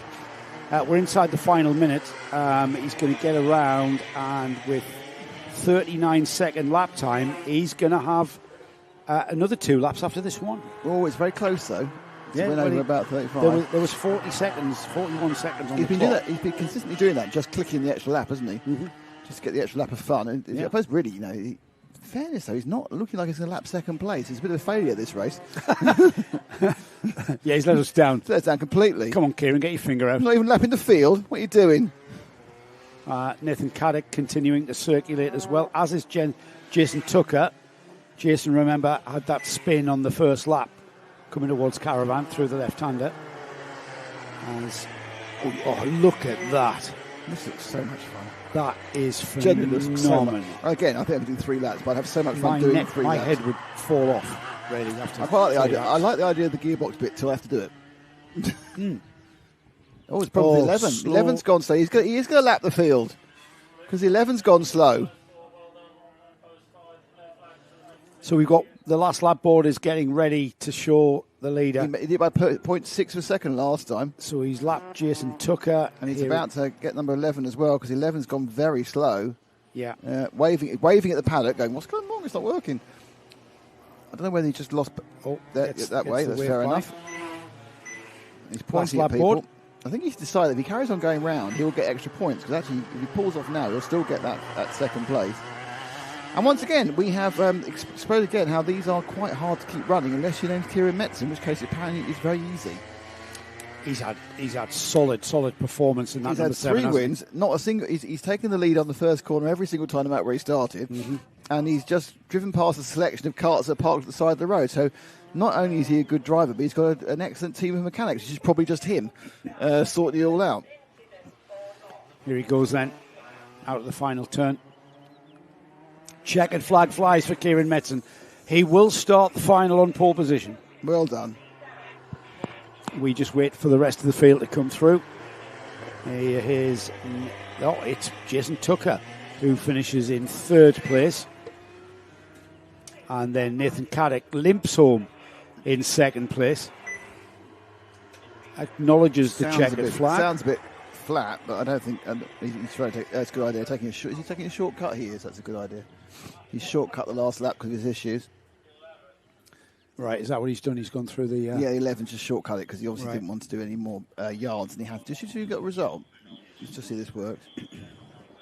Well, Kieran Metzen, another dominant win for him. Nathan Caddick is second. Jason Tucker, after that spin, third. Fourth, and a retirement was Ben Dixon.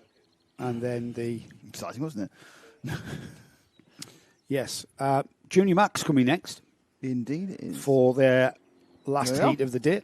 Jaden Payne, Who's won the first 2 races. who's on target to take another one. Elliott Smith alongside Joshua Alcock and Charlie Thompson. Harry Ward and Jake Richardson with Layla Bell and Cooper Moore. Archie Green and Finlay Doran on row 5. And then Lydia McLaughlin, who's done really well. She's on a novice plate, is Lydia. Starting at the back this one, she's been right there in the top 5, 6. Yep. And scrapping for position and certainly beyond holding her own. I was always told and would pass that on that when you first start, if you're holding your own and staying with the field, you're doing all right. You're doing all right, and then you develop into getting in amongst it and start competing. Just hanging on the back for dear life is absolutely fine at the start. Yes, absolutely. Oh, you got some more automated analytics. We never told about. No, you never told about automated. So automated analytics, spend smarter, generate more. Bridge your data gap with AI-powered analytics for marketing, customer service, compliance, and recruitment professionals. There you go. So AI-powered analytics. I think that's what my son-in-law does. There we are, you think? Artie, That's yeah. what Artie does. Good old Artie. He was looking for a job, actually. There we are. This could be a perfect moment. Yeah, they want to move to Cyprus, though. That's the thing. Looking for a job in Cyprus. Are there many jobs in Cyprus? I'm not sure that's what you knew when you're living there. Here they come then. Jaden Payne and that red cart who is leading this field around as we make our way around on the formation lap. There is Lydia McLaughlin on the number 12 who has gone ahead of a couple of carts. She should be on the back of the grid. She's on the novice plate, as is Cooper Moore, Archie Green and Finlay Doran and Lydia McLaughlin. There are 4 novice drivers who will start. They've started every heat at the back. That's the process. That's the protocol. But not in the final. Next heats. No. They'll be where they've qualified in the final. Here we go then, heading towards the start of the red lights go out and we are racing. Now, Jaden Payne has won the first and second heat. Now he's starting this one from the front, so that bodes well for him, doesn't it? Oh, 3 wide. Oh, that's the number 82 of Joshua Alcock, who ends up pointing the wrong way. He hit some curb, and that was where it all went wrong. See if we can see that again. It's 3 wide into turn 1 there. In second place, he's got the 3 curb, carts. And that's the problem. Way too much and curb. He hit the curb, didn't he? Yeah, he hit the curb, and the then he saw the Tony cart, and he tried to correct it, and that was it. Just a mistake on his own. That's a shame for Joshua. Just got it squeezed to the inside, you could argue.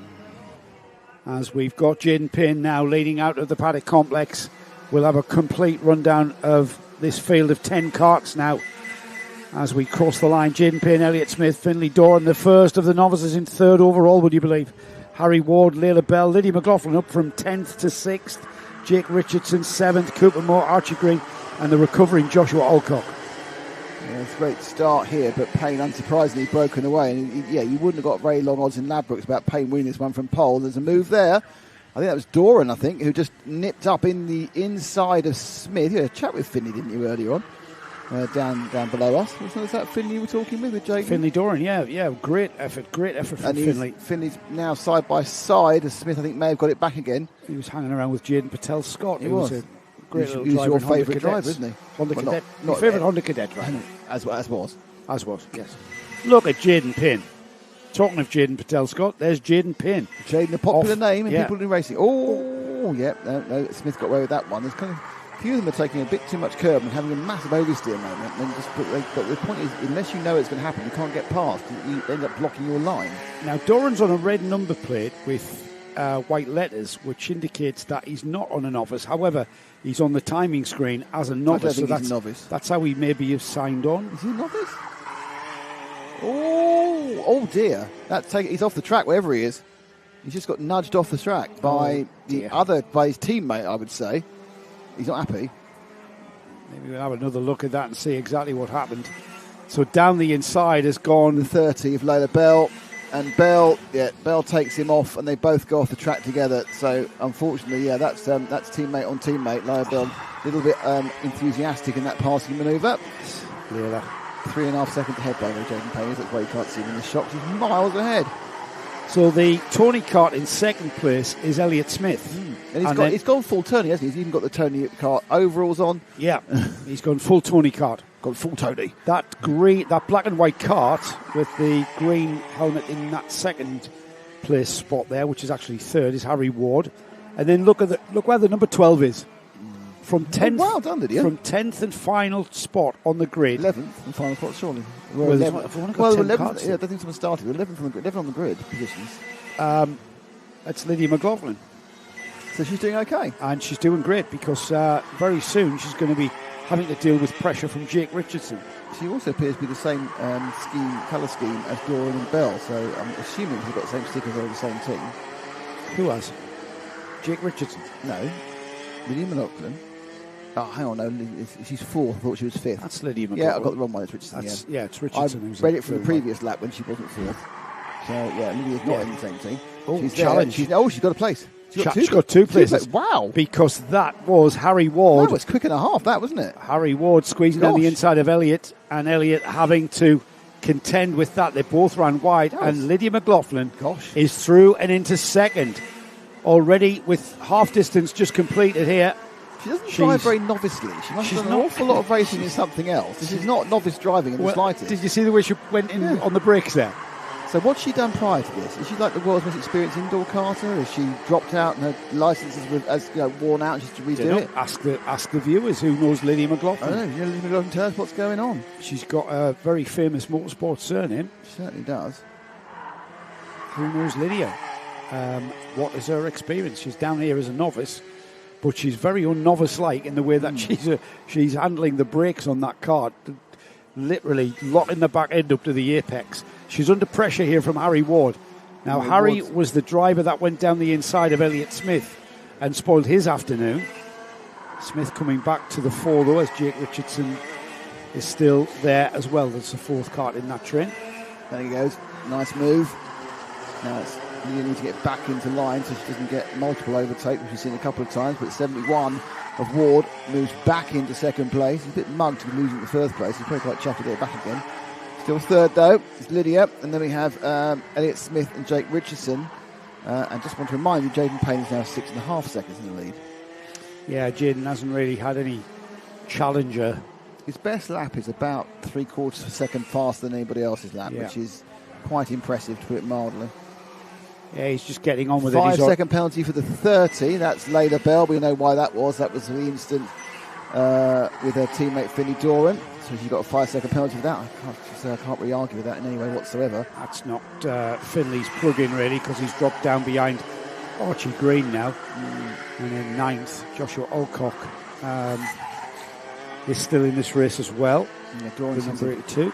Not being knocked off the track, but had a bit of confidence. Now, it's likely that it was quite a long push off, so possibly he also had a little bit of sustained, a little bit of damage to the cart on the way. 38 gets a warning.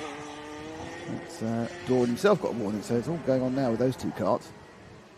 2 minutes to go. Payne is currently driving in Nottinghamshire rather than Lincolnshire. And then you've got Ward, McLaughlin, Richardson, Smith, that's your top five. Still on to play for second, though. Harry Ward looks in a commanding second. Little break this last lap. I was about to say, but you know how quickly they can disappear.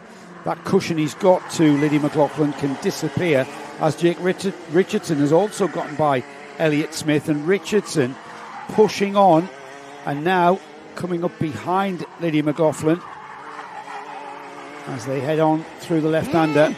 And I know it's the wrong one, sorry, there's a very slow colour scheme there, which is Joshua Alcock. He's got the same colour scheme as Jaden Payne. I thought the leader had broken down. It's not, it's Alcock. Alcock had broken down. Still all to play for, I think. Second, third and fourth. With 1 minute on the clock, they're going to get round for another 2 laps at least. And just look at that on the brakes into the chicane there. 45 second laps, they'll just do 1, 2, 3 laps, 2.5 laps to go. They'll all stretch out a little bit. This second, third, fourth, and fifth, you've got a little bit of stretch. I don't think it's going to stay that way, obviously. They've panned out somewhat, haven't they? So getting towards the stage of the race where you want to make your decisive move, and no one is close enough to anyone to actually make that move and improve. But then again, Nick, you might think discretion the better part of valour. Coming to the final, are these points enough to give me a grid position which I can attack for second? I think we know who's going to win. That's Payne. That's the one there, 41. Jaden Payne. That's how far ahead he is. He's the straight and the chicane ahead. Ward's doing a good job. He's managed to break the rest of now. So I think second place is short. So the battle is third and fourth. McLaughlin v Richardson to the point where Richardson now goes up. He's done it. Has he gone too early? There's another lap to go after this. Side by side action all the way around that corner, but Richardson has the momentum and gets ahead of Lydia. She made that hard for him. Some great driving here from these youngsters. Yeah, so McLaughlin now is a little bit into the clutches of Elliott Smith as well. But she's got the right. She's going to get the drive. She has. She absolutely has. Tough it out now. She had to back it out. Yeah, Richardson had the line. She has to really back it off there. She was within, I'd say, about 30 centimetres of getting past there, and then she didn't. This is allowing Harry Ward to just disappear in second place. So we've got Jaden Payne, 9.2 seconds to that driver there on the black and white kart, Harry Ward. Then the blue and white kart of Jake Richardson. Then the green and white black kart of Lydia McLaughlin. Elliott Smith on the Tony kart, currently fifth. Then behind them, Cooper Moore, Layla Bell, Finley Doran getting ahead of Archie Green for eighth. Joshua Alcock rounding off a 10 kart field. But we're getting towards the checkered flag as Jaden Payne comes through. Flag is waved for Jaden. It's only a heat. We'll catch him for the final. Here comes the battle for third. That's still ongoing as Harry Ward secures second. Right there. Jake Richardson, Lydia McLaughlin, Elliott Smith, and the rest of the field coming through to complete their heat phase. That's the heats completed then for Junior Rotax. Sam Wright, this information within the McLaughlin. She did the IKR at Fullbeck for a bit, so she hasn't got a Motorsport UK license. Right, she's got IKR experience. IKR license. That makes a lot of sense, doesn't it? Thank you, Sam Wright. Yeah, thank you, Sam, for that. She certainly didn't look like a beginner. No. The way she was backing it into the chicane there on those brakes. That's the result there. Jaden Payne won by a long way, 9.8 seconds. Harry Ward second, Jake Richardson third, Lydia McLaughlin fourth, Elliott Smith, Cooper Ward, Lila Bell, who's got a 5-second penalty that's not going to affect her position, then Finley Doran, Archie Green, and Joshua Alcock, who broke down towards the end. Senior Max next. 5-card grid. Morgan Hudson Brown starts this one, trying out the energy kart this weekend. Tom Rivers alongside Jaden Robinson, Harvey Quick, who's very quick, and Mark Taylor round off the 5-cart field. There is Morgan on that energy Corsa, number 69. The number 19 alongside him is Tom Rivers, and we've seen how quick Tom can be. Harvey Quick has been very quick. He's been quick, but I think has he got both the wins? He's only got one of the wins. Not both I can find out while I a roll under just refresh our memories. So our memories are old and kind of rusty. Heat two was won by Harvey Quick for Morgan Hudson Brown, and then Heat one was won by Harvey Quick for Morgan Hudson Brown. Yeah, Tom Rivers apparently pulled out because his engine was too rich last time. That was the information we got on our chat. He had an overly rich engine. That was from Alfie Brenton. So thank you, Alfie. Waiting to get rolling now with these 5 carts. They may have had to clear off a little bit of a problem for one of the other, not problem, just to rescue a cart. And here they go. So the 5 of them, they'll be doing this warm-up lap. I'm sure Morgan Hudson Brown would like to cut. He's not really been too near the front and get a chance to get past. Oh, Morgan Hudson Brown's got a problem. So Hudson Brown there with an issue as he trolls down to the bottom of these. Pulled off, or is he just going to try and catch up again? Is he getting it rolling, or is it all over? Is he just trying to cut corners to get back? Nope, he's broken down.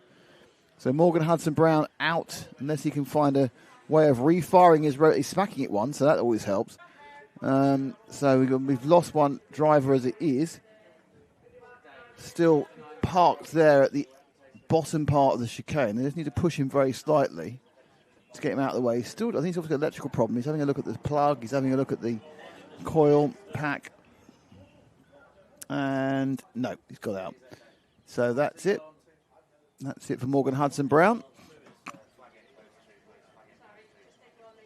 And the carts are slowly coming round. I don't know whether they can go for a start because it's not in the way of the first lap. They don't go into the chicane in the first lap. And the 4 carts who started, off they go. So how quickly will Quick get to the front? Well, he's in second place already. That's how quickly he'll get to the front. There's Mark Taylor, who had 3 or 4 laps out with a problem of a fuel tank lid that had come off. He had to get a new one fitted. So there's 1, 2. Robinson leading from Quick, but Quick very, very likely to quite quickly snaffle past him. And by quite quickly, I mean almost immediately. Not quite at that point. As he comes round. Oh, it's a beautiful move by Quick. He's probably making it hard for himself to increase the amount of fun. Top 3, much closer together. River's been dropped already, so I'm not sure he's got the engine running sweetly yet or not. But Robinson enjoying his little moment in the sun at the front of the grid. And he powered back up the straight towards the second chicane. And Harvey Quick in second in the purple and the green. The all green is the 99 of Mark Taylor. That's the 14 is Quick. And so I think if I was going to do a sweepstake, I wouldn't have thought that Robinson would stay ahead this long from Quick. As we begin to finish, there's 2 laps in the book. Now Quick has tried a number of overtaking manoeuvres. This time he's relatively happy to sit behind Robinson. There's 2 wins in a second. Obviously stick him on pole for the main final. Come on, Harvey Quick, says Isaac Racing 30. And find themselves back up again. So they are in the process of this battle. There's a little shape to the outside by Quick. They are in the process of this battle, just gapping Taylor. Taylor's falling a little bit in the clutches of Rivers. These 4 running together. We lost Morgan Hudson-Brown before the race even started with what looks like some sort of electrical problem. His engine now side by side. Quick, no, doesn't bother going for it. I suppose really he probably perhaps has the confidence to think he can do it at any point. But Robinson's not going to be an easy pushover here. A lot of glances over the shoulder. Robinson's very keen on knowing what's behind him. And Quick shaping up now the second part of the main straight. Not really looking to do too much. We're correcting the steering. And behind them, it's nearly as close between Taylor and Rivers. As Rivers' sluggish start appears to have been sorted out now, and he's moving forward again. But it's all about the first 2. And it's all about Jaden Robinson managed to hold off Harvey Quick so far.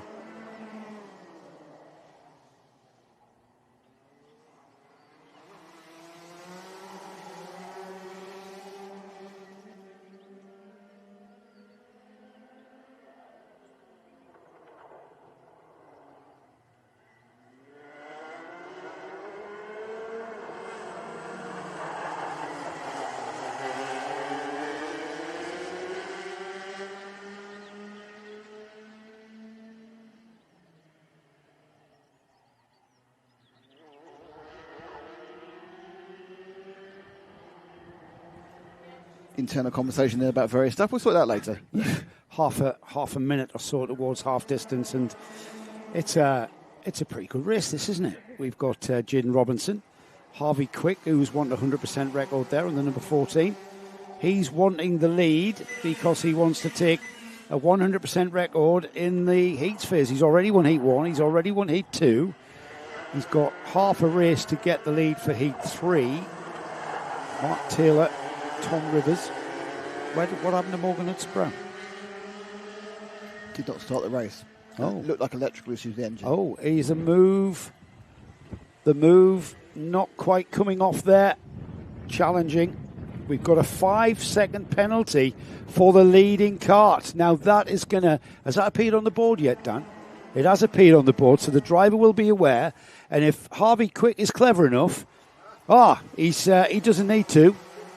I was going to say he can just sit there on his rear bumper. However, he's thinking, nope, I want to win this one on the road, not in the steward's office. And off he goes into the lead. with just under 3.5 minutes remaining. Jaden Robinson, the 55, I was about to say, but I didn't get my words out, Nick. He's got a 5-second penalty. I'm not quite sure what for. Jump start is the deemed to be the reasoning. So that second place Kart. He did so well for half the race, staying ahead, and then at the same time as he found that penalty, he lost the lead as well. He did, yeah. It was a double whammy. So he's in fourth. Yeah, because Mark Taylor and Tom Rivers are close enough. These 4 karts are very, very, very close. Rivers, who was, had engine problems in the last one, he's fourth, but he's only 1.5 seconds away from the lead. Yes, isn't he? Yeah, that's amazing. Less than 2 seconds in it between first and fourth. Which is a problem, obviously, because it means Robinson is not going to be able to make up the gap on anybody unless they make a mistake. And so he's going to be, as you say, dead in fourth. No. He will beat the non-starting Morgan Hudson-Brown, though. Yes, he will. He will, absolutely. 2.5 minutes or so. And we have got the question to ask going forward to the finals is who can beat Harvey Quick? Who indeed? He's there on the... I tell you what that livery on his kart looks like. It looks like the Porsche 917 that won at Watkins Glen in 1970, the psychedelic Porsche. It does have that colour scheme, I'll give you that. Even It does. Even I know what that colour scheme is. I wonder if he realises that. My guess is no. No. Unless, of course, his team manager has... his dad, yeah. I'm trying to see if it's a team livery. And I wonder if there's any... He's carried it on sort of into his hat as well. That's a bit of pink and blue. Check out, I think it was Watkins Glen 1970. Nobody cares. What do you mean? You care. You care, and a selection of people who are currently working the water meter at Atlantic Care. Yes. Big M on the front. Is that actually a functional picture of an M on the nose, or is it just the way that they've squiggled the writing? Like it's got a big M. Yeah, I'm not sure what that stands for. It's always the glare of the sun and the speed of the carts past us in the control tower here. We're in with the officials and the timekeepers. And it's a very pleasant, always very pleasant to visit Fullbeck. Fullbeck Kart Club, one of the oldest kart clubs in the UK. Certainly one of the oldest tracks here, established in 1960. Been racing what is pretty much the same configuration. I'd like to point out that the audacity of the officials and their biscuit thievery is quite remarkable. Well, the way he's lashing out penalties, he needs taken strength two, up, doesn't he? He's taken two. It's not like a single biscuit he's stolen. He's stolen two. It takes a lot out of you lashing out penalties, you know. We're financing the sugar addiction of various members of this team. Dan, honestly, mate, we will bring more biscuits. Clearly, we need more. We were under-biscuited. We've under-biscuited. Well, I didn't know he was here. Well, I thought he was out doing something much more sort of high-level, high-brow than just a clubby at Fullbeck. Yeah, but the clubby at Fullbeck has biscuits. Or did. Sure, they did have biscuits. They're now inside down Ashton. So anyway... So Harvey Quick is about to see the last lap board here for the third and final heat for the senior rotax class.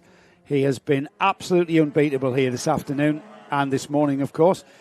Took the win in heat 1, took the win in heat 2, and here he is about to go on to his final lap of the heats phase. I don't make these too exciting. There's an outside chance that Robinson might get the 5-second gap.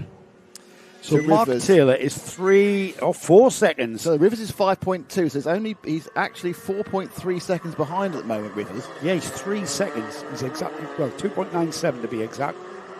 So let's see. Rivers is 4.3 seconds behind. If he's 5 seconds behind, he'll lose the position. So Tom Rivers will be fourth and Jaden Robinson will be third. If he can make up he's only 7/10. He's only got 3 seconds on Mark Taylor.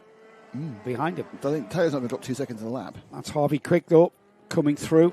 And so, will Robinson lose that final points-paying position? Let's wait and see. As the checkered flag flies then for Harvey Quick.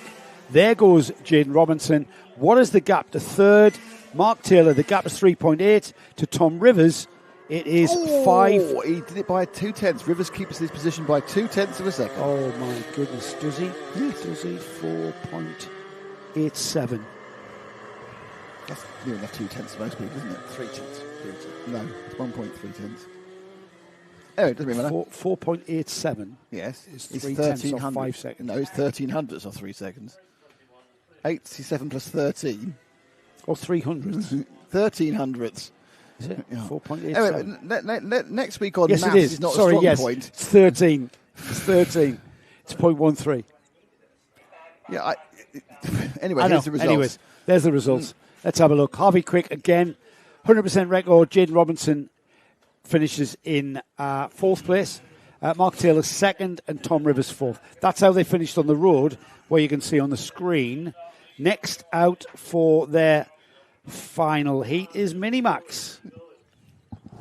And we'll have a bit of a refresh of our memory as to how the 950 Minimax. So heat one. There's the grid. Rupert Thomas, Eva Jones. Eva Jones, Xavier. It is Xavier Davidson. Thank you for the bag of wheels and the Coke, Mrs. Davidson. Roxanne. You don't, yeah, anyway. Yes, I know. You You were about to sing the song, weren't you? I had to stop because I realised what the song was about. But Xavier Davidson. It's very hard not to sing the song. Do you remember the film Roxanne with Steve Martin? Yes. It was a reworking of Serrano Bergerac. That's right. Was it Daryl Hannah? Yes, it was.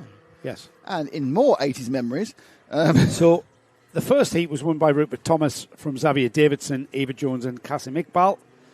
The second heat for the Minimax 950s was won by Rupert Thomas, and Xavier Davidson was second and Kasim Iqbal was third. So what happened to... Where am I? There I am. Damn. So Rupert Thomas showed a different coloured number plate for that one. Don't go. Round again they go. They're going too quickly. Well, I'm not surprised because they were all over the place, weren't they? They were absolutely all over the place. So Eva Jones, Xavier Davidson, Rupert Thomas and Kasim Iqbal get a chance to have another formation lap. We've got Xavier, Rupert and Kasim on novice plates. Eva Jones, the number 19, is the only driver not on the novice plate. Now again, they might be have experience of the Fullbeck IKR environment, sprint series. Yeah, the sprint series, yeah.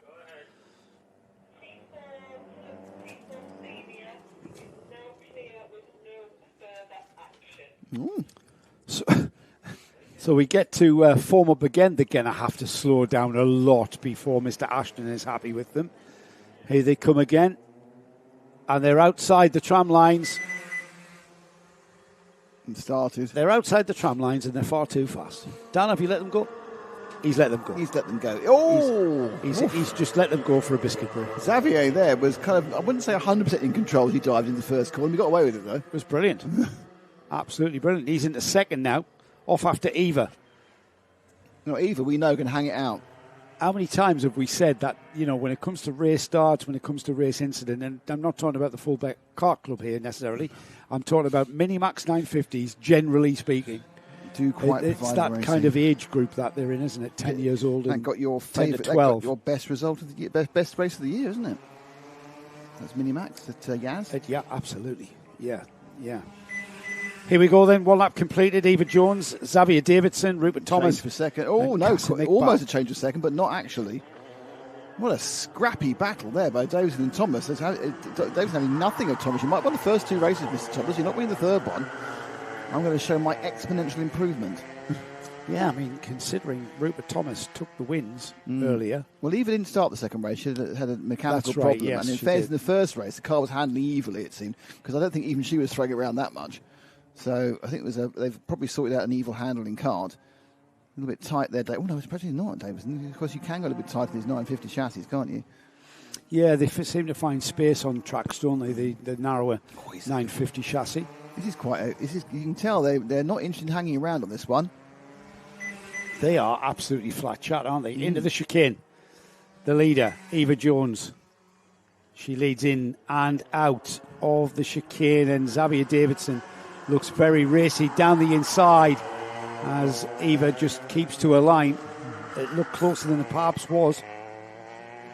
She gets into the second chicane. It'll be interesting when Thomas starts to move forward. He's been pretty quick so far. Yeah, Thomas looking very racy on the back of second place Kart. Oh, and there's coming together there at Caravan.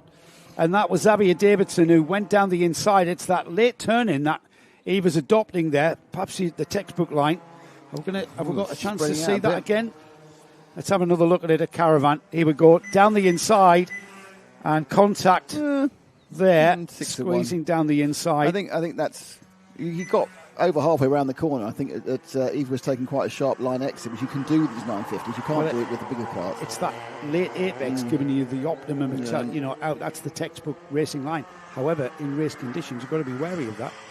And Xavier saw a gap and he went down it. He would go again then, getting towards the part of the track where these two had to come together last time by, through the sweeping left and into Caravan. They're not anywhere near one another to do that again.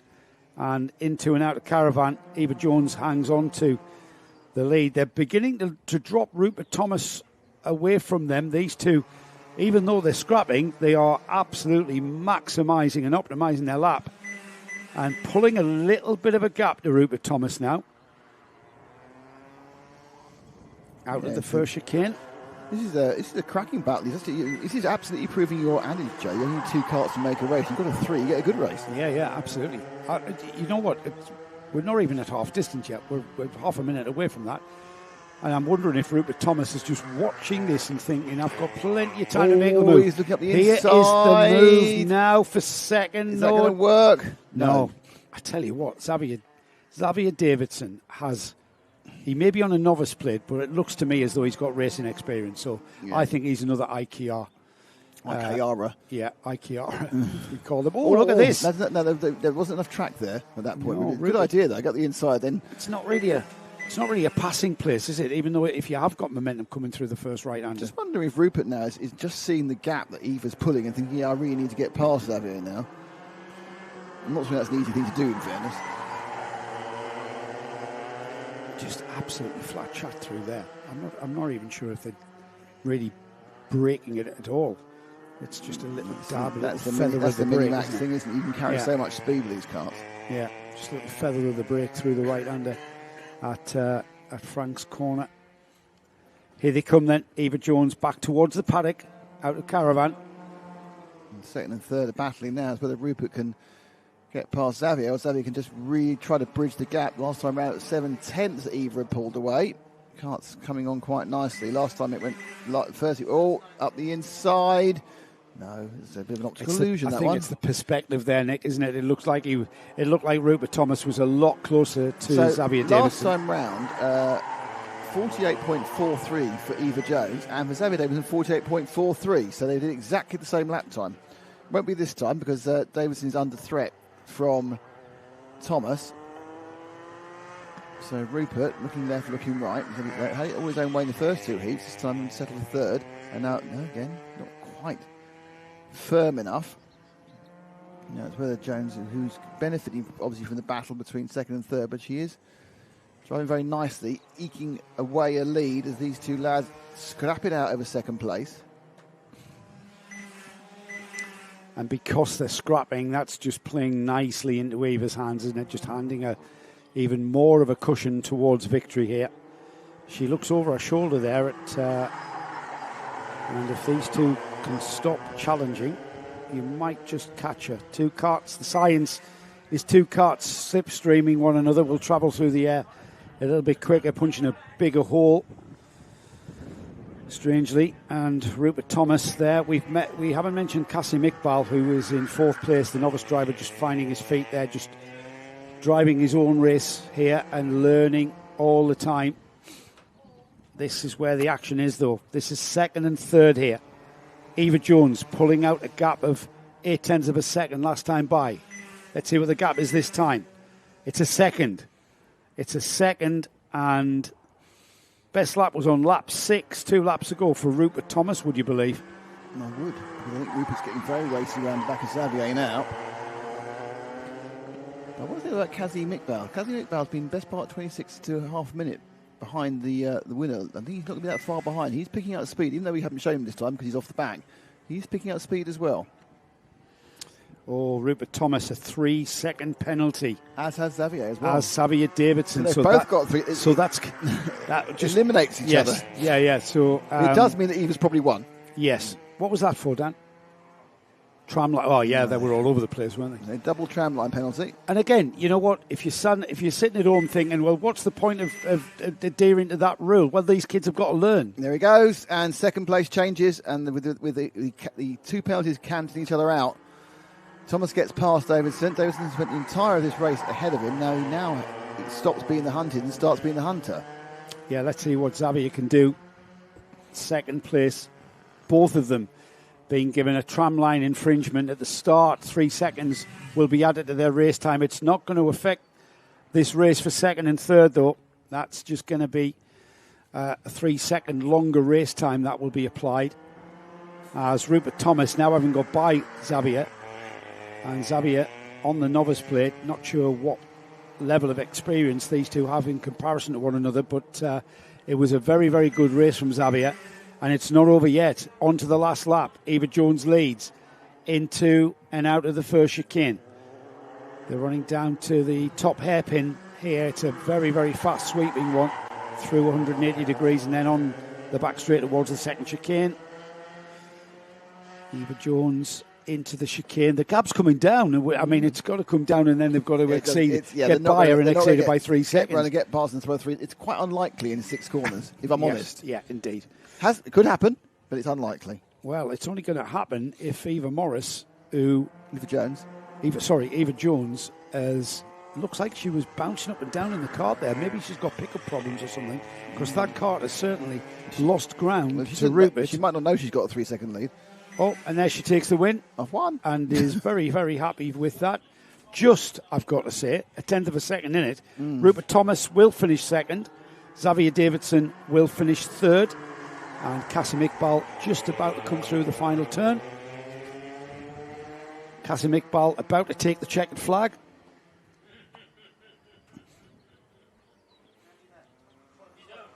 The last of the finishers. He's coming in. Here he is. Here he comes. Here's Kasim. I think he just dropped his pace off towards the end. I think there might be an issue where he's getting a little bit tired at the back end of races, Kasim.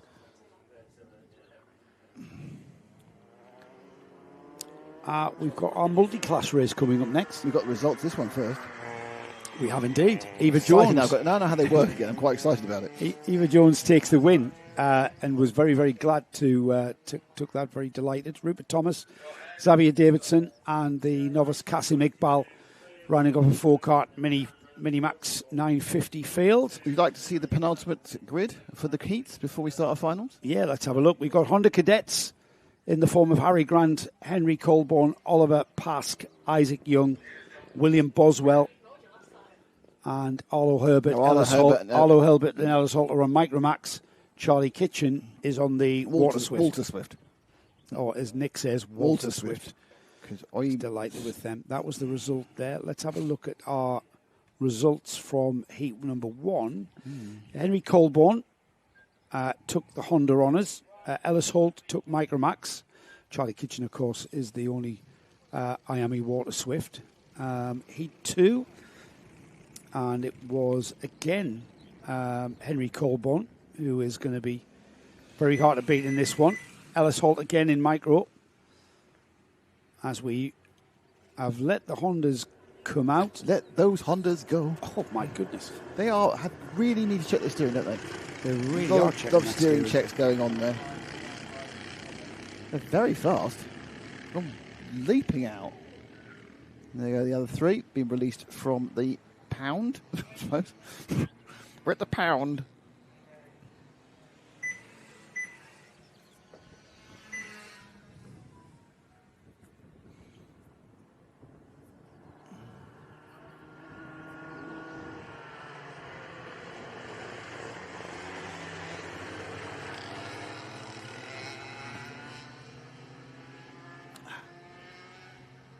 So this one and one more heat, and then we start the final. I think the finals are 10 minutes, I think. Say that again. This one and one more till we start the finals. I think the finals are 10 minutes. I will check for us on that. What's the duration of the finals, gentlemen? Here you go, the Hondas then. They are off for their third and final heat. Heading down to turn 1. It's side-by-side action. Action certainly is. And sweeping across the bows is the 75 of Henry Colburn. And he's got the 45 of Harry Grant in second. Then Isaac Young, Oliver Park, and William Boswell. It's interesting that that selection of names, they could quite easily have been like in the Cavalier times, couldn't they? It's interesting how names come and go. Isaac, Oliver, William, Henry, and Harry were all plotting against the Queen or the King. You know. I thought you meant the surnames: Grant, Colborne, Young, and Pask. And Boswell, absolutely. And Boswell was at. Well, Boswell was the bread people, weren't they? Boswell family was Carla Lane's bread. But I'm just saying, it's interesting how names. One of the things I quite like about covering this event is you can see how the popularity of various names comes trends, and goes. yeah. The trends, yeah. Yeah. There were a lot of Arthurs at one point. Yeah, which was an old name. I mean, my newest granddaughter is called Mabel. No. Where'd she get that one from? Well, her mum and Well, dad. her mother. Yes, obviously. But you know Was it her mother? Wasn't I don't know. No input from Marty on that one. No. There will have been a meeting, a negotiation. Yeah. Sat down at the kitchen table. Where he was told what the name was going to be. With an 8-month pregnant woman. You're not arguing much about Absolutely. that point. I'm calling it Mabel. Okay. Yeah. All right. Henry has got Harry Grant going with him here out of caravan for the first time. Now these two already pulling a gap to Isaac Young and Oliver Pask. William Boswell is the novice driver who is finding his feet, isn't he? He's finding the pace. It's fine. Yeah. He's doing what you need to do to get a certificate on his license, to get a signature of his license, and then he'll get quicker and quicker and quicker, because they all do. It's really irritating. 2 laps completed then. There is Boswell. Now then, who is leading Micromax? Arlo Herbert was leading Micromax. Yeah, absolutely. Let's see. Battle there for the second and third. Let's see if it's stayed the Here same. they are. Here come Micromax. It's a little bit of a bigger lead, actually, for her. Oh, it's Holt. Holt's got through on Herbert, and the lead now is 0.6 of a second, with Charlie Kitchen winning Iarmi again. I thought I'd seen the black cart of Ellis Holt, and he's back there. He took the win in the Micromax class ahead of Arlo Herbert in the first and second heats, and that's how they've basically run. They're brand new to this sport, these two, as is Charlie, as is Isaac, Oliver, and William as well. There's only two. Top 2 in cadet are the only ones not on novice plates. Yes. Now then, having identified that we have a very healthy IKR championship here at Fullbeck, it's a way of gathering experience and race experience before you get an MSUK license to go on the national scene. So this is obviously they're racing at their local track to gather signatures to get that national license. 5 minutes on the clock, and the Micromax class there with 2 drivers in it. Ellis Holt at 22 on the orange helmet. Let's have a watch of Arlo in the red overalls, the red and white helmet. Number 99. Yeah, my favourite of ice cream. We'll just watch him a lap or so. If I say 99 to you, do you think ice cream or Luftballon? I used to race 99. Did you? Yeah. At Felton, Northumbrian Kart Club, back in the. Did you have the same 90s? number? I was 24. I wanted to be 23 because it was my birthday, but it was already taken, so I was 24. In these old-fashioned days when you had to put in a piece of paper saying, Yeah, I'd send it in I'd the like to post. enter your event on, and it was like 3 weeks' time. First choice number, second choice number, third choice number, then obviously class, which was 100 Britain heavy for me because I was in Britain heavy. Well, I wasn't that heavy then, but I was still 6 foot and 13 stone then, which was a dream now to be 13 stone. If you were heavy, you were still in the 100 Britons, because obviously you were in the very strong grids in the south. Were you in 100 National? Yeah, because that was stickier tyres, wasn't it? that was Vegas. Yeah, I can't remember what we had. And then 100 National kind of died away in the northeast, and Britain came to the fore. Because Britain National had freer engines and stickier tyres. Everything else was the same. Chassis was the same. Yeah, so that was. But Britain took over from National, and the tyres got stickier and stickier over the 5-year course. That's what happened. Yeah, because people ruin it basically. Can we find our leaders in first and second in cadet? They're just heading towards Frank now. There we are. That's our leaders in. No, they're not. They're just heading towards. They're up there. They're just heading towards Ash. They're Ash. They're going round towards Caravan now. Thank you, Ron. So we love reminiscing about our break. My karting career was just over 2 years. How many years do you do? I wouldn't call it a career. All right, my times I went karting in a I owner-driver environment. I karted solidly between 86 and 92. Just think, if you'd been more adventurous geographically, we could have karted against each other and never known. I was quite adventurous in that We didn't go to period. Battle Park, did you? And then I was on and Which off. is like a 5-hour run. I was on and off all the way to 2003. Really? From 1986 to What are you running in 2003. like 1990, 2000? You running Uh, rotax? then? rotax and Wow. some pro karts and some endurance racing. Was that stuff you owned or just stuff you No, were led somebody to? just Yeah. would say, "Do you want to race me kart at the weekend?" And you go, no. The mother of my children was the manager at Wardenlaw, so I was Which always is hanging important. out there. Just for dear listeners, that means the mother of his children is not his wife. Though Not she anymore. was. She was then. Now she's not. Now both his wives go on holiday together. Let's not go that now. It's very weird. It's beyond weird. We're a modern family. You are that's Very true. modern Very family. modern family because you've got a schism in the family as well, which you have to have. What's a schism? A crack. Oh yes, yeah. Because every family does. Absolutely. Yeah.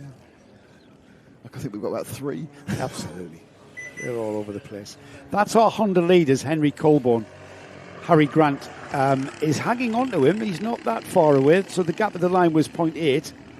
And Harry there just getting on with it and staying with Henry. See if I can find out the gaps from the first and second. So the second heat the gap was 1.9 seconds to Harry. In the first heat, it was, let me just find This is out. proper research Joe's doing at the moment, by the way. It was 3.3. So at the moment, that gap has gone from 3.3 to 1.9, and it's currently at 0.8. So Harry is... When these two go past, can we just hold? Because there's actually a battle for third and fourth in Cadet, I think. Not that one. No, that's the Water Swift. So the next two that come past, that's your third and fourth battle between Young and Park, I That's believe. brilliant. Isaac Young, Oliver Park. Isaac Young on the green cart. The red and white cart is Oliver Pask. Sorry, not Park, Pask. Oh, sorry, I misread that. Apologies. Yeah. As we head down to turn one. He's racy, isn't he? It's not turn one. What am I talking about? It's turn one. It's not. The chicane is turn one. Oh, well, yeah, depending what lap It's you're on. turn one on the start. Yeah. Very confusing. It's a turn. Yes. But, Ooh, look at this. Oh, yes, that was the foreshortening of the camera helped that one, but it He looked did. like an optimistic move to me. He looked like he was going to go for a gap. That was massively... Not even closer to It was there. disappearing Is he? every micro He second. is side by side. He's got a little bit of an overlap and then gone, he's got a lot of an overlap and then decided against it. Yeah, I think that was more to do with Isaac Young just keeping that momentum. We are getting towards the last lap board. Yeah, not this time. they got another one. They're going to go around again. Yeah, There's first, second disappearing for you. This is third, fourth in the cadet side of things. There's no other close battles here. Les Holt is 4 seconds ahead in micromax, and Charlie Kitchens is retired from my army. And it's a side by side and move through. And the 31 of Park takes Young. Can you answer the over and under pass? Sorry, can you do the over and under? Is the question. Oliver passed with a textbook move at that sweeping 180-degree turn here at Fullbeck. Over the curb on the exit of the second chicane. Through the left-hander. Can he hang on to it? Isaac Young now trailing him. This is a battle of the novices, isn't it? The two Honda novices absolutely gaining a massive amount of experience. As the last lap board goes out to Henry Colborne. I think Young's going to need to really gather all his pace. But it does seem that Past now his pass possibly has a couple of kart lengths on him, but obviously it's he's hard pulled to out, tell. hasn't he? It's hard to tell because often these drivers are fast at different parts of the circuit. I think Pasca's actually dropped out of the slipstream as well. And with them being novices, they tend to make mistakes. Yes, excellent. And Sorry. they make mistakes and the gaps disappear Young's in the blink of an eye. Yeah, Young's just dropped out of the slipstream now, so it's despite taking a long time to get past now. I just want to mention that the fastest lap of the race is from a micromax, the micromax of Ellis Holt. There we are. 51.27 is the fastest lap of the race overall. So the micromax, the rotax engine kart, is the fastest on the track. As this battle for third continues, as the leader, Henry Colborne, crosses the line and takes the win. Second is Harry Grant, and the gap is 1.1. Wow. 3.3, 1.9, 1.1. Harry is slowly catching Colborne. Yeah, so by tomorrow, he'll get past him. So, third place, Oliver Pask. Fourth place, Isaac Young. First of the Micromax classes. And the fastest lap of the race overall is Ellis Holt, with Arlo Herbert in second place in Micromax. And then behind them, William Boswell, the last of the Honda runners. And then the Water Swift runner is Charlie Kitchen. He's retired. And now time for our last heat. This will conclude all of our heats. It's for the 2 Bambino runners. And then we will get straight on with the finals. The first final is for the Tillotson Juniors. But right now we've got 8 minute. Is it 8 minutes for the Bambinos? Mm-hmm. It is. Lewis Ansley and Astro Matthews. 1 petrol, 1 electric.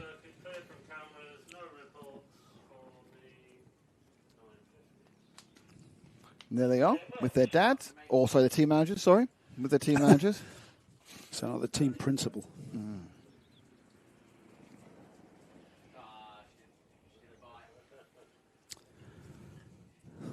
So if you check out the Association of Racing Kart Schools, it'll tell you that the Bambino class uses a very small car with a mighty electric motor, superseding the petrol Coma C50.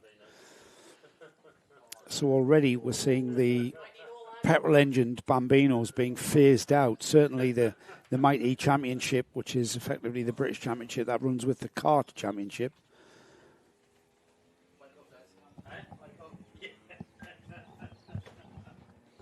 So we get a glimpse at Dad's see one of the dads walking in there, got a slight limp.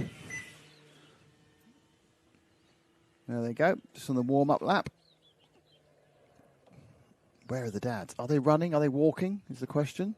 We'll wait for them to come into view on the main straight. There are the team managers. Thank you, Ash. Give me some team manager shots, please. There we go, a bit of Ash. There we are. Oh, it's not much of a race, that, is it? No, come on. There we go. Bring me sunshine in your smile. Bring me laughter. His pants have fell off. Oh, all the while. There's the family show. Well, not when Frank's involved.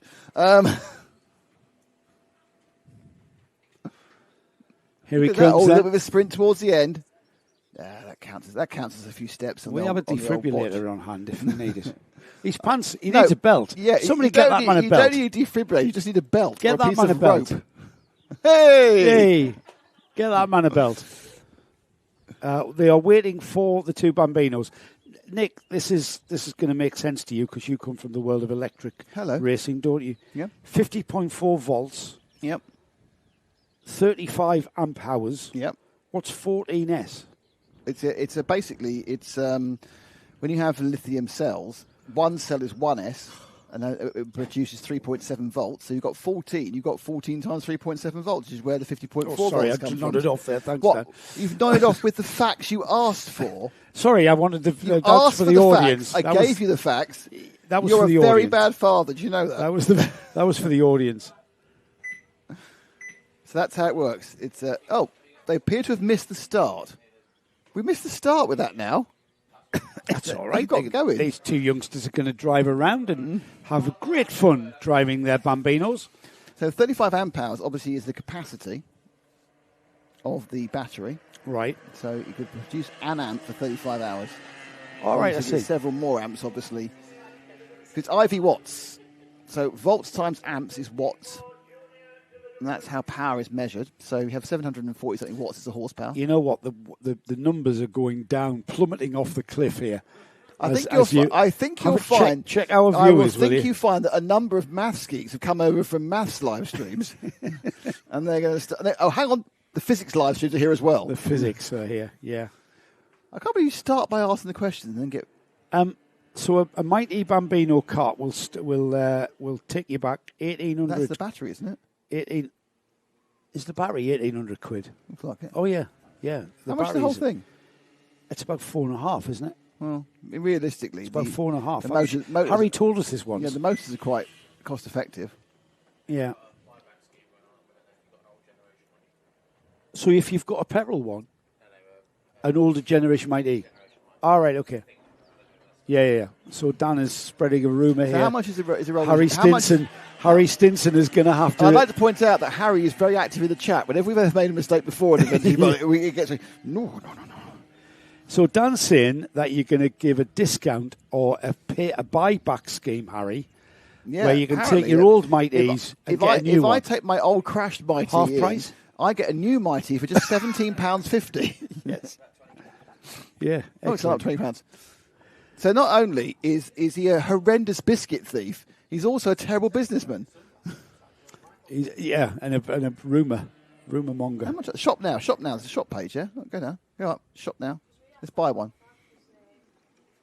See how much is a complete rolling So chassis. Bambino powertrain components, generators, generic kart accessories, cadet powertrain components. So you can't Bambino. actually buy a Bambino part then? MS UK spec used, £2,000. New, 2,000. That's the powertrain. Where's the cart? Oh, would you buy a Bambino cart Well, it's a then? 950 chassis, isn't it? No, It's a tiny, Bambino tiny. chassis. So you buy a chassis and it's £2,000 new for the powertrain. Yeah. Okay. How much is the Bambino chassis? We got a new super light, 6.5 kilograms. That's the battery for 2,100, including VAT. The 9.6 kilogram battery is £1,800. So if you can spare a bit of weight, The standard Bambino charger, £150. the thing. Can you remember when we Nick Tandy, who's I remember Nick son, Tandy, yes. Felix Tandy, Surprisingly. has moved into petrol engine rotax micromax. Are you talking about Le Mans champion and only 24-hour Grand Slammer, Nick Tandy? Yes, the racing driver. Yes. Yes. Who we actually know who he is. He Unlike. So he was telling us 2 years ago he wasn't going to get into karting. The reason why he's gone down the electric route was because it was a plug-and-play thing. He didn't have to fiddle with it. He didn't have to test all the time. He could just turn up, put it on the track, And off you go. blow the tyres up, Yeah. and away you go. And now he's in. And now he's in a micromax. Yeah. Yes, racing Well, every weekend. But he's racing mostly in club meetings, isn't he? He's not doing national. I I'm think. not sure if he's. I think he's. Is he Is he- doing TKC? is he doing no, he's TKC? Not, no, He's he's just not, is doing. he? He's done. That's a shame. He's done PFI and he's done. Oh, the other one. Is it Wilt this weekend? He went with the rest Yeah, of I the saw him country. on the entry list. With the rest of the country, is there? Yes. Is he? Yes. Should have come here. Would have given him a much bigger push. He's good. Well, it's a strong gene pool, isn't it? The Tandys. Yeah, he's also got Joe Tandy racing behind him. Exactly. Yes. I wonder if we can tell that story yet. Did I ever tell you this story, Dan? So, you know how Nick was a Penske driver for Porsche Penske in the IMSA Sports Car Series and at Le Mans. Penske also run Indy cars, and he gave them the figures on his Bambino kart, and the Penske Indy aerodynamicists ran it through a wind tunnel, and they were absolutely, for the whole season, running comparisons CFD. with pod heights, Pods doing that. Pods Pod doing angles. That, doing that. and they tried everything. So you had the might of the Penske aerodynamic On their lunchtime. company in their lunch breaks, and probably more. And I said to him, "Was there any gains?" And Nick's eyes went up, and he went, "Oh yes." I'm like, this is Nick Tandy, who wasn't going to get involved in karting, is it? You've got the might of Penske's aerodynamicists, who are multiple Indy 500 winners. I know, brilliant. There is our Coma engined kart, the Lewis at Ainsley one, the orange and white and with black trim, orange and black nose, and Lewis just gaining experience and learning how to drive this track. And if I can go back to their first run earlier on, let's have a look and see what their lap times. So heat one, and their You don't get individual lap times. I do you? haven't got the lap times. have You I? know the fastest lap somewhere. Yes, there it is. 1 minute 5.15 from Astro. That was the. That was in the cool when the grip was up. So 1 minute 5. What are they doing now? You've taken that page away from me. So they're lapping in 1 minute 5s. So 1 minute 5 point. Let me just get that exact tenth. 1 minute 5.15. I think it's 5.17. And Astro is doing a 1 minute 5.17. So let's have a look and see. I can't get Lewis's fastest That laps, wasn't the track. which is a shame. Let's see what the second heat for these karts did. I think it was slower, I think. Might ease. 1 minute 5.67 from Astro. So it was a bit slower. More temperature in the track, mate. Grip's gone. 1 minute 7 for Lewis. 1 minute 7.07 for Lewis in the second heat. Lewis's best lap in Heat 1 was, let's have a look, 1 minute 6.66. So both karts went slower in their second heat. I think it's the temperature of the track. Yeah, and the LeConte all-weather tyres are, a treaded tyre that perhaps What's don't Lewis like doing the this heat one? as much. Back on the 160s again. 1 minute 6.71. Because we're over the heat of the day now. 'Cause it's 10 to 4. Yes, 1 minute 6.71 though. I can tell we're over the heat He's of the day. very close to his quickest lap in Heat 1. Do you know why I know we're over the heat of the day? Because Lara's put a jacket on for some reason. All right. We're all taking layers off and Lara's putting jacket layers on. Is she chilly? She's everything about her is chilly. It's all she ever eats. Don't forget, she's on a chili ban. She's actually banned from Chile. Yes. Not the country. She's still allowed to go there. Well, but then it proves a different matter entirely. Well, having been brought up in the Far East, she's tuned. She's her destroyed taste. her taste buds. She's destroyed her taste buds. It hasn't got 10,000 Scovilles. You can't taste it. We are going to get 2 more laps out of this, or 1 more lap out of this. This lap and more. another more and another one. Another more, yes. For these youngsters. Astro 1 minute 5.35 for Astro. Lewis 1 minute 8.9 was Lewis's lap. Astro's got some good consistency going there, hasn't he? Yeah, we'll follow Lewis round for this Why lap, ever not? and then we'll jump to Astro for the final lap of this one. So they will be back out to conclude the race meeting. Actually, With a 10-minute final. No, Bambino's final, 8-minute final. are 8 8 minutes. Yeah, Okay. It's an 8-minute final. yeah. I mean, 10 minutes a bit big ask for these kids And for us. and for us. So this one is Astro Matthews. He's on the electric kart, the mighty Bambino, that we were 1 lap to go. talking about the technicalities of batteries and battery capacities. Well, you were, because you then got very funny about it, even though because I was giving you information you asked. 1 minute 5.20. Come on, He's only Astro. Come on, Astro. 300ths of a Stick second. in your best lap now. He's only 300ths of a second off his best lap of the race, which was a 1 minute 5.17. Triple bite on that corner for some reason. 1 minute 7.5 for Lewis, who's backed off from his best lap. As Astro, He's racing himself and he's racing the clock. So come on, let's beat the clock. Just gaining experience and seeing where he is in the scheme of things. Through the flat-out left-hander for these Bambinos, using all of the road. Textbook-wise. Oh, going very wide there. He went very wide there, missed his turning point, just kept his foot in. Probably tried to see if he could take it flat out, probably, without lifting. Here we go then. Final stages of the heats for everyone as we conclude our 3 heats for all of our classes here with the checkered flag for Astro Matthews and a lap time of a 1 minute 5.81. We then wait a few moments for Lewis Ainsley, who is on the Coma engine, the petrol engine Bambino, just coming through the final turn now. He's got a 1 minute 6.71 to beat. Let's see if he does it this time. No, 1 minute 8.19 to conclude. So that concludes our heats. We've got the Tillotson T4 Juniors coming out next. And the big question is, has Thomas Harper stayed back and delayed his journey to... Oh, I haven't got the... I haven't got the grids. I haven't got the grids. The grids have not been updated online. So it's a mystery for us, the grids, because they aren't on the alpha page.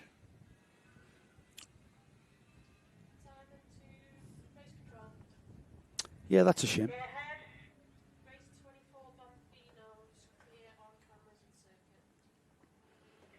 So what number was Thomas Harper? He's got the... 156 has not turned up. Right, so the story, he has not turned up. He's off to Anglesey for a Fiesta Junior test tomorrow. As you do. That was always the plan. His dad messaged me to tell me that. So that's a shame. I'd have stayed the extra couple of hours. Yeah, I mean, he's got a chance of a... It's Anglesey. He's got a chance of a... Anglesey's not going anywhere. That's right. It's a long drive. Still be there. Across the other side of the country. Here we go. So James Sims, Ben Cosgrove. Possibly that's the order. James Sims, Ben Cosgrove, Leo Belamenko, Angus Langley, Harry Ward, Harry Gardner, Kevin Bogarski, Majka Domagala, Jensen Turner, Freddie Denton, Ferenc Herezi, Elliot Drury and Niall Green. Now, the number 1 is starting 11th down the order. Ferenc Helveti had a bit of a character building time in the third heat, didn't he? Ended up with in an incident and ended up starting at the very back. James Sims and Ben Cosgrove, though, they're in good stead here.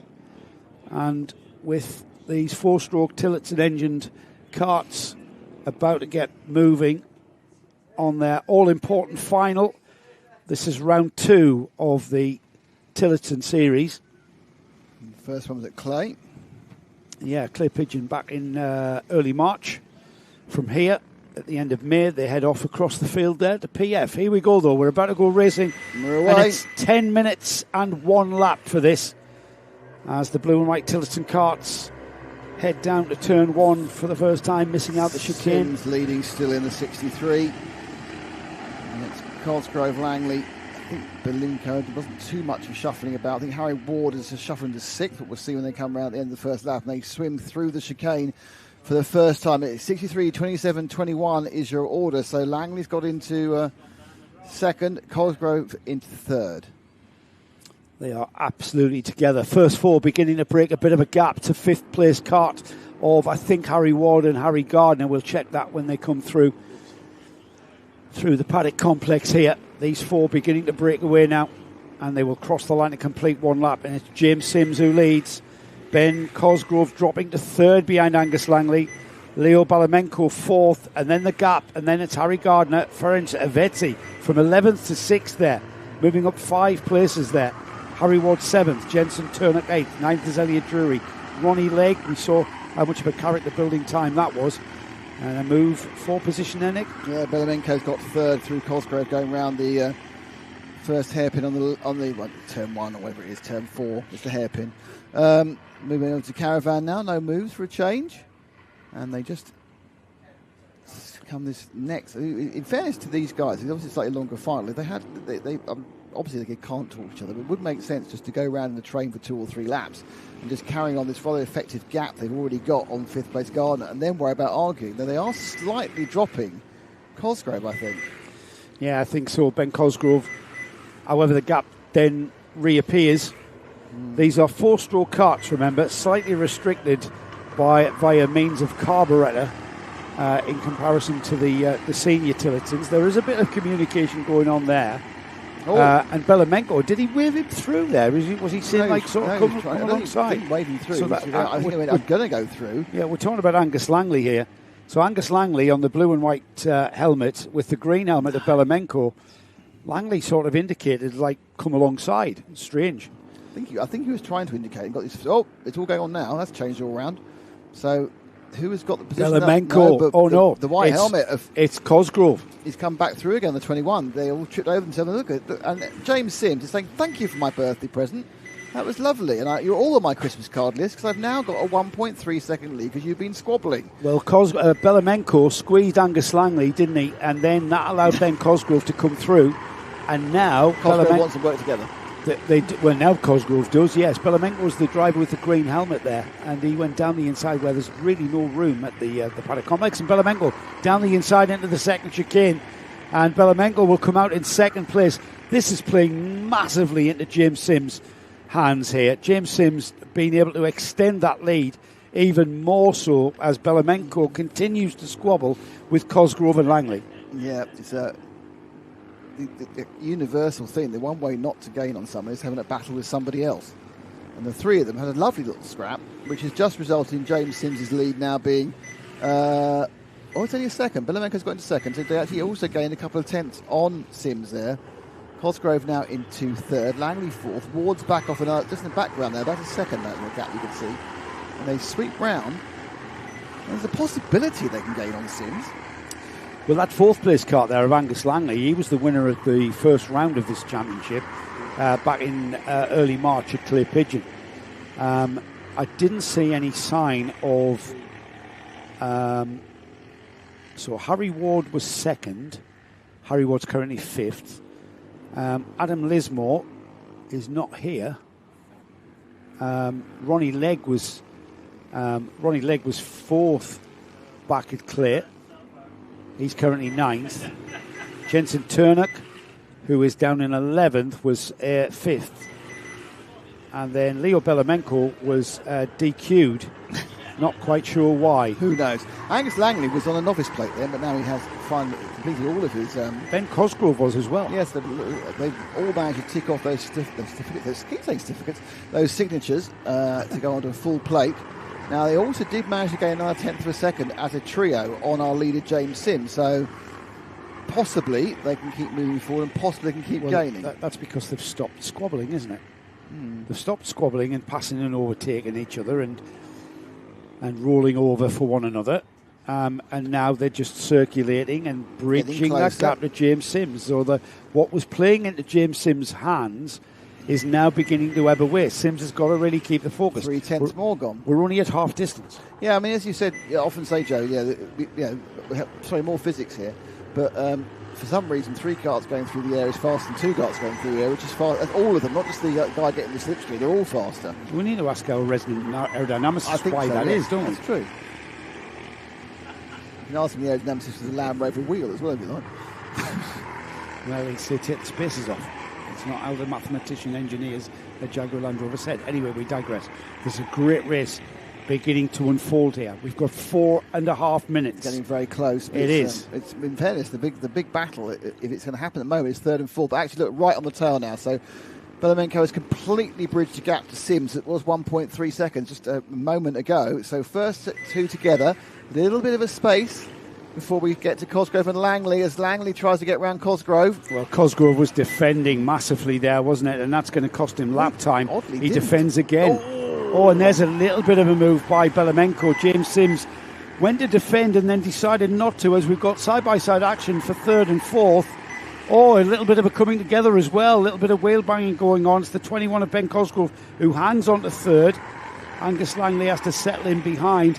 And lads, you've still got 3.5 minutes. The inside move for the lead there. Change for the lead. Belamenko down the inside loses all of the momentum. He lost momentum, and and the frustration of Sims there, going, "What on earth are you doing?" He was closing the gap, squeezing them out because he didn't have the. And now Sims is in the throes of a problem with Cosgrove and Langley. But interesting, he also lost more drive than even Sims did. So he's now under attack, and moving into the whole programme now is Harry Ward in 5th. Well, that just shows how much speed you lose, how much momentum you lose for these engines, and it takes a lot for them to spool back up and get the brute power back on the rev. No, out. they haven't got the torque to punch you out of a corner.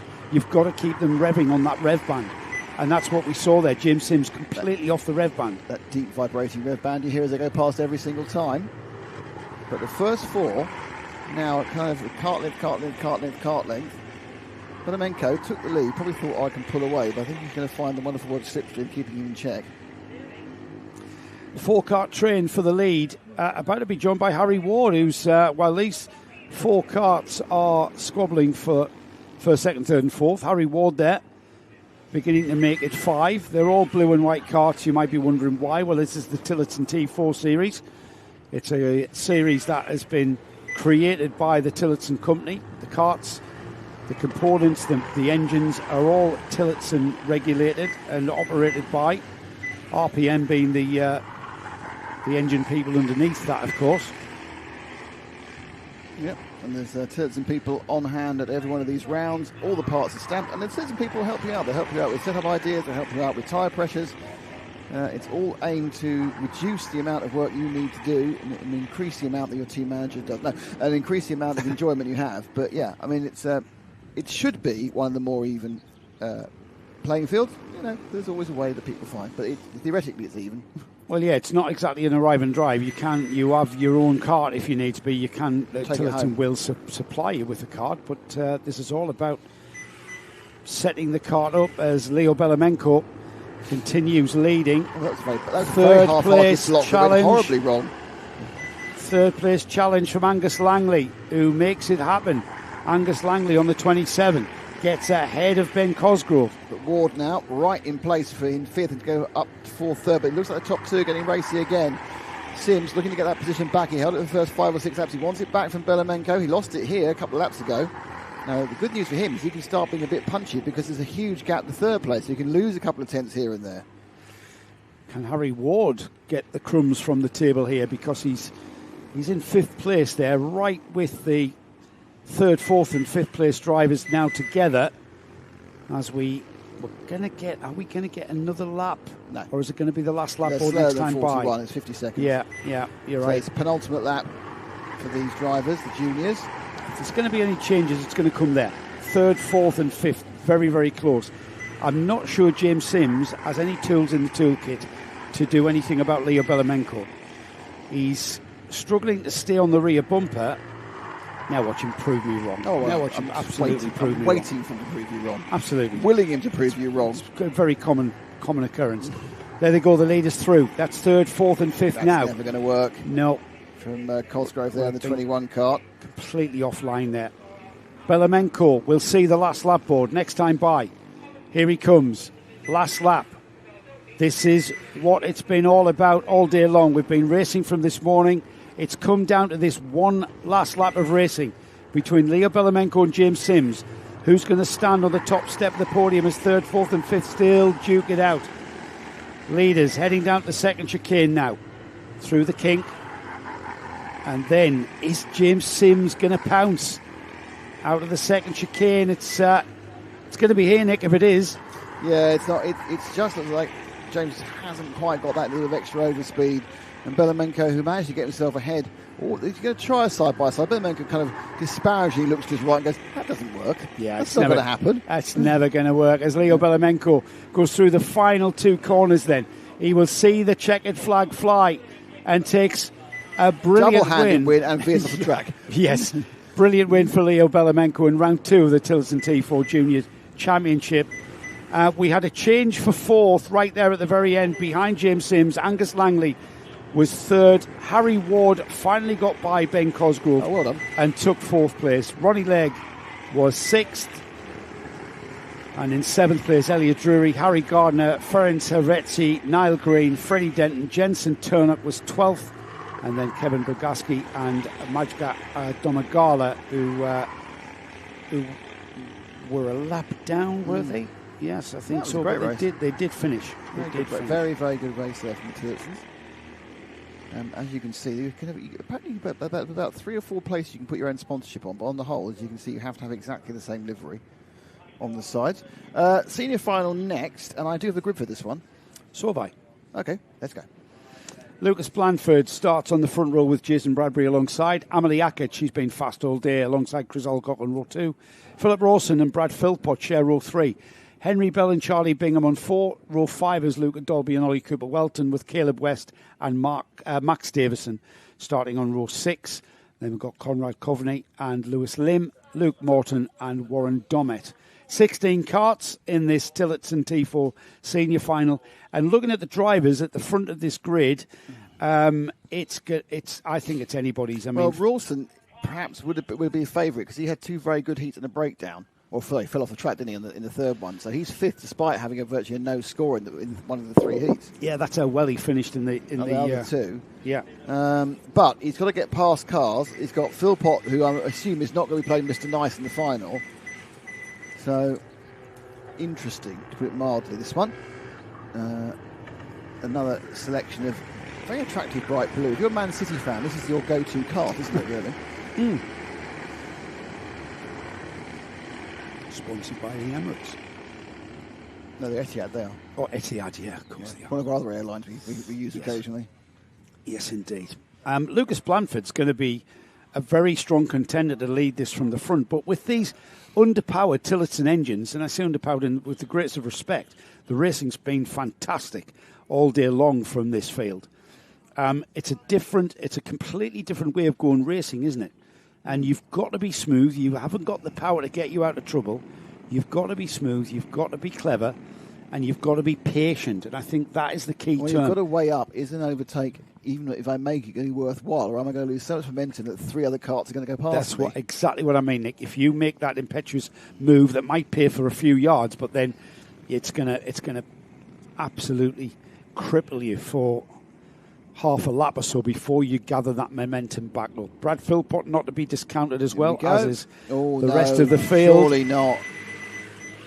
Really?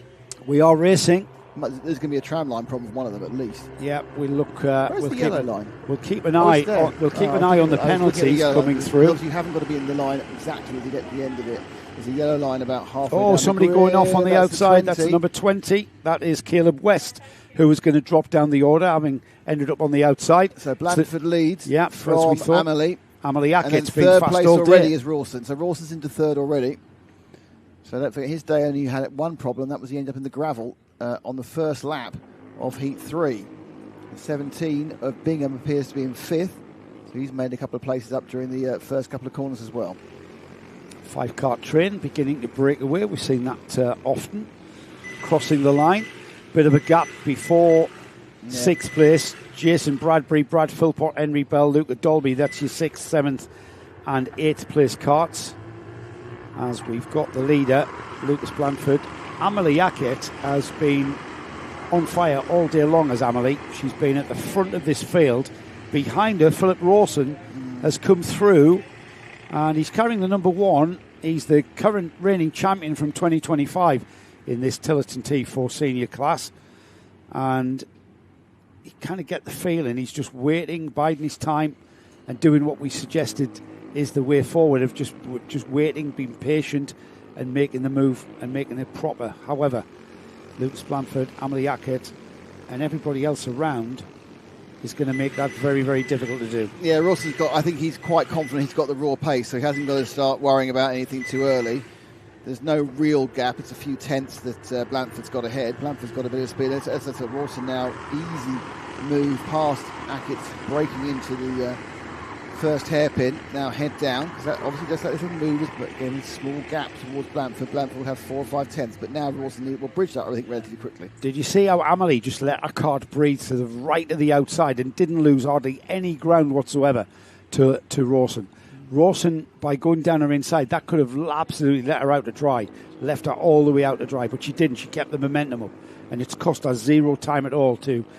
All right, she's lost second place. And she's got Chris Alcock right in the tail. Yes, she has, well, and Charlie Bingham Bingham's there as well. There's a gap, I think. There's a gap after Bingham and before Bradbury.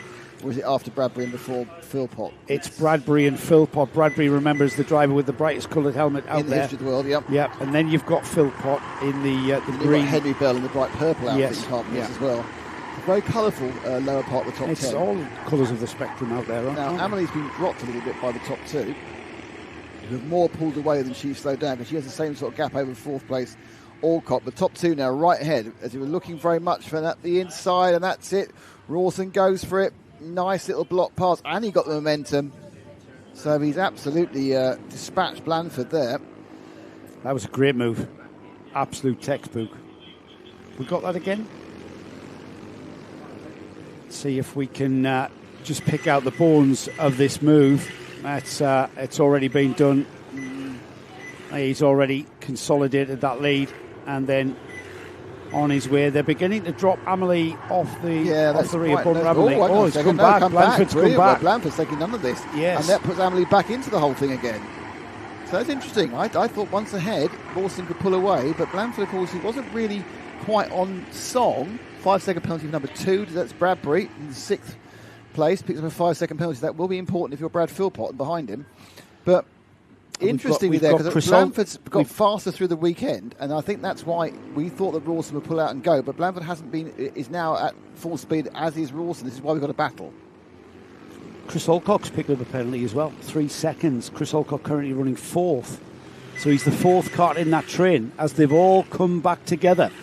Rawson down the inside going into the chicane. Rawson, that wasn't the most patient of moves to go for. It's what we were saying at the start of this race. You've got to be intelligent.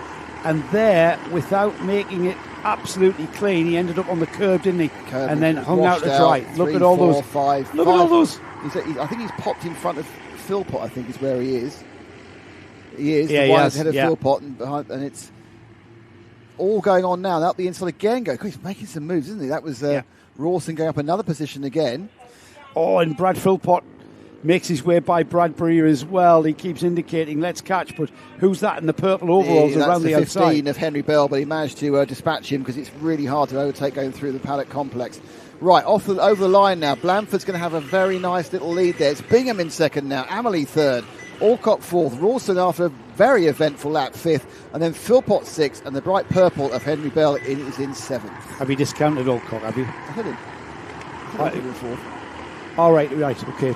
I just thought you were bearing in mind his 3 second penalty. I'm not bearing anyone's penalty. No, let's not. I'm not getting involved in penalties. It's way too difficult. Absolutely. We've just gone by half distance as well, so there's 4.5 minutes of this still to go. Still a lot of time for things to develop here.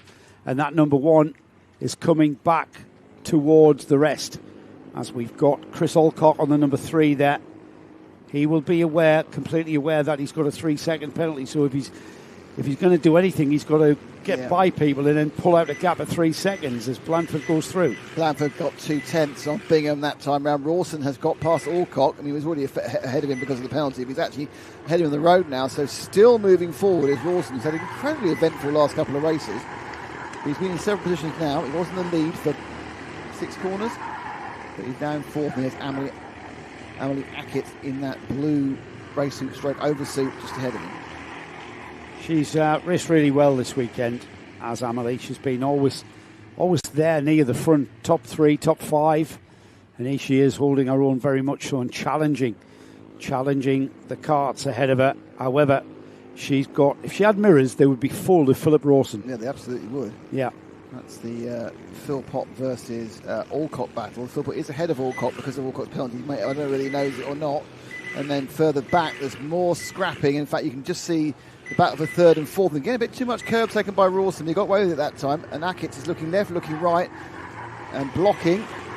And that's Philpott moving through. Philpott picks up a place he had in virtual, and now is it for real? Let's go forward, says Brad. Let's keep going. So it's more positive hand just after the second heat, but he was having a bit of a frustrated wave of the wrist. Well, he's got a huge gap before he can latch onto the back of.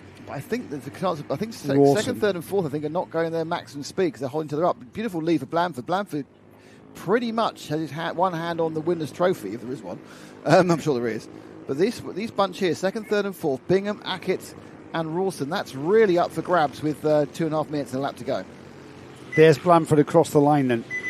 It's a lead of 1.6 seconds as second place driver Charlie Bingham comes under a massive amount of pressure, has to defend from Amelie Ackett, who likewise has to defend from Philip Rawson. Rawson on the number 1 now, latches onto the back of Ackett, but it's a 3-car train here. Yeah, I thought Rawson sat back there because he thought something might happen between the two ahead of him. They are side by side going into the entry of that second chicane, but they come back into single file, and this is where a lot of action happens. Picking up the drive here, is Rawson going to try up the inside of Ackett? He thought so. He just looked like he was quite.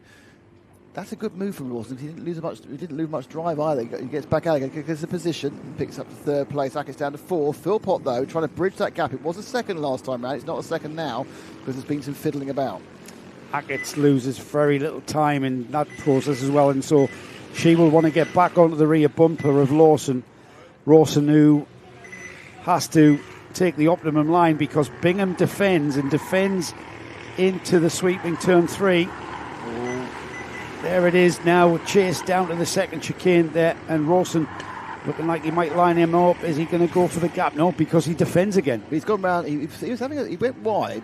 Now at this point, this is poor drive out from Bingham. Now that is going to put everyone together. Now he's gone defensive enough to keep Rawson back for this lap. They're going to go side by side unless Rawson gets a really good drive and really toughs it out. That inner line is way more preferential. They're going side by side, but Rawson has to drop off as they go around the paddock bend. That's 4-cart train fighting for second.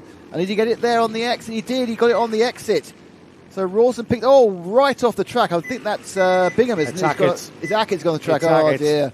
And there's a coming together there, and that's Brad and very dodgy drive in the 17. Philpott and Bingham as he lets through the number 1. What happened there as they came down? I think this might be a bit early, actually. I think we're going to. So Philpott goes to the inside of Bingham. Bingham looks, and then Bingham comes across on him. But then I don't know. I'm not sure. Who that is. Yeah, because that looked like Brad Philpott's car kind of slew to the Philpott side. Had the inside, so he must have got turned into.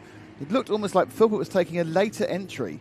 And therefore, what happened was that Bingham came across on him. I'm not quite sure where they are now in position, I'll be honest with you. I think it's Philpott in 4th. Well, that's a bit to decipher for our race officials. We'll leave them to that. At least we've got one more lap to go at least. Yeah, we have. So our leader's gone over the line. Oh, we've got 2 laps then. So we've got 2 laps to go.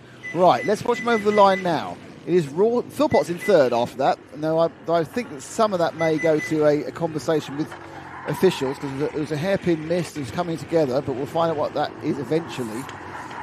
Certainly, Amelie Atkins should have been this, you mean? Yeah, sorry. Amelie Atkins was certainly a big loser out of that, but that was all down to herself jumping off the track. That was before. That was well, coming out it of was the all part paddock. of this melee that had been caused by. But that was coming out of the paddock, which is where it all started. Yeah, and then she was the big loser that lap. Well, they all concertinaed together, and then they all Phil had going to second. Well, Philpott's now Net second. Yep, he's having you back on the track. The track has gone Rawson. He comes back was on aggressive. the track. That was very aggressive. He comes back on the track, but arguably. So Brad's made the position. Rawson's trying to get back on. He goes wide. Absolutely. Philpott a couple of tyres out, but he's taken. There's going to be a selection of people not on each other's Christmas card list at the end of this race. Yeah, fantastic racing in this, but it's very aggressive stuff. Last lap, Blanford well ahead. Oh, and that's the 17 of Bingham getting shoved out of the way by Rawson. This is going to be a very, very, very long conversation between several drivers and the people in charge. This room might become very busy shortly. Yeah. As Philpott, very, very, very.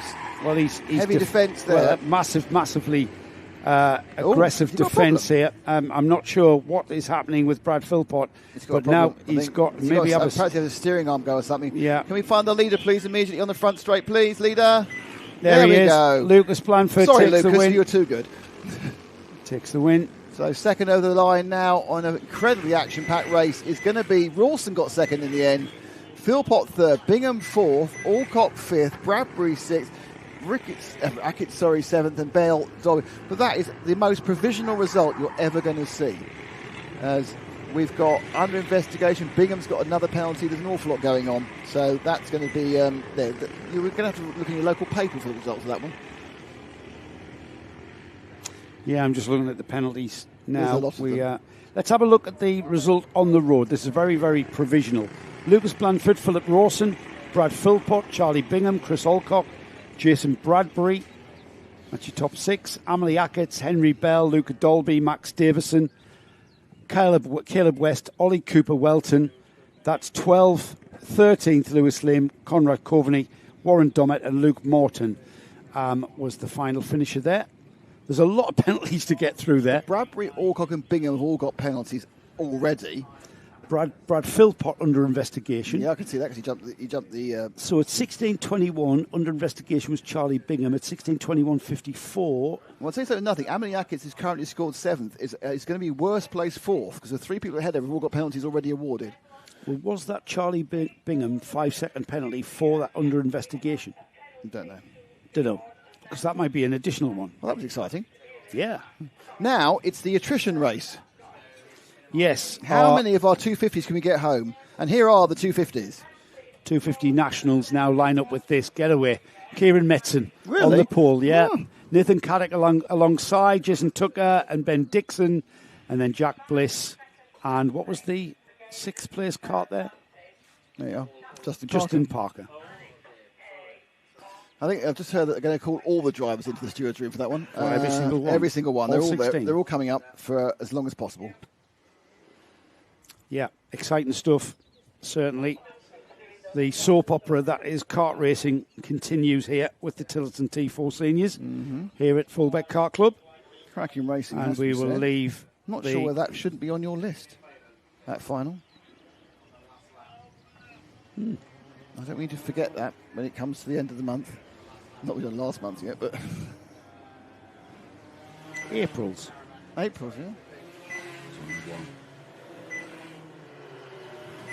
Just stick it in your list. Hasn't got a win. It was a very good. I think it was a pre-final, wasn't it, for micromax? Like we do mini-max like every other week. Because I just kind of like something apart from mini-max to win, but I understand what you're saying. But it's down to you, Joe. Weigh it all up. Gearbox is out. I'm going to have a call. Gearbox is out on their formation lap, or formation laps, I should say.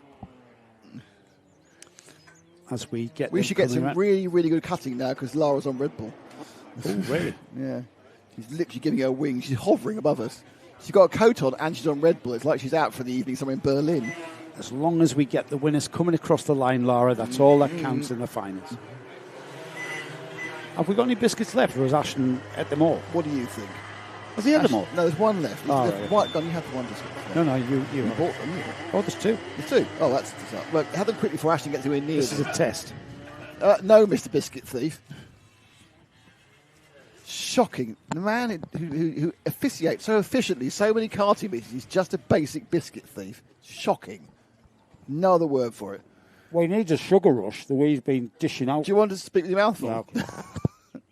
I think you're saying you want to split sugar rush, aren't you? Here we go. Right, so they're going to come around to the grid, of course. They'll be gridded up for this final. It's the gearbox gives them a clutch, and they're going to go a clutch, you get a standing start. Well, a clutch on a pedal, obviously, because everything's on a clutch. You could do a standing start with rotaxes, but it would be a mess, I expect. I say theoretically you could. It would be a bit rubbish. Anyway, so it looks like on the number 11 is near the front of the grid. Nathan Caddick. As is obviously the number 7 in pole because he's won everything so far, Kieran Metzen.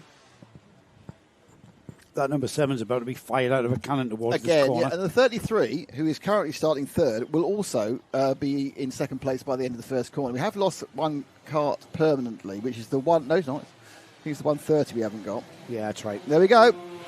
And as I There he goes. 7, and behind in the 33. Better start for the 11 of Caddick, though, but he's eventually will drop into third. Oh, no, he's going to fight it out. Coming That together was a bit of there. a fight out, absolutely. I think that's... see that one again? Yeah, the number 33 of Jensen Tucker just goes down the inside of Caddick. I'm not sure Caddick was aware that he was even there. That was a racing incident. Yeah. That was just unfortunate. Just not aware that he was actually on the inside. Okay, will the 33 get rolling again, or have we lost one already? Let's hopefully that the number 33, Jason Tucker, he's gotten the cart out. Or has he? No, he's out. It's gone. That's it. We're down to 4. Now that's a shame. Now Yellow that's going to be flags. yellow flags at that first turn as into it is turn 1 for gearboxes. Kieran Metzen already 2.5 seconds ahead. Jack So Bliss on the number 1. He's had a bit of a race of attrition as he's well. got a quick kart, but he hasn't got a quick kart that will run for 8 minutes. So now it's got to run for 10. But I think he's still done one of the fastest laps. So he's a very traditional, old style 250 short track look to him, whereas we have the 11 of Nathan Caddick, which is very much a KZ2 look with a wing. Oh, and he's just 50 pence piecing around the corner. The 11 was there.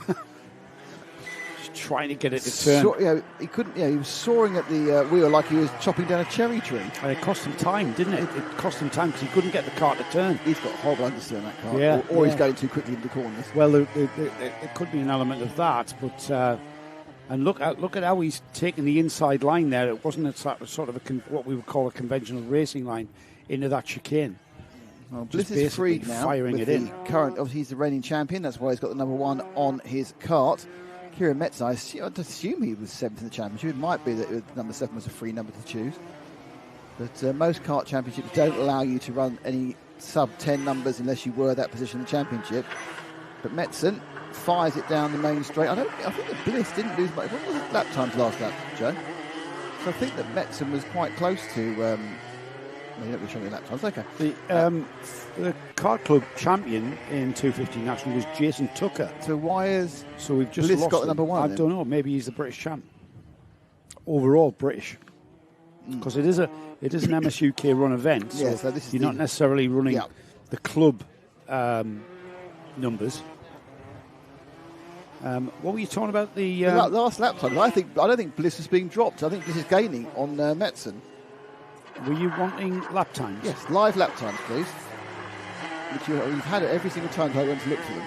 Yeah, Bliss fastest lap. Thought so. 38.88.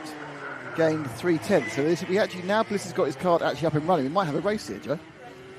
I think we have. Now, if you consider that Jack Bliss was the all-plate holder last year, he's clearly got speed. He didn't have reliability up until now. Well, the gap was 1.9 seconds last time by. It's not 1.9 now. It's not, is it? For the first time this weekend, We have a race. a race in our hands in the 250 Nationals. That's about 1.5, I would say. Let's have a look. 1.1. Wow, that And another fastest lap of the 38.64 for the number half a 1 of second Jack quicker. Bliss. Here he goes. He has finally got that thing firing on one cylinder, and it's moving forward. Into the chicane now.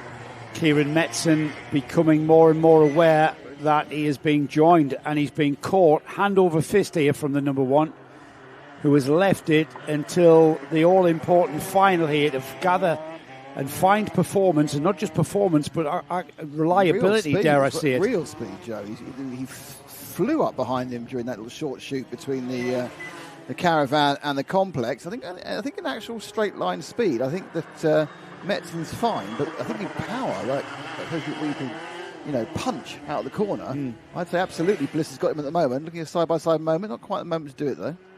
Yeah, remember as well, got brakes on the front of these carts as well as the rear axle, so that you can brake really, really late and really efficiently. And we've got Kieran Metzen, who is absolutely muscling that cart through these corners to keep Jack Bliss behind him. Here they come, out of the final turn and underneath us. And just look at the speed across the line. That's about 80 miles an hour, towards 100 miles an hour into the braking area for this one.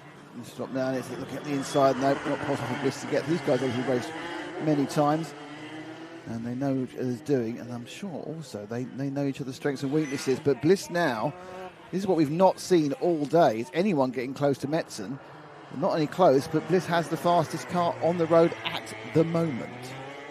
Let's see if he can. It's the adage, isn't it? You can catch someone, different matter altogether, trying to get by, and even more so in the frantic action of a lap on these 250 Nationals.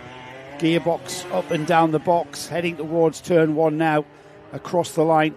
4.5 minutes remaining. The kart squirming underneath Kieran Metzen as he went on the brakes, down the box, and then firing out of there towards the second chicane. And again, just not enough space or room or enough slowing down through the left-hander and towards Caravan. Is there space here? It's doubtful, isn't it? Metzen did his own fastest lap last time round, so whilst he's still not anything like as fast as Bliss, he is able to keep the gap, he's able to work the gap. This is going to be a long 4 minutes in the lap if he wants to stay ahead. But, it's interesting, isn't it? In clear air, the kart in second place is at least half a second faster than the kart in the lead, but this is not clear air. Metzen about that. Great position. He's positioning the kart in the middle, which narrows the gap on the brakes to stop Jack Bliss. No, it's just I think that's the wrong angle.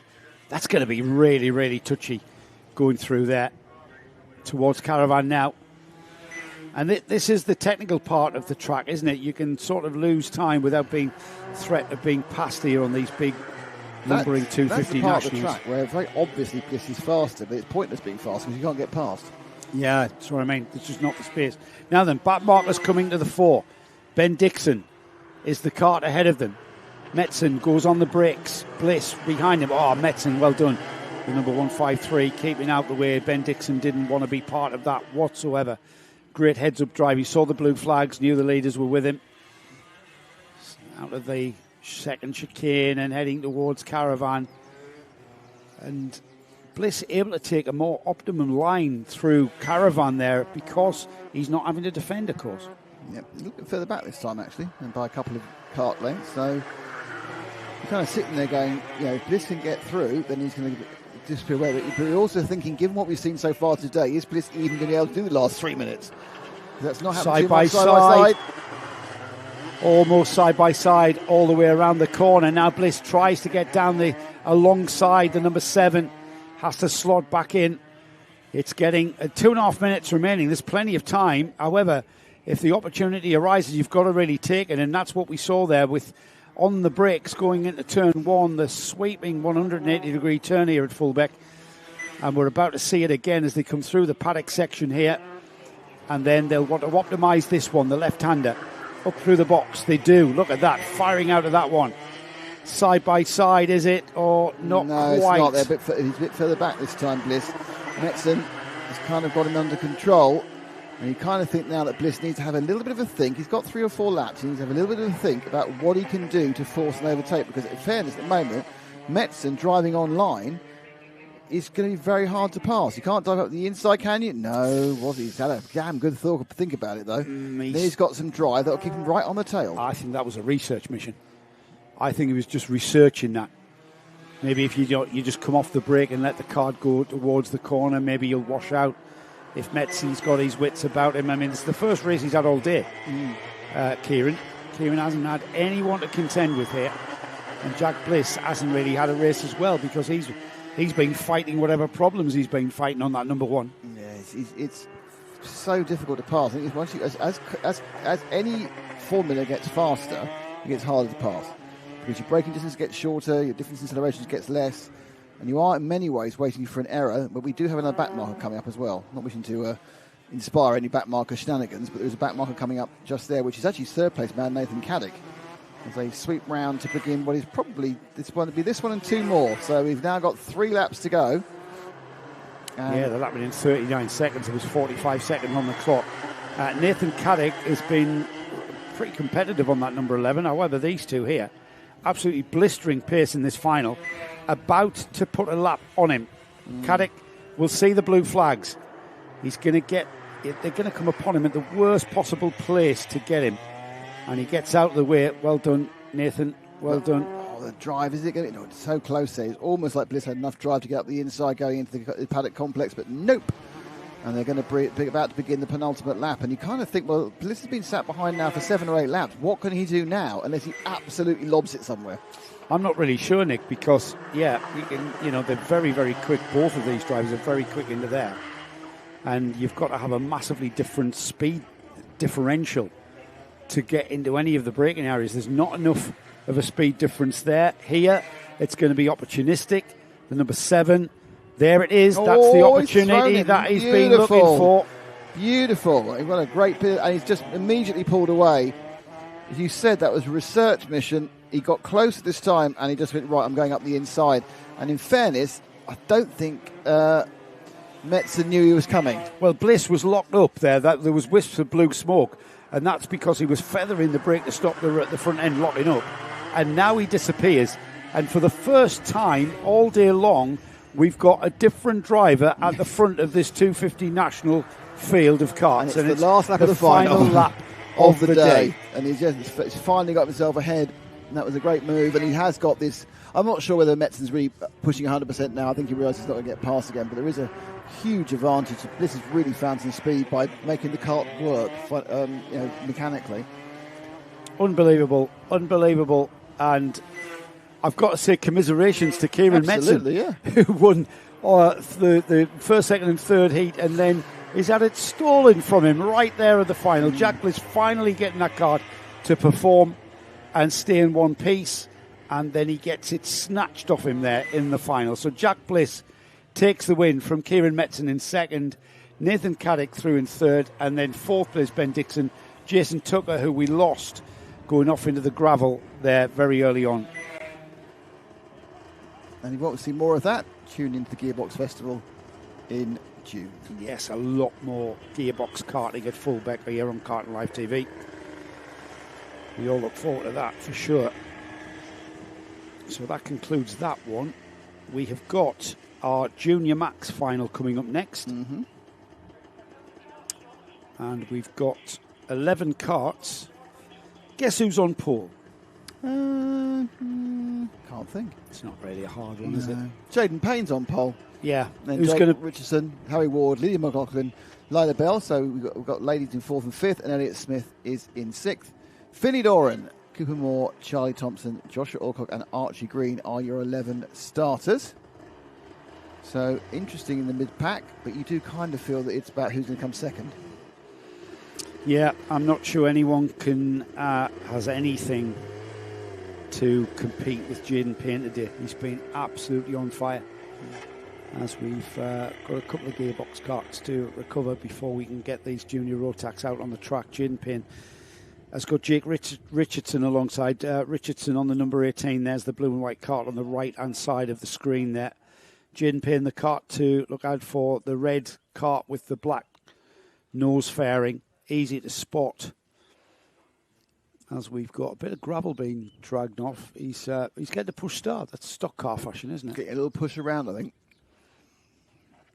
Can our cameras pick that up so that we can show everybody what we're I think it's Ash we need to pick it up, the push around. Mm-hmm. It's going to come past Ash in a moment. Pushing. There we are. They're pushing around each other. Yeah. So the number 11 just helping the 33 Tucker to come through. Finally gets a nudge into the pit lane. Back to the collecting area. Harry Ward, Lydia McLaughlin, who showing as a novice, but we were informed that Lydia's got experience with the IKR series here. Which Lots is of IKR experience, yeah. Yes. Which we got a problem there. Non-starter, the 10. Well, 16. I know the 16 didn't start. Now they all roll.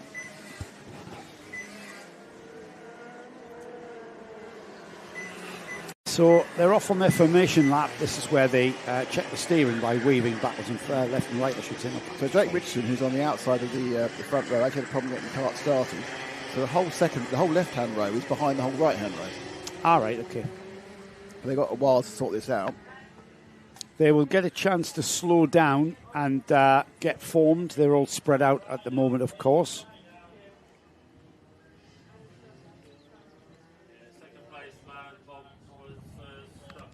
Looked like he bogged down, didn't he? Looked like he oiled up, just wouldn't fire. Start there to refire him, so now they need to get there. Are now getting back into position with two rows lined up together. So they are just forming up now in grid formation there. The blue and white kart is Jake Richardson on the front row of the grid alongside pole position driver Jaden Payne. Hopefully they can stay in order. They accelerate towards the start and they get going. They're underway. Jaden Payne on the inside line. Jake Richardson on his outside.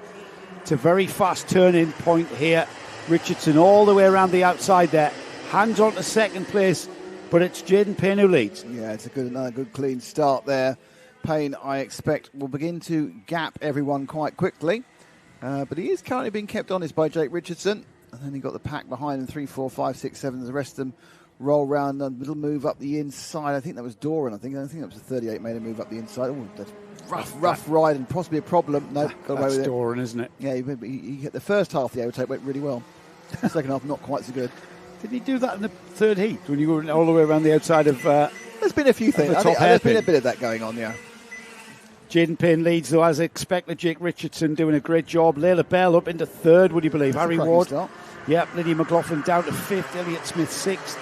Charlie Thompson and Joshua Alcock ahead of Finley Doran and Cooper Myers. We saw Finley just bouncing around on the grass there coming up the caravan as Jaden Payne continues to lead. But not pulling away, which is interesting. Not being pulling kept away honest at all. by Richardson. We've seen Payne pull away by half and 3/4 second a lap in the heat. Well, another up the inside attempt there by the Tony Kart. I actually think, Nick, that was more to do with everybody behind him squabbling. Possibly, yeah. I mean, Elliot Smith there is the Tony Kart, and he's just not made a position up on Lydia McLaughlin. So they're all racing round there. So 16 comes into view. That's Charlie Thompson. But it is a break. Now Payne's just getting a little bit of a break. Yeah. Too much curb taken by Richardson as well. His tyres coming in now on lap 3 now, and gap of 0.7 of a second already in 2 laps.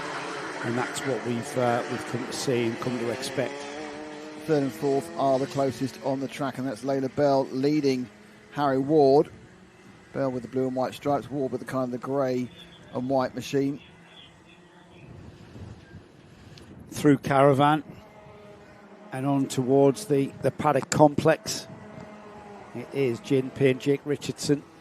Jake Richardson has got Layla Bell and Harry Ward behind, but Richardson's got a bit of a cushion as we head towards the chicane. First, Jaden Payne. Second, Jake Richardson on the blue and white kart. His teammate, Layla Bell, has got Harry Ward for company, and if anything, Harry Ward, with 7.5 minutes to go, are we going to see Harry Ward maybe mount the challenge at Layla? We've got Lydia McLaughlin probably back to 7th as well, by the way. 2, 3 and 4. Ward needs to get himself up the inside as quickly as possible. And they can start thinking about having a go at Jake Richardson. But certainly they are beginning to be dropped by Jaden Payne. So this is the second battle. In fairness, they have Constantine back together again. 2 of them in the same team. That's Richardson and Bell. But that didn't mean they'd never had an argument and take each other off previous races. McLaughlin is down in 7th. Had a bit of a character building first couple of laps. But these 3, and that's that train behind, were 4, 5, 6 and 7. No, they're just down a weight as well, the Finley Doran.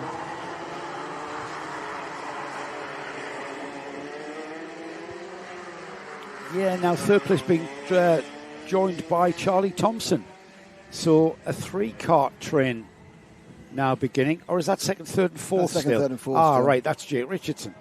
We've now got Layla Bell coming back together Yeah. with Jake But Richardson. she's under a lot of pressure from Harry Ward. Yeah, these two work. The thing is, Harry Ward's not challenging her, and what's working for these two is they're catching Jake Richardson. Possibly, So I think it's more he hasn't had the opportunity to challenge than anything else. It's looking like it's quite close, and it's going a bit squirrely on 2 or 3 occasions, and they have both of them because of this dropped off. Richardson now, there we go, straight up the inside now. Ward has decided to challenge Layla Bell. Layla Bell And- comes no, back. let's go past, Leslie. No, let's not. Let me go ahead of you. She just does the undercut there in a lovely style. We've now been doing this for 5 years, yeah? We've seen hundreds of races. How often does this work together, wave your hand, never work? And I'm saying perhaps twice, but it was teammates, and they did. The rest of the time, no one does anything.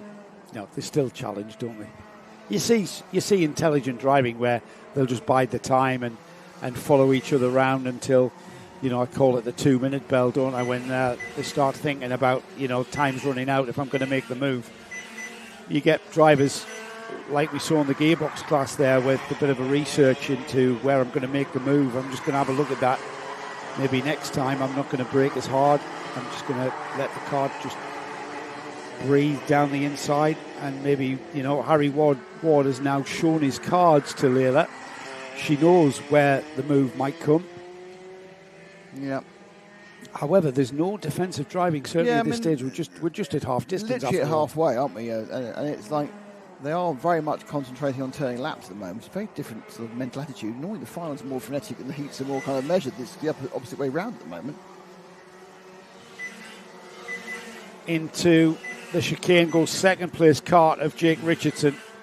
Layla Bell still has Harry Ward glued to a rear bumper. Yeah, it's going to come around to the bottom corner again. Well, Bell had a bit of a wobble there. It was washed out the front end. I mean, it wasn't the fact it was karting, you say it was aero wash, but he managed to get the thing to move round. Who Harry Ward did? Yeah. Oh, really? Turned it, went, But, Yeah, he was really close as well. It could have been aero wash. Yeah, I'm not sure. Let's say it was. Yeah, absolutely.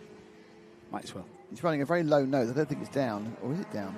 Is his nose down? It's very low. It's very low. Sometimes there's a reason that some teams do run their noses very low. Yeah, for they do aerodynamic try. reasons. It's not wobbling, so it's probably okay. It's just very low. They do try. We haven't mentioned Jaden We've got a Payne. technical defect for the 48. Yeah, it's way down. 48 is Elliot Smith in it. Right. Jaden Payne has just been in the fastest lap of the race just to demoralise everyone. 45.01 Tomorrow's me. for Jaden Payne, who extends his lead to 5 seconds. Well, that's 4.6.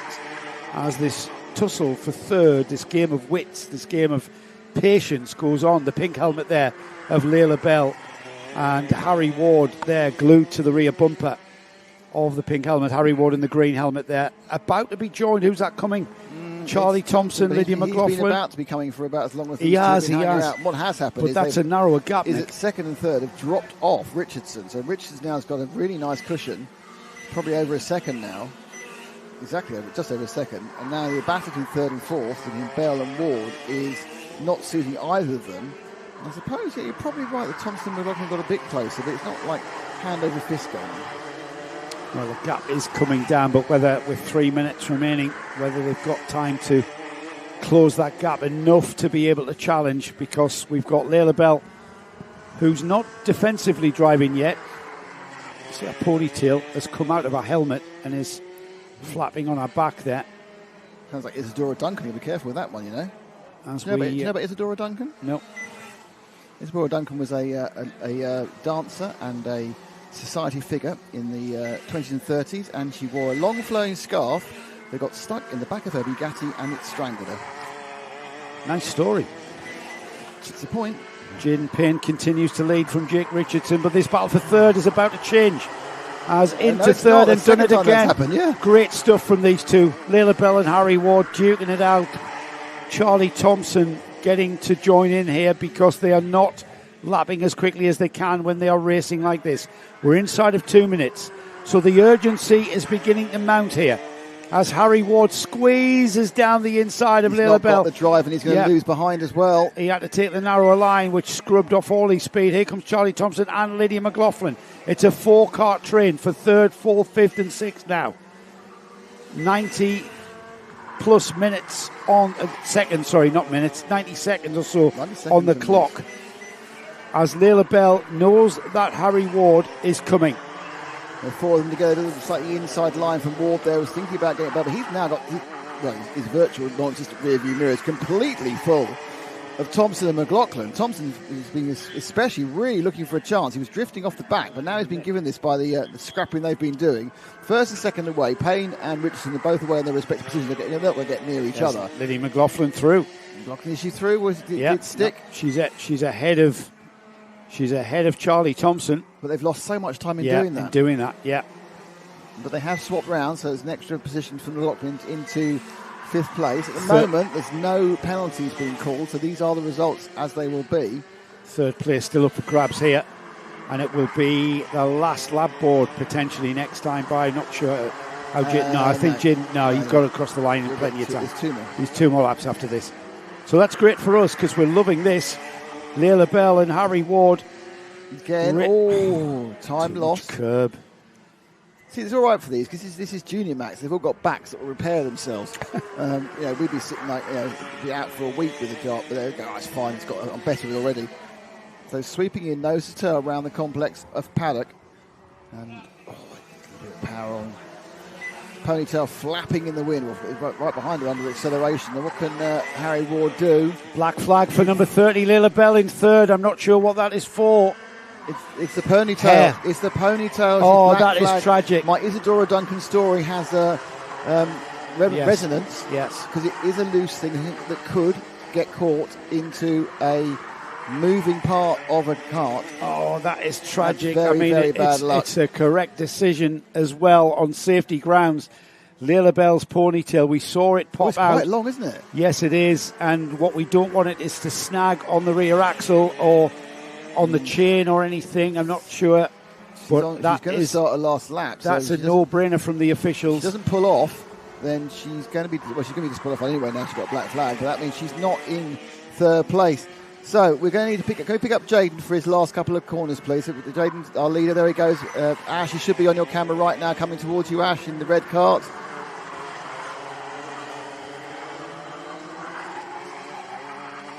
That's it. That's our leader. Thanks, Ash. Take it on. The 41, absolutely the class of the field. He's been unbeatable to date, and he's first place in the first heat, second heat and third heat, and now does not surprise us in the slightest here. Jaden Payne showboats across the line. Empty track. Absolutely. As he goes past. That's Jake Richardson with a solid second place there.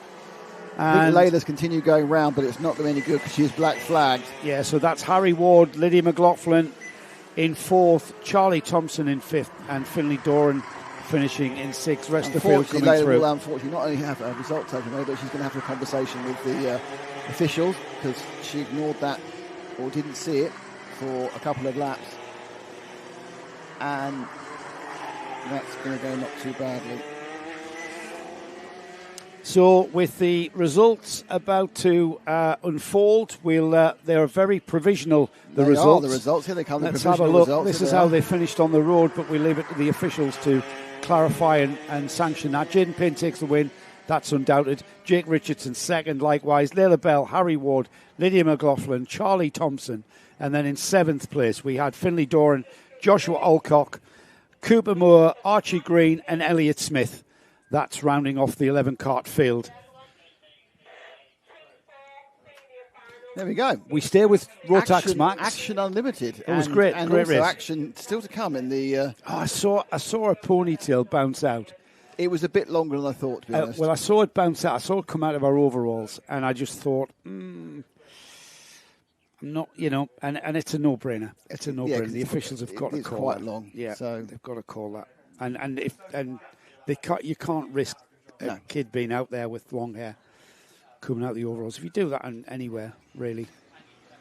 Here's the senior Rotax grid. Harvey Quick, Mark Taylor, Morgan Hudson Brown, Tom Rivers, and Jaden Robinson already out of the starting blocks. All 5 karts that were entered are now on the track and making their way around on their formation lap. Hudson Brown broke down in the third heat, which meant that Quick had an unopposed win, 3 in a row. Hudson Brown, he was bashing the spark plug, which made me think it was an electrical issue, but that's now up and running. He dropped down to third on the grid. This is the order they've come out. That's not the order they're going to start. No, they'll form round there. It's Harvey Quick and Mark Taylor on the front row, Tom Rivers and Morgan Hudson Brown on row 2, and then Jaden Robinson riding off 5 karts for this Fullbeck Car Club round 2 of their club championship. Pushing hard now. Thanks to SG Haulage, Rolex and Automated Analytics for supporting us and supporting Fullbeck on this event. And we are now about to start the Senior Max final. Still a few races to come, so it's not all over yet. As the Senior Maxes roll to the start. A few races and a few driving displays to come. As Harvey Quick down the inside, Mark Taylor alongside on the TB kart, and it's Morgan Hudson Brown who slots in, and I think that was Tom Rivers as well who went with him. The TB kart of Mark Taylor he was trying to get soaring back, away at that, wasn't he? Yeah. Massive. He had no front end on that whatsoever at this point, which means he should be able to. So he must have set the card up to come on a bit later because he had no front grip. First 2 away, Quick from Morgan Hudson Brown. There he comes back into third. Oh, and loses out straight away. Well, it's coming and going. So Quick has had no issue in seeing off everybody. Hudson Brown, we know, is testing the energy car. Corsa. But obviously getting to get used to it as he goes, and he's obviously, despite losing the third heat, at the moment is able to stick on the tail of Quick in the battle for the lead. It was Jaden Robinson who I struggled to identify there. Of course, he's on the blue and white cart. It's the green and white cart of Mark Taylor in 4th. Now, Mark started on the front row, but he slotted in behind Tom Rivers in 5th. And all 5 staying together pretty much on the track as we head through the left-hander towards Caravan. Morgan Hudson Brown has discovered how quick Harvey Quick is today, and I think he's playing a waiting game, Nick. Yeah, he's that's interesting. It's quite a big waiting game. He's actually bringing third place Jaden Robinson into play at the moment, so it's like a 1-2-3 looking at it. And Morgan Hudson Brown wants to have a bit of a time in the lead. So that's, I think, the first time we've seen Morgan Hudson Brown leading a race so far today. Yeah, there's a lot of people who are choosing the final to make their big move and actually lead something. Have we got any chatter on the chat while we watch Morgan Hudson Brown really finding his feet on the Energy Corsa? Have we chatter on the chat? Let's find out if we have chatter on the chat. Because we might have some support for these drivers. 3 drivers coming together now, 1st, 2nd and 3rd. Come on, Jaden. He's already won. But Sam Moore says, good luck, Harvey Quick, on the More Performance livery. There we are, that's the M. Right, that's the M. Thanks for that. More Performance. Yeah, looks like a Porsche 917 from Watkins Glen 1970, but you've got to be old like me to realise that one. Here comes a challenge for 2nd. How many are old like you is the question. Jordan Robinson having a look down the inside, just seeing what it looks like, and then nice. setting back in. A little bit of view of what's going on. And sweep round the bottom corner. 7.5 minutes to go, so they're back underneath the heat time now. Then the first couple of minutes, and they sweep into the 2nd chicane. And actually, Hudson Brown just beginning to edge away from Quick, who hasn't had this experience all day so far. Robinson himself is hanging on better than he has done as well. Let's say better than hanging on. He's side by side there, coming down the short chute between Caravan and the paddock complex. And it's Taylor and Rivers. And Rivers, I think, has got some issues. Seems a little bit off the pace. Oh, no, he's not. He's just running back there. That battle for 4th and 5th you can see in the background. So Morgan Hudson Brown pulling out a gap of half a second already. And the thing is, if Jaden Robinson on the blue and white cart continues to push the more racing cart of the green and blue one of 2nd place Harvey Quick, it's going to play nicely into his hands, isn't it? But I think they're clever enough to work together and maybe pull him back in. Well, that's a big statement. Yeah, I mean, it's interesting, isn't it? It's kind of a interesting situation here that we haven't seen, with Harvey being so much faster during the heats and then Morgan having issues whilst he gets used to the karts. I think he's come out, because he wouldn't have got used to it the last heat because he didn't do any laps. That's right. So, that's right. This is only his third run on the kart. There's a lot. I think a lot of people are taking too much curb on the entry of that chicane. It seems to unsettle the car. I mean, yes, it's faster, but you've got to get the car over the curve, bounce, settle them down before they then turn left hand to get the second part. So, some precision driving. I think you just want to edge it rather than actually hitting it. But, I'm just a commentator. Yeah, these fit young people Yeah. are able to endure the bumps and the pain. bruises and the pain across the curbs here at Fullbeck. Even the less fit people like Henry, they push even harder, don't they? If it gives you lap time, then you've got to hammer across it. That's pretty simple. Here we go then. Getting towards the half distance mark. We're about half a minute away as Harvey Quick puts in the race as fast as lap of 44.30. Oh, that's what we want to see. Only- It was a 10th. It was a 10th after. Yeah. And, Morgan Hudson Brown's, that half Morgan- second lead stays on there. Morgan Hudson Brown's best lap is a 44.34, so 400ths faster. That's how close they are, as you would expect. Jaden Robinson in third place there. He's doing well. He's hanging on well. Well, I still think he's just playing a waiting game. Well, I still think he's going to start pushing in about 3 minutes or so. If this was like the first heat of the day, or second day, but he's not shown that pace at any other point. No, So I'm not now really. saying he's hanging on. You could be completely right. He's been sandbagging us the entire day. It's very rare. Well, yeah, but every now and again it's going to happen. Well, You just know. percentages, you mean? Exactly, yeah. Every now and again you must be correct.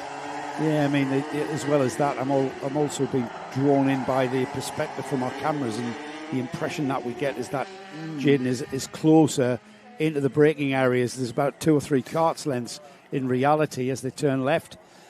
What's not happening, Joe, is that Harvey Quick is actually getting any close to Morgan Hudson Brown. He's dropped off him again. Look at the timing screen, Nick. Yeah. Purple lap time from Morgan last time by, a 44.10. Yeah. So that they're all flat out here. These and 3 drivers are flat he's out, flat stretching chat. out, and it's interesting, isn't it? It's because I kind of felt it wasn't quite as nailed on a winner as Jaden, but I kind of felt this is going to be his race. And at the moment, one of these confuses us by the performance. If you sit there going, hang on a second, why can't I keep the cars in front of me? What's going on? Why is Jaden Robinson right behind me? Even that's stretched out now. Yeah, that's just It's 4 ebbed away. last time. Yeah, That's so we're right. now getting 3 karts running their own race. 3 minutes 14 a lap to go. Behind them, the 19 of Rivers, who's had engine problems so far today, and Mark Taylor, who also stopped at one row. He got knocked off his fuel cap, didn't he? There's the tales of woe from Fullbeck Club Round 2 are expanding by the moment. Yeah, was that Mark Taylor, was it? Yeah. All right. He had no fuel. In the background, they come in, you'll see that's the battle of 4th and 5th, and even that's not very close. So we've got a bit of a stretchy race here, as we like to call them. Yeah, beginning to string out now, and Robinson's just absolutely fallen away from Harvey Quick. He was following Harvey Quick around for pretty much 6 minutes of this 10-minute race, 7 minutes even. And the 3 minute mark to go, he's kind of just dropped away. I wonder if fitness is the thing. I wonder if a fitness has come into it. A couple of times I've seen a couple of the youngsters and the novice youngsters who dropped off at the end, and you think, yeah, they're getting tired. The kids are getting tired. Fit young men in senior max should not get tired. Well, it just depends. There's a difference between going to the gym and getting race fit. I suppose also some of these club guys, it's something they do once a month. Yeah, isn't it? exactly. It's not every week, and they have lives apparently. And it's race Heard fitness. this thing called a life. Your neck, remember? it's your neck. You can't. Doesn't matter what you do in the gym. You can't really work the Replicate muscles it, that you're gonna need lapping here at Fullbeck. Just over 2 minutes then remaining. Now the gap between first and second is 0.8 of it. They might as well call that 0.9. It's 0.87 to be exact. And I'm not sure with the last lap by was a 44.15 for Harvey Quick in second place. And guess what Morgan Hudson Brown's time was? 44.15. Yeah, absolutely exact. So they have Lap time. absolutely broken Jaden Robinson in the last 2 or 3 laps. So. Oh, look at that though. 43.98 the first lap inside the 43s. For that red, white and blue kart of Morgan Hudson Brown, he's certainly getting the grips with the Energy Corsa kart and is able to extend that gap. It was just under 0.9. It's now just over a second between himself and Harvey Quick on that purple and green kart there. Yeah, Harvey's sitting there going, oh, this wasn't my game plan for this final. My game plan was to get out of the lead and just win, but he's found himself with a sort of a semi-interloper in Morgan Hudson Brown, just having a bit of fun on the Energy chassis, but the bit of fun apparently is a win. Just over a minute remaining then, and it will be 2 more laps after this one. as we go through the chicane then. They've completed 12 laps. This is lap 13. And Morgan Hudson Brown. I remember Morgan Hudson Brown for Ultimate R. He was in the Ultimate R kart at Warden Law for the kart championship, going into the Gasworks hairpin. And he was in the lead, and he was dominant all day, and then he was just wiped out by somebody going into the Gasworks, and my heart went out for him because he was unbeatable. I'm pretty sure. Was it? Yeah, I'm pretty sure that was Morgan. Yeah, because he was really impressive all weekend. Yeah, it was about 2 years ago, that. Well, that happens, doesn't it? People get wiped out for no reason. It was, yeah, Dan's agreeing with you. Was it? Am I right, Dan? Was it 2 years ago at the Gasworks? Just, yeah. It was a rotten move. Yes, leader, and he'd been there all weekend, and he just robbed him. It's gutted for him. Is he a local to you? No, he's not. I don't know where he's from. He's not local to us. So you've got this one and one more. Hudson Brown remains within just shy of a second lead. So he lost a bit of his lead last time out, but not enough to worry about. 1500ths was the answer. I'll be quick coming back to him. When he watches this back and watches this emphatic win in the final, I hope I haven't brought back bad memories from Warden Law Kart Championship. What, so he's sitting there happy. And he's happy enough. Bradley's mentioned that one. And so he's sitting there crying into his YouTube video. Yeah, I remember that one. I nearly won it. Well, Morgan, you've kept the best till last here because, all right, you're trying out the Energy Corsa kart and you've gotten the grips with it here. Hopefully you'll be happy with your lap times. You've been in the lead of this final for pretty much the vast majority of this final. And now just managing the kart to the flag, the gap at the end. Yes, Harvey Quick, who has been, dare I say it, Nick, quick all day. He has been quick all day, but not quick in the last lap, unfortunately. Oh, he's getting closer, though. Yeah, but I think that's more... Doesn't matter. It's got one corner to go. That's more Hudson Brown just managing to the flag. There. And you see, he was absolutely celebrating to the cameraman, to the stills camera guy on the side. He was leaning over, doing the old "look at me, I've won." Yes. To get the picture from the camera guy. Yes. Well done, Morgan Hudson. A great final performance there. Mark Taylor finishes ahead of Tom Rivers there. It was Jaden Robinson who finished there. Let's have a look at the result. And Morgan Hudson Brown takes the win. Round 2 of the Fullbeck Kart Club Championship. Harvey Quick, Jaden Robinson, Mark Taylor and Tom Rivers were your 5 drivers in Senior Rotax. Senior Rotax. So we've got Minimax coming next. Minimax 950 final. It was a good cracking, really good heat recently, so that's positive. Just going to get the grid up for Minimax finalists. Here they are right now. Here is the grid. We've got 4 drivers in this one. Rupert Thomas, Eva Jones, Xavier Davidson and Kasim Iqbal. Here they all go. They're your 4 drivers. Just want to say a big thank you as well to our title sponsor, SG Haulage Limited, this round 2 of the Fullbeck Kart Club. Big thank you to enable us here at Karting Live TV to bring you all of the action for the Fullbeck Kart Club. And it's to be able to come to a track that has so much history. It's been going since 1960. It's an old school circuit. I've been coming here since the mid-80s and raced here many times, and it's quite a privilege and an honour for Karting Live TV to be able to bring you all of the action from the Kart Club Championship.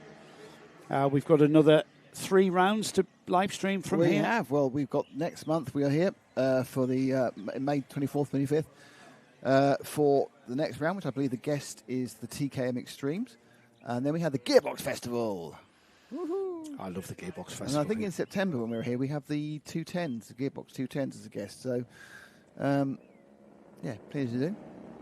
No idea where to take my picture then. Frank needs it. Oh, he can't hear me, that's why. I have no idea why he can't hear me. Frank is a lucky boy. He is. He's got a picture of me. What more can you ask for? Okay, they are rolling round together, those 4 karts in close formation. Will they get a clean start? You'd kind of hope so with 4 karts, but you never can tell, can you? No, not with Minimax. There they go. They do get a clean start, and it is Eva Jones who loses out to Rupert Thomas. No, she's ahead. No, she's ahead. She has now, though. She was on the right-hand side, though. She should have been on the future, and after a quite quiet third heat, Thomas is back where he was in the first 2 heats in the lead. Jones behind, then Xavier Davison. Casimir Bell, who was just getting the laps for his experience, he'll drop off the back slowly and learn as he goes round. So 3 karts breaking away. Kasim Iqbal, the novice driver, just finding his feet still, and he will drive his own race as these 3 break away. Rupert Thomas, Eva Jones and Xavier Davidson. Xavier will want to try and hang on to the rear bumper of that kart in front of him as the 3 cross the line. You do. Oh, woof. I actually looked there at Thomas going into the chicane. The whole thing squirreled itself all over the place before he managed to He's gather it pushing. all up. Relatively cold tyres, remember. I know it's a warm afternoon, but the tyres just not quite where they want them to be, so a little bit unbalanced. But they do tend to do that. These mini-max drivers are just flinging the karts into these corners. They haven't learnt fear. No, there's no fear. There is no fear. So the top 2 have got a bit of a break actually on Xavier. He's going to have to think about that because otherwise he could find himself with a very lonely final. But Thomas has done what he didn't do in the last heat. He's got himself in the lead. But Eva Jones, who lost the second heat due to mechanical, but won the third heat, she's keeping him honest, and he's just behind him. Last time round 1.9 over 0.2 of a second, and this time round, they lost 300ths, nightmare. But basically that's as close as you can get whilst going down that main straight. Davison back at 1.1. Not in the world yet. Oh, and Jones completely overcooks the exit of the hairpin, and she's dropped herself back a good 3/4 of a second, I'd say, and into the clutches of Xavier. But the good news for Rupert is he's finally got some breathing room. Yeah, Rupert Thomas taking heats 1 and 2. Then was heat 3 was Eva Jones. So the 2 winners from this afternoon now being left at the front of this field. It's a quarter distance now in this 10-minute final. And the good news is Xavier Davidson is hanging on there. He's at the biscuits again. Oh, they're not our biscuits though, so we're fine. So while he's been nicking our biscuits, he's had his own stock of biscuits all this time. Have you been hiding biscuits from? Well, yes. And you know what? Doesn't come as a surprise that Daniel Ashton is actually nicking your biscuits. No, I'm fine, thanks. Oh, you offered it? Oh, yeah. Oh, that's well, right, he was looking peaky there. He was beginning to collapse, I think. Needs a sugar lift. Outside of the peak freeze discussions. They were cookies, though. I know, Maryland cookies. That was the one. Yeah, shocking. And outside of that, the cookie conversation, Thomas is slightly extending his lead over Jones. Most of that was lost when she went wide a lap or so ago. Well, but now we have 3 karts, very much equidistant. Before I was distracted by the cookie monster behind us, yes, Xavier Davidson is still keeping the 2 leaders inside. I know he's dropping away slightly, but he's still doing well. Oh, he's doing well, don't get me wrong. He's on novice plates, he's doing very well. But the interesting thing is, I think we've been a little bit, I think we've been a little bit robbed of a battle because Eva dropped off quite a long way off Rupert, but she does seem to be creeping back towards him now. So perhaps after that mistake a while ago, where she lost 3/4 of a second, she can get it back. It's a long fight back though, at 1 or 2 tenths a lap. Yeah, I think Rupert has only got himself to beat here if he can continue this pressure. But then Eva, if she can just continue to lap in consistently as she is, that keeps the pressure on, doesn't it? Yeah, she picked a 10th up on him last time. So she's going to need to really.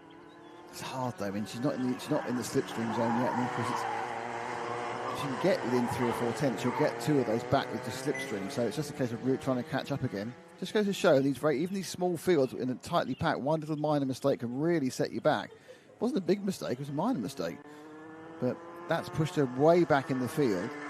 And now she's to work incredibly hard over 4 or 5 laps to get back up to the back end of Thomas.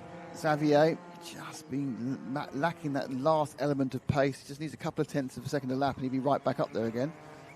So I'm sure he's got a driver coach and he's obviously got his team manager and his mum who will sit him down and go, okay, this is a brilliant performance, Xavier, but this is how we can improve for next time. Well, a big thank you to Xavier's mum, Roxanne. Gone. Eva went. Eva spun it. Oh, Eva spun. She spun. Oh, and she's nosed into the barrier as well, so she can't continue. So what happened here?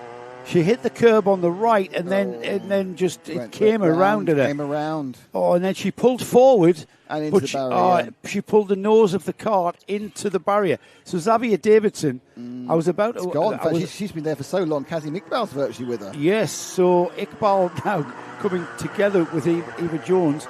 I was about to thank Xavier's mum, Roxanne, for the wagon wheels and the cans of Coke. Well, more importantly, Eva's thanked him by giving him second place. So she has. Just I was about to ask. I do think he lost a bit of time as well in avoiding it. So it's even better news for Thomas, whose lead or stretch. Yeah, he lost 1.5 seconds more than Davidson. So it's a 4-second lead now for Rupert Thomas. Right. So let's see what the gap is between second and third. Most importantly, about 20 seconds, I think. We're still waiting for Eva to come through. It's a huge gap now. Here she comes.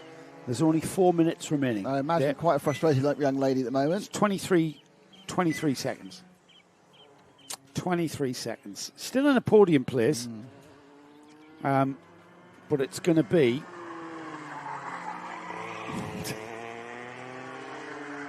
There's only 2 done.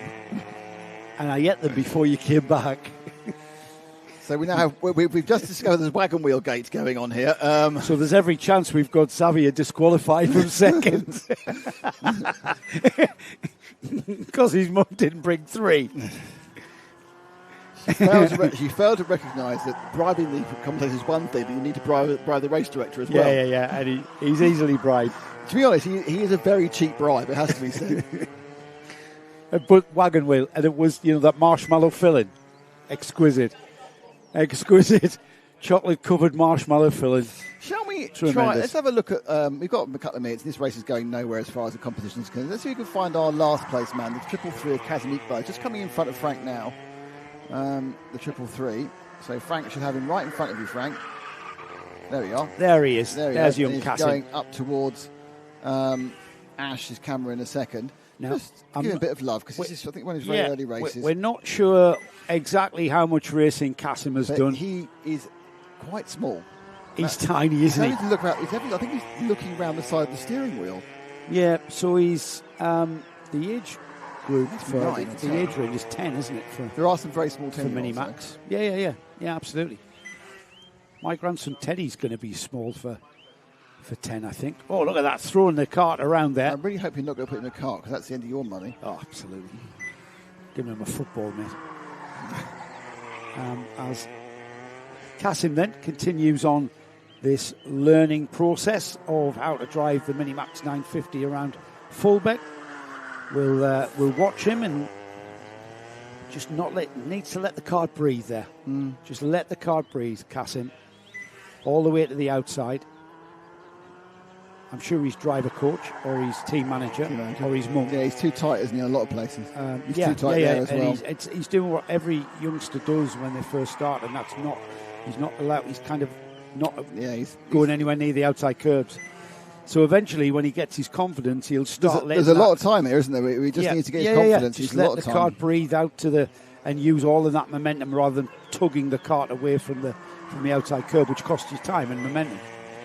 But it's like I say, I don't know what his experience is. It could well be his first ever race weekend. But he's going round and round, and he's having a whale of a time. And he's got no one's way, and he's not upset anybody as far as the. So he's doing the perfect early meeting. We want to get a signed license. And he's into the final minutes now of this final. The Minimax 950s being led by Rupert Thomas. Xavier Davidson in second, and then Eva Jones in third after that mistake.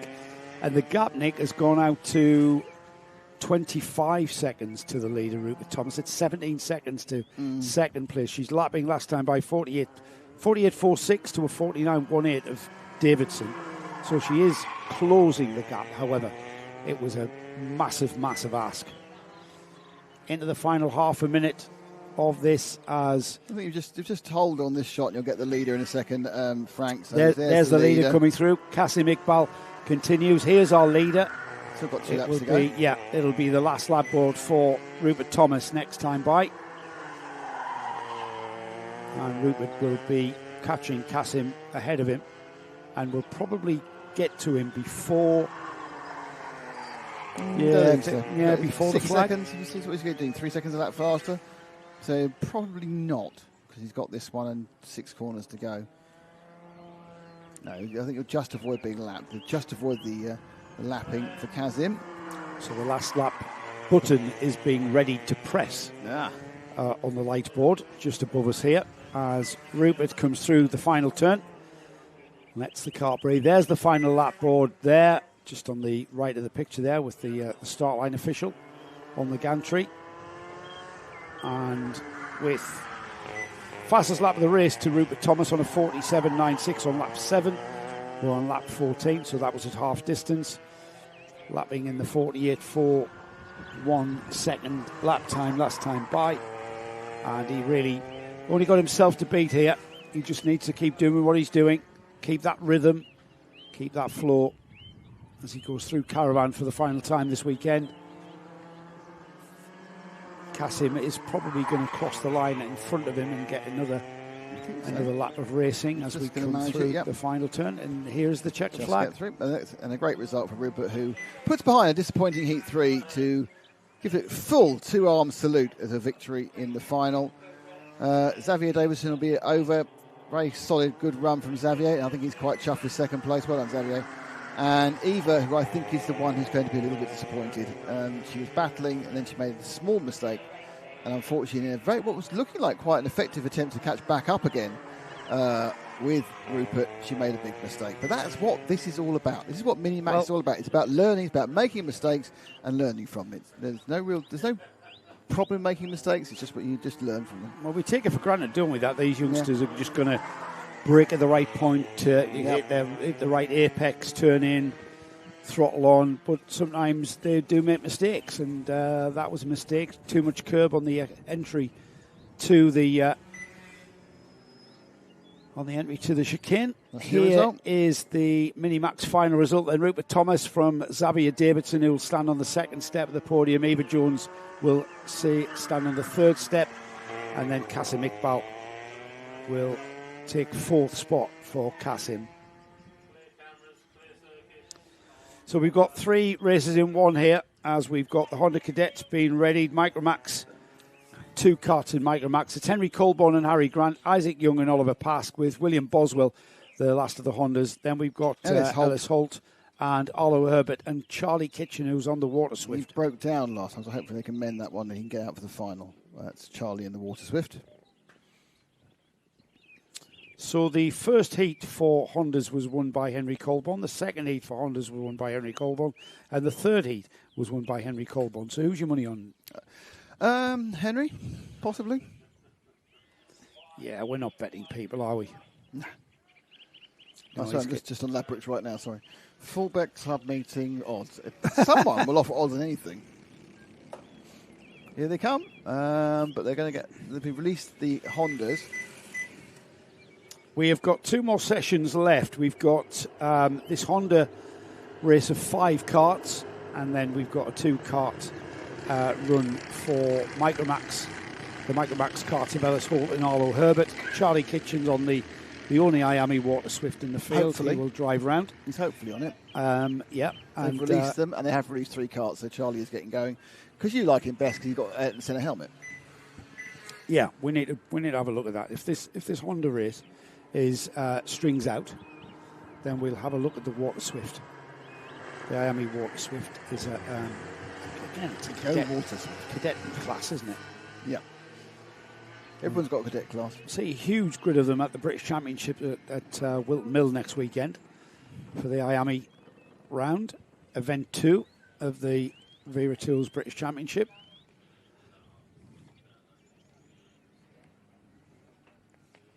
Honda's now forming up as they head towards the start, coming out of the final turn here. They look in good grid order here, as long as they don't accelerate too soon.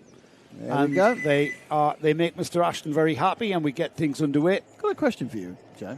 Yes. So this first grid's gone off properly, and we've got to start. When the second grid lapses Or out? the second grid will be fine. It's 2 cars. No, I'm just saying they had the situation.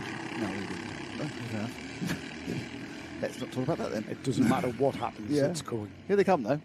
Yeah, and they're fine, aren't they? Yeah, Look at very that. good. Okay, off we go. So we've got a bit of a movement there. The leader in the cadets is the 75 Henry Colburn. He's got the 45 of Harry Grant keeping him honest. And there's a little bit of a gap already to Isaac Young in the green machine. Yeah, these two have always pulled out, it seems, in the heats. Colburn dragging Harry Grant around for a few laps. And then the two behind, Isaac Young and Oliver Pask. Remember, they had a great scrap for Heat 3 as they complete one lap. The novice driver, William Boswell, enjoying his drive as well and learning the ropes. But lead battle there looks very, very close on these Hondas as Henry Colburn, Harry Grant head down towards the second chicane through the kink now. Colburn, who's been unbeatable in that first place in heats 1, 2 and 3. Now, unless Harry Grant has found a massive performance edge that he can bring to the final, I'm suspect. We've seen that already. We have seen some performance edges in the final, haven't we? But I'm not sure. It's third and fourth are all over each other again. So Young and Pasca decided to pick up where they left off about 2 hours ago in the last heat. I think Ellis Holt is leading by a reasonable margin in the Minimax already. Micromax, sorry. Yeah. So hanging on for Colburn and Grant, carrying on fighting. Tough to move away from these two, though, isn't it? When we shan't be. When Harry Grant is following him round in his wheel tracks, and Colburn keeps looking over his shoulder. Grant's side there. By side, but that's not really enough. Oh, let's be brave. No. Not sure where Harry Grant was going to go there. I think he was just trying to say, look, this is what I can do. Yeah, this is Harry Grant's a 45, the bright orange outfit, Kart and everything else. The blue with the black nose. He's got a brand new nose on that 45. So they might be keeping the weight off. Right, they might not be carrying a sticker kit, which is Colburn. a few grams. Yep. Colburn might need to do that. Might be beginning to size out of the cadets. So Harry Grant following in the wheel tracks of Colburn. And Colburn, the leader, just continues looking over his shoulder. Now, this is where Grant was quicker onto the back straight here, and he was able to pull alongside. I'm not sure he's close enough to do that now. He has edged up a little bit. I'm not sure whether that's power or drive or whether it's just a bit of slipstream, but not like last time when he was right by the side. And now it's like, it's not quite so close. It's a sweep round into Caravan. It's about a second, by the way, between the leading Micromaxes. And obviously we've got Pack and Isaac Young all over each other in third and fourth for Pask. So here we go. 45 trying to chase down the 75. The lead was 0.3 and the lead now is down to 0.129. So Harry Grant much closer to Colburn this time around. He is, isn't he? Is he going to have a crack going at? This is not. It's not a braking zone, that one. You can virtually drive a Honda Cadet flat through there. A little bit of feathering of the brake, I think, just to steady the slide. Now, this is where he was challenging before, not so much this time. He's close, but I think he needs to get the momentum to lob it up the inside here at Caravan. And he's not close enough, though, is he? No, he's not quite. No, he's not fast at the right places, unless he's going to make a move in the hairpin. After the start finish, it's not going to. It's a real problem for him, I think. Yeah, I think Colburn maybe doing a bit of. I'm not even sure drivers do any sort of race management there. He's looking over his shoulder. He's keeping Grant there. Grant, I'm not sure, has any kind of performance tool that he can maybe challenge. Look at that. It's there's one cart's length, two maybe cart's length gap between them, and that just is too much. It's not narrow enough to do anything about. There they go through the chicane for the second time. Not really. It's kind of ebbing and flowing. We're not sure we're missing anything elsewhere. We do need to try and keep an eye on the 22 of Ellis Holt, see how he's doing. He's got a little bit of a lead over Arlo Herbert in the wonderful one. Here's our third and fourth place battle. This is Pask and Young. That's also got a little bit of a gap between the two of them. And then, of course, there's another battle come, which will be our... Oh, she's right, very, very close, actually, I think. Oh, no, this is lapping. It's lapping of... sorry, I thought it was a close battle. It's actually the lapping of William Boswell by Ellis Holt. Shall we have a look at the Micromaxes? I think we should. Let's see if we can find Ellis Holt. Ellis Holt's at 22. He's just about to go around where Paul is, and then down the main straight. So Frank, if you stay where you are and pick up the end of the start of the straight. And there we go. So it's the first one there. The middle one is Boswell, who's been lapped. There is Ellis Holt in the black nose. In the black nose. In the black-nosed cart. Black-nosed cart. Is it? Can you not see it 'cause it's so dark, Frank? And the orange helmet. Oh, no. And now there's the second of the micromaxes trying to get past the novice driver, William Boswell. And he's about to do that. The Boswell's just picked up his pace and he's gone faster and faster there in the Honda. However, he's causing a little. We've got a water swift coming in involved as well. So a multi-class there. Three classes, one corner. Honda Rotax Iami. Oh, they're the cadet engines here in the UK. Go up the inside. He's not letting you go. He's not really fighting those people. And they've split the two, but they're not fighting each other either.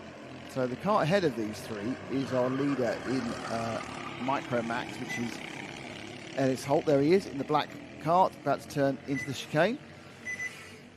And then the Water Swift struggling to get by the Honda, isn't he? They're very equally matched. Speed, yeah.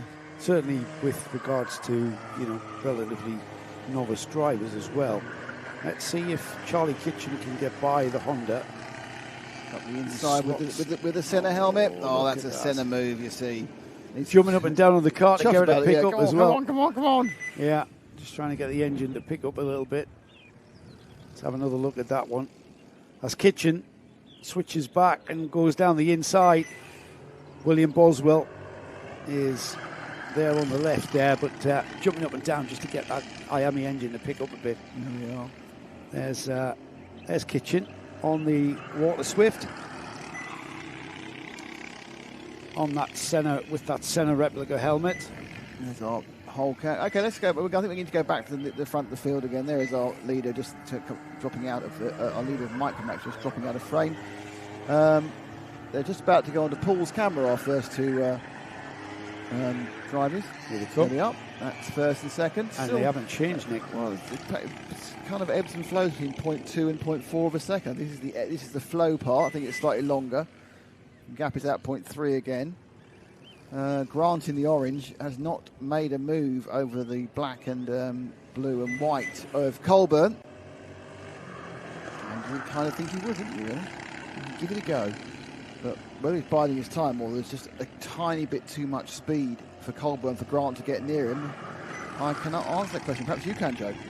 He's been there the whole race, hasn't he? And he's been waiting for a mistake. They're both driving as hard as they can. I know we've had Henry Colburn looking over his shoulder quite a lot just to monitor where exactly Harry Grant is, but Harry Grant's always been there. Every time he's looked over his shoulder, bright orange.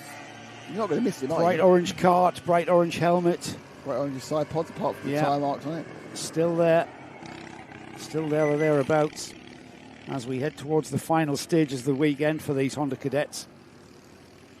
Through the chicane.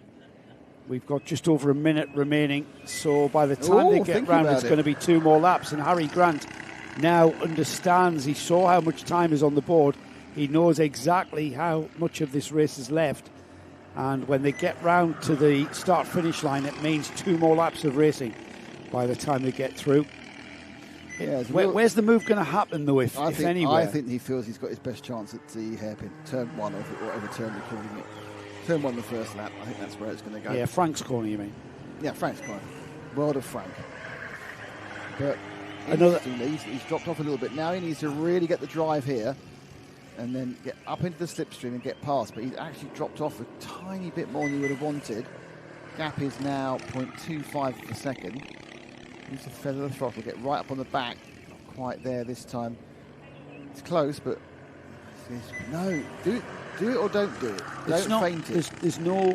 It's all about momentum coming out the chicane, and he's just not got enough momentum. He hasn't got any. He's coming out and popping out, but he's not going. He's not going faster than Colburn.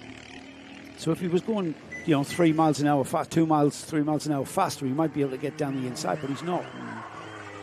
So it's a little bit of a odd perspective, really. It's going to start getting hot, though, because they're about to see the last lap board. Here is Colburn. Here is Harry Grant on the orange and yellow cart, chasing down the black-nosed cart of Colburn. And Colburn feeling the need to defend as Grant tries to find some way of getting by. They come out the chicane, and Colborne has been driving flat out. He hasn't been managing this race. Colborne taking the inside line. They come out of the top hairpin, heading down to the second chicane through the kink. Colborne has been defending. He defends into the second chicane. Now the last opportunity really to send it is going to be at Caravan, and Colborne is bleeding lap time by defending here. Can Grant do a switchback? Again, not enough speed difference coming out the corner. Into the paddock complex here, left, right.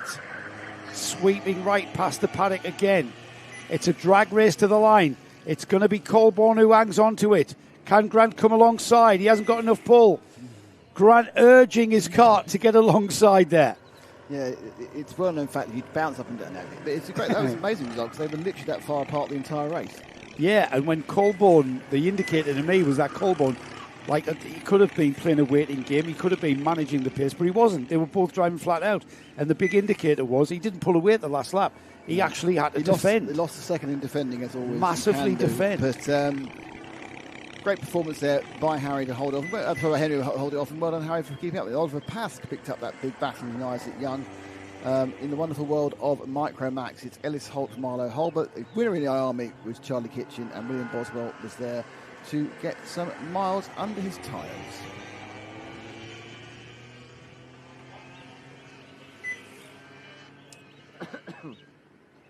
There he is.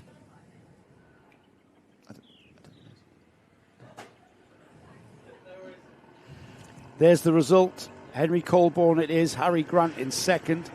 Oliver Pask in third. Isaac Young fourth. Ellis Holt first of the Micromax runners, with Arlo Herbert in second in Micromax. Then we have Charlie Kitchen on the Water Swift and William Boswell on the Honda in eighth place. And now... Well, this has come down to the last run yes. of the weekend. And it last brings to a conclusion round two of the Fullbeck Kart Club Club Championship. These are our two runners, Astro Matthews and Lewis Ainsley. Astro on the electric mighty Bambino, the electrically powered kart, and Ainsley on the petrol-engined Coma kart.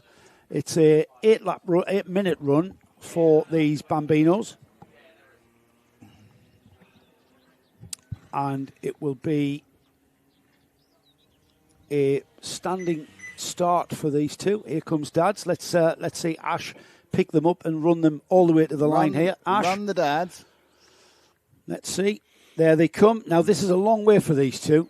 We usually pick them up on the start-finish It's more of a straight, speed job than anything else. They've got to get through the final turn here, and it's. No, he's running out. They're running out of space. They're running out of pace. Remember, more like it. Remember, this is the point where we lost his We're pants. off to see the wizard, the wonderful Wizard of Oz. I'm just happy to see that the man has found a belt. Ever a whiz there was. I'm just happy he's found a belt because he clearly has, because he was lost his. You will take any opportunity to sing short tunes. Yeah. How is that a statement of any surprise? And all your attempts to talk over me did not work. No, it didn't, did it? No. Didn't stop you It didn't at stop all. me because I was trying to. The song's a background. Drag us some semblance of professionalism. What's the point of that this time And you're of day? singing the Wizard of Oz. Yes, because they were skipping the Wizard of Oz. We're off to see the wizard. You have no soul. Your musical soul is zero. For a man who goes to the Sunderland Empire to see various shows, you have no musical soul. Shocked. That's all I can say. Here they come. And here they are. Just a quick question, Minimax. Have you checked and okayed all the cards you've got cars? You can hear the revs up there, and that's the 77 of Lewis Ainsley. Not revving is the Mighty E, because they don't need to, because it's electric. And they're away. And we are off and running for our final race of the day, Joe. Yeah, and this is basically a run, isn't it? Different performance levels, different driver experience. Laps for the lads. Yellow kart there is the electric motored Mighty Bambino that has become a significant part of the kart championship and become the British Bambino championship, really. and with a full grid of these Bambino motored carts. The other cart in the frame, the red one, just coming through, that's the Coma engine Bambino. And this is a cart that is being phased out, really, in favour of the electric engine Bambino. Arguably greener, or are they? Let's not go there. That's the debate for this programme. They are arguably easier. Now, inarguably easier for parents and team managers to run. You don't have to buy 6 engines because all the engines are completely even. So whether or not it's a green decision or just a sensible financial decision is really up to you. But certainly, it is a hell of a lot cheaper to go competitive. It's not 130 grand either way. It's a hell of a lot cheaper to go Bambino racing with a Mighty than it is with a Coma. Probably it's a tenth of the cost. You could say there's less to do. The debate is that with these Mighties, they're all regulated by Mighty, Johnny Stinson and his team at Mighty make sure that there's a parity and an equal. There's not a lot of setup on them either. You can do effectively. You've got, you haven't got cam, you haven't got caster, you haven't got. You have obviously got tyre pressures. You haven't got jetting. You have, you can look at the stiffness or otherwise of the chassis. But have you heard about the grub screws on the rear axle? Yes. Tell and everyone else. And all of that. Tell everyone else. It's all about freeing up the axle and. Yeah, I mean, this is the point. Your marginal gains then don't necessarily come from wallets. They come from cleaning things really well and getting the rear. And perhaps you do need to buy more bearings than you would do normally. But buying a pair of bearings isn't the same as buying your 4th Coma engine. Well, was it you who told the story of somebody racing down there, literally down there, racing 6 engines? 6 engines, yeah. Or down here, was it? It was Fulbeck, wasn't it? He was literally parked there. Yes, yeah. You interviewed him. It was the competitor. I don't know, but his cart was green. I think it was Arthur Matthews. Might be wrong though, because there's a lot of Arthurs. Oh no, it was. No, was it the? Yes. Dan's Williams. Out now. Williams. You keep saying, just talk amongst yourselves while we try and work this one out. Dan's got a much better brain. I can tell Dan's much younger than us. His brain kind of mostly works. I was thinking the very thing when Dan said that with Kid with Glasses, and it was, what was his name? Williams. I'm sure it was Williams. Think so? Yeah. Wasn't last year. It was the first year. It was 2 years ago. Yeah, it was 24. Not Williams. There was a Will in there. William Wainwright. Yes. Now, where did I see Will racing the other day? Was he in the British? He was in the British. Was he in Micromax or something? Yes. Oh, so yes, Will Wainwright. So yeah, I had an interesting fine. chat with his dad. Yeah. You seem to quite enjoy the massive expense. He enjoyed the fiddling on. Big engineering fiddler. Yes, he was an engineer. Yes, engineering fiddler. Loved and it. he loved that bit. He loved it. He'll have more fiddling to do now because he can actually do all the chassis stuff, can't he? Once you've got a micromax. Do you remember a kid called Edward Haynes? Can we drop back to Daniel, the... remember Edward Haynes? 77. Edward Haynes racing the very top level. Recently went to Strawberry and then he's at a pack-in. His dad, Ben, when he was in Bambinos, his engine sold for something ridiculous, like 10 grand or something. I might be wrong. I'm sure it was something like that. Unfortunately, that 10 grand didn't last very long. But Ben would have like a... what's that device called to measure air pressure? A stoichiometric pressure gauge. Something like that. And he would measure the air pressure. A barometer is the actual word. A barometer, yes. Yeah. He would have a barometer measuring the air pressure. Got there eventually. If he down with a straight back, I have to go through the brain 3 times to get the right word. He would adjust the jetting, depending on the air pressure and all sorts of stuff. Incredible. And then his kid would drive the track in the first lap. No. This kid was really good. In fact, you know the first live stream we ever did at One Lawn that very cold February, the one that Paul's blanked. Yes. Edward Haynes was in the Bambinos. Frank was there on that one. Frank was filming for us then. Was he really? Yes. Frank filmed that one from the far end. Paul was on the sort of gantry that no longer exists. So that's Lewis Ainsley, and he's on the Coma, the cart that we're talking about, which is a very, very... they look simple. They're not. They are simple. You can put the cart down and your child will go round and round and round. But when Not as fast as other children. when you want to be competitive against other like-minded engineering individuals, then it really becomes Difficult. a massive test of everything: patience, time, energy. These were very, very complex bits of kit for what they are. And he's just wiped that away with a kind of a relatively plug and play. But you will get people who will try to find those marginal gains in marginal other gains, areas. yeah. You talk about The marginal gains are not necessarily going to be the rolling motor. resistance. It's going to be Yeah. how you position the bodywork. You won't find as big differences as you could with a special engine, inverted commas, but there will be differences nonetheless. Yeah, a well-prepared kart will always. If you want to talk about kart preparation, you want to talk about kart preparation.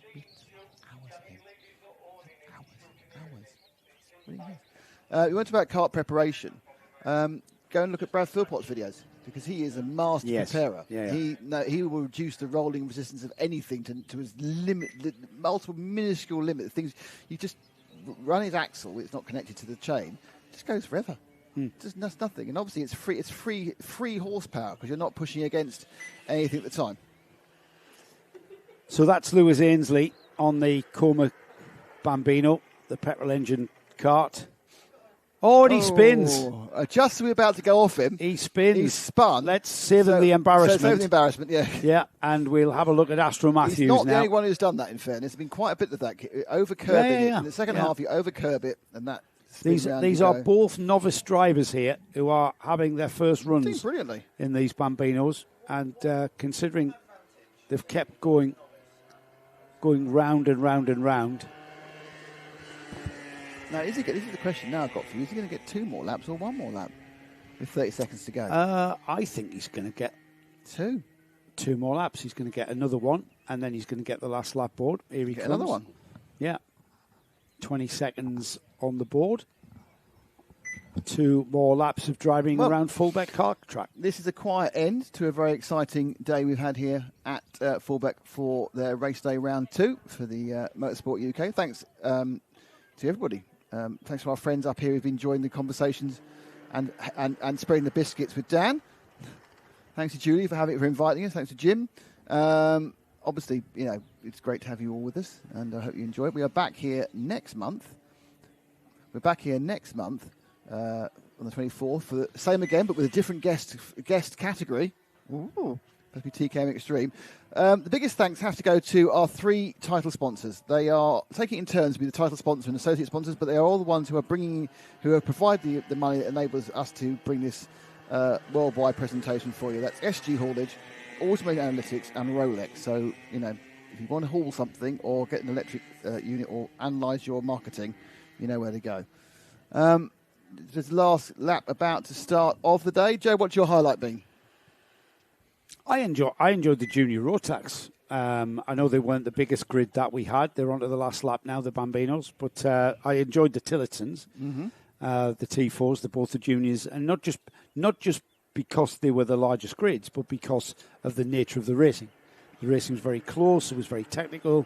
We talked about all of that. I thought some great racing in the rotax classes. I've enjoyed chatting about the minimax class. I know they're not the biggest of grids. I've enjoyed watching these youngsters explore the first steps in karting. It's a sport that a cracking 250 final. And I was about to say, well, I thought as you had mentioned every other class, I thought I'd come in with no, one. I was leaving that for last because the gearbox classes, and considering we're looking forward to the end of June with the gearbox festival here, the gearbox classes I wanted to leave to last because you don't just watch them, you feel them. They're a very visceral spectacle around any kind of kart track, racetrack, whatever, Checkered flag flies then to bring an end to round 2 of the Fullbeck Kart Club Championship round. And it's been an absolute privilege and a pleasure to be able to bring you all of the action here from Fullbeck live, live on Karting Live TV. Can I just say thank you to our team, Frank Pottymouth McKinney, Paul Bateman, Ash Lantine, and of course, the lovely Lara pressing the buttons beside us, though she's quite chilly apparently, and she had to put a coat on. So basically, thank you very much. We'll be back here in a month to do this all again with some slightly different karts. Oh, I didn't say thank you, Joe, did I? Thanks to Joe Bradley for being my dad. You don't have to thank For being me. my dad. Long story. You don't have to At thank some point me. during the course of this season, you will all find out why I'm decided calling him my dad, even though he's only 2.5 years older than me. That's it from today, and we look forward to seeing you next month. Enjoy the rest of your Sunday.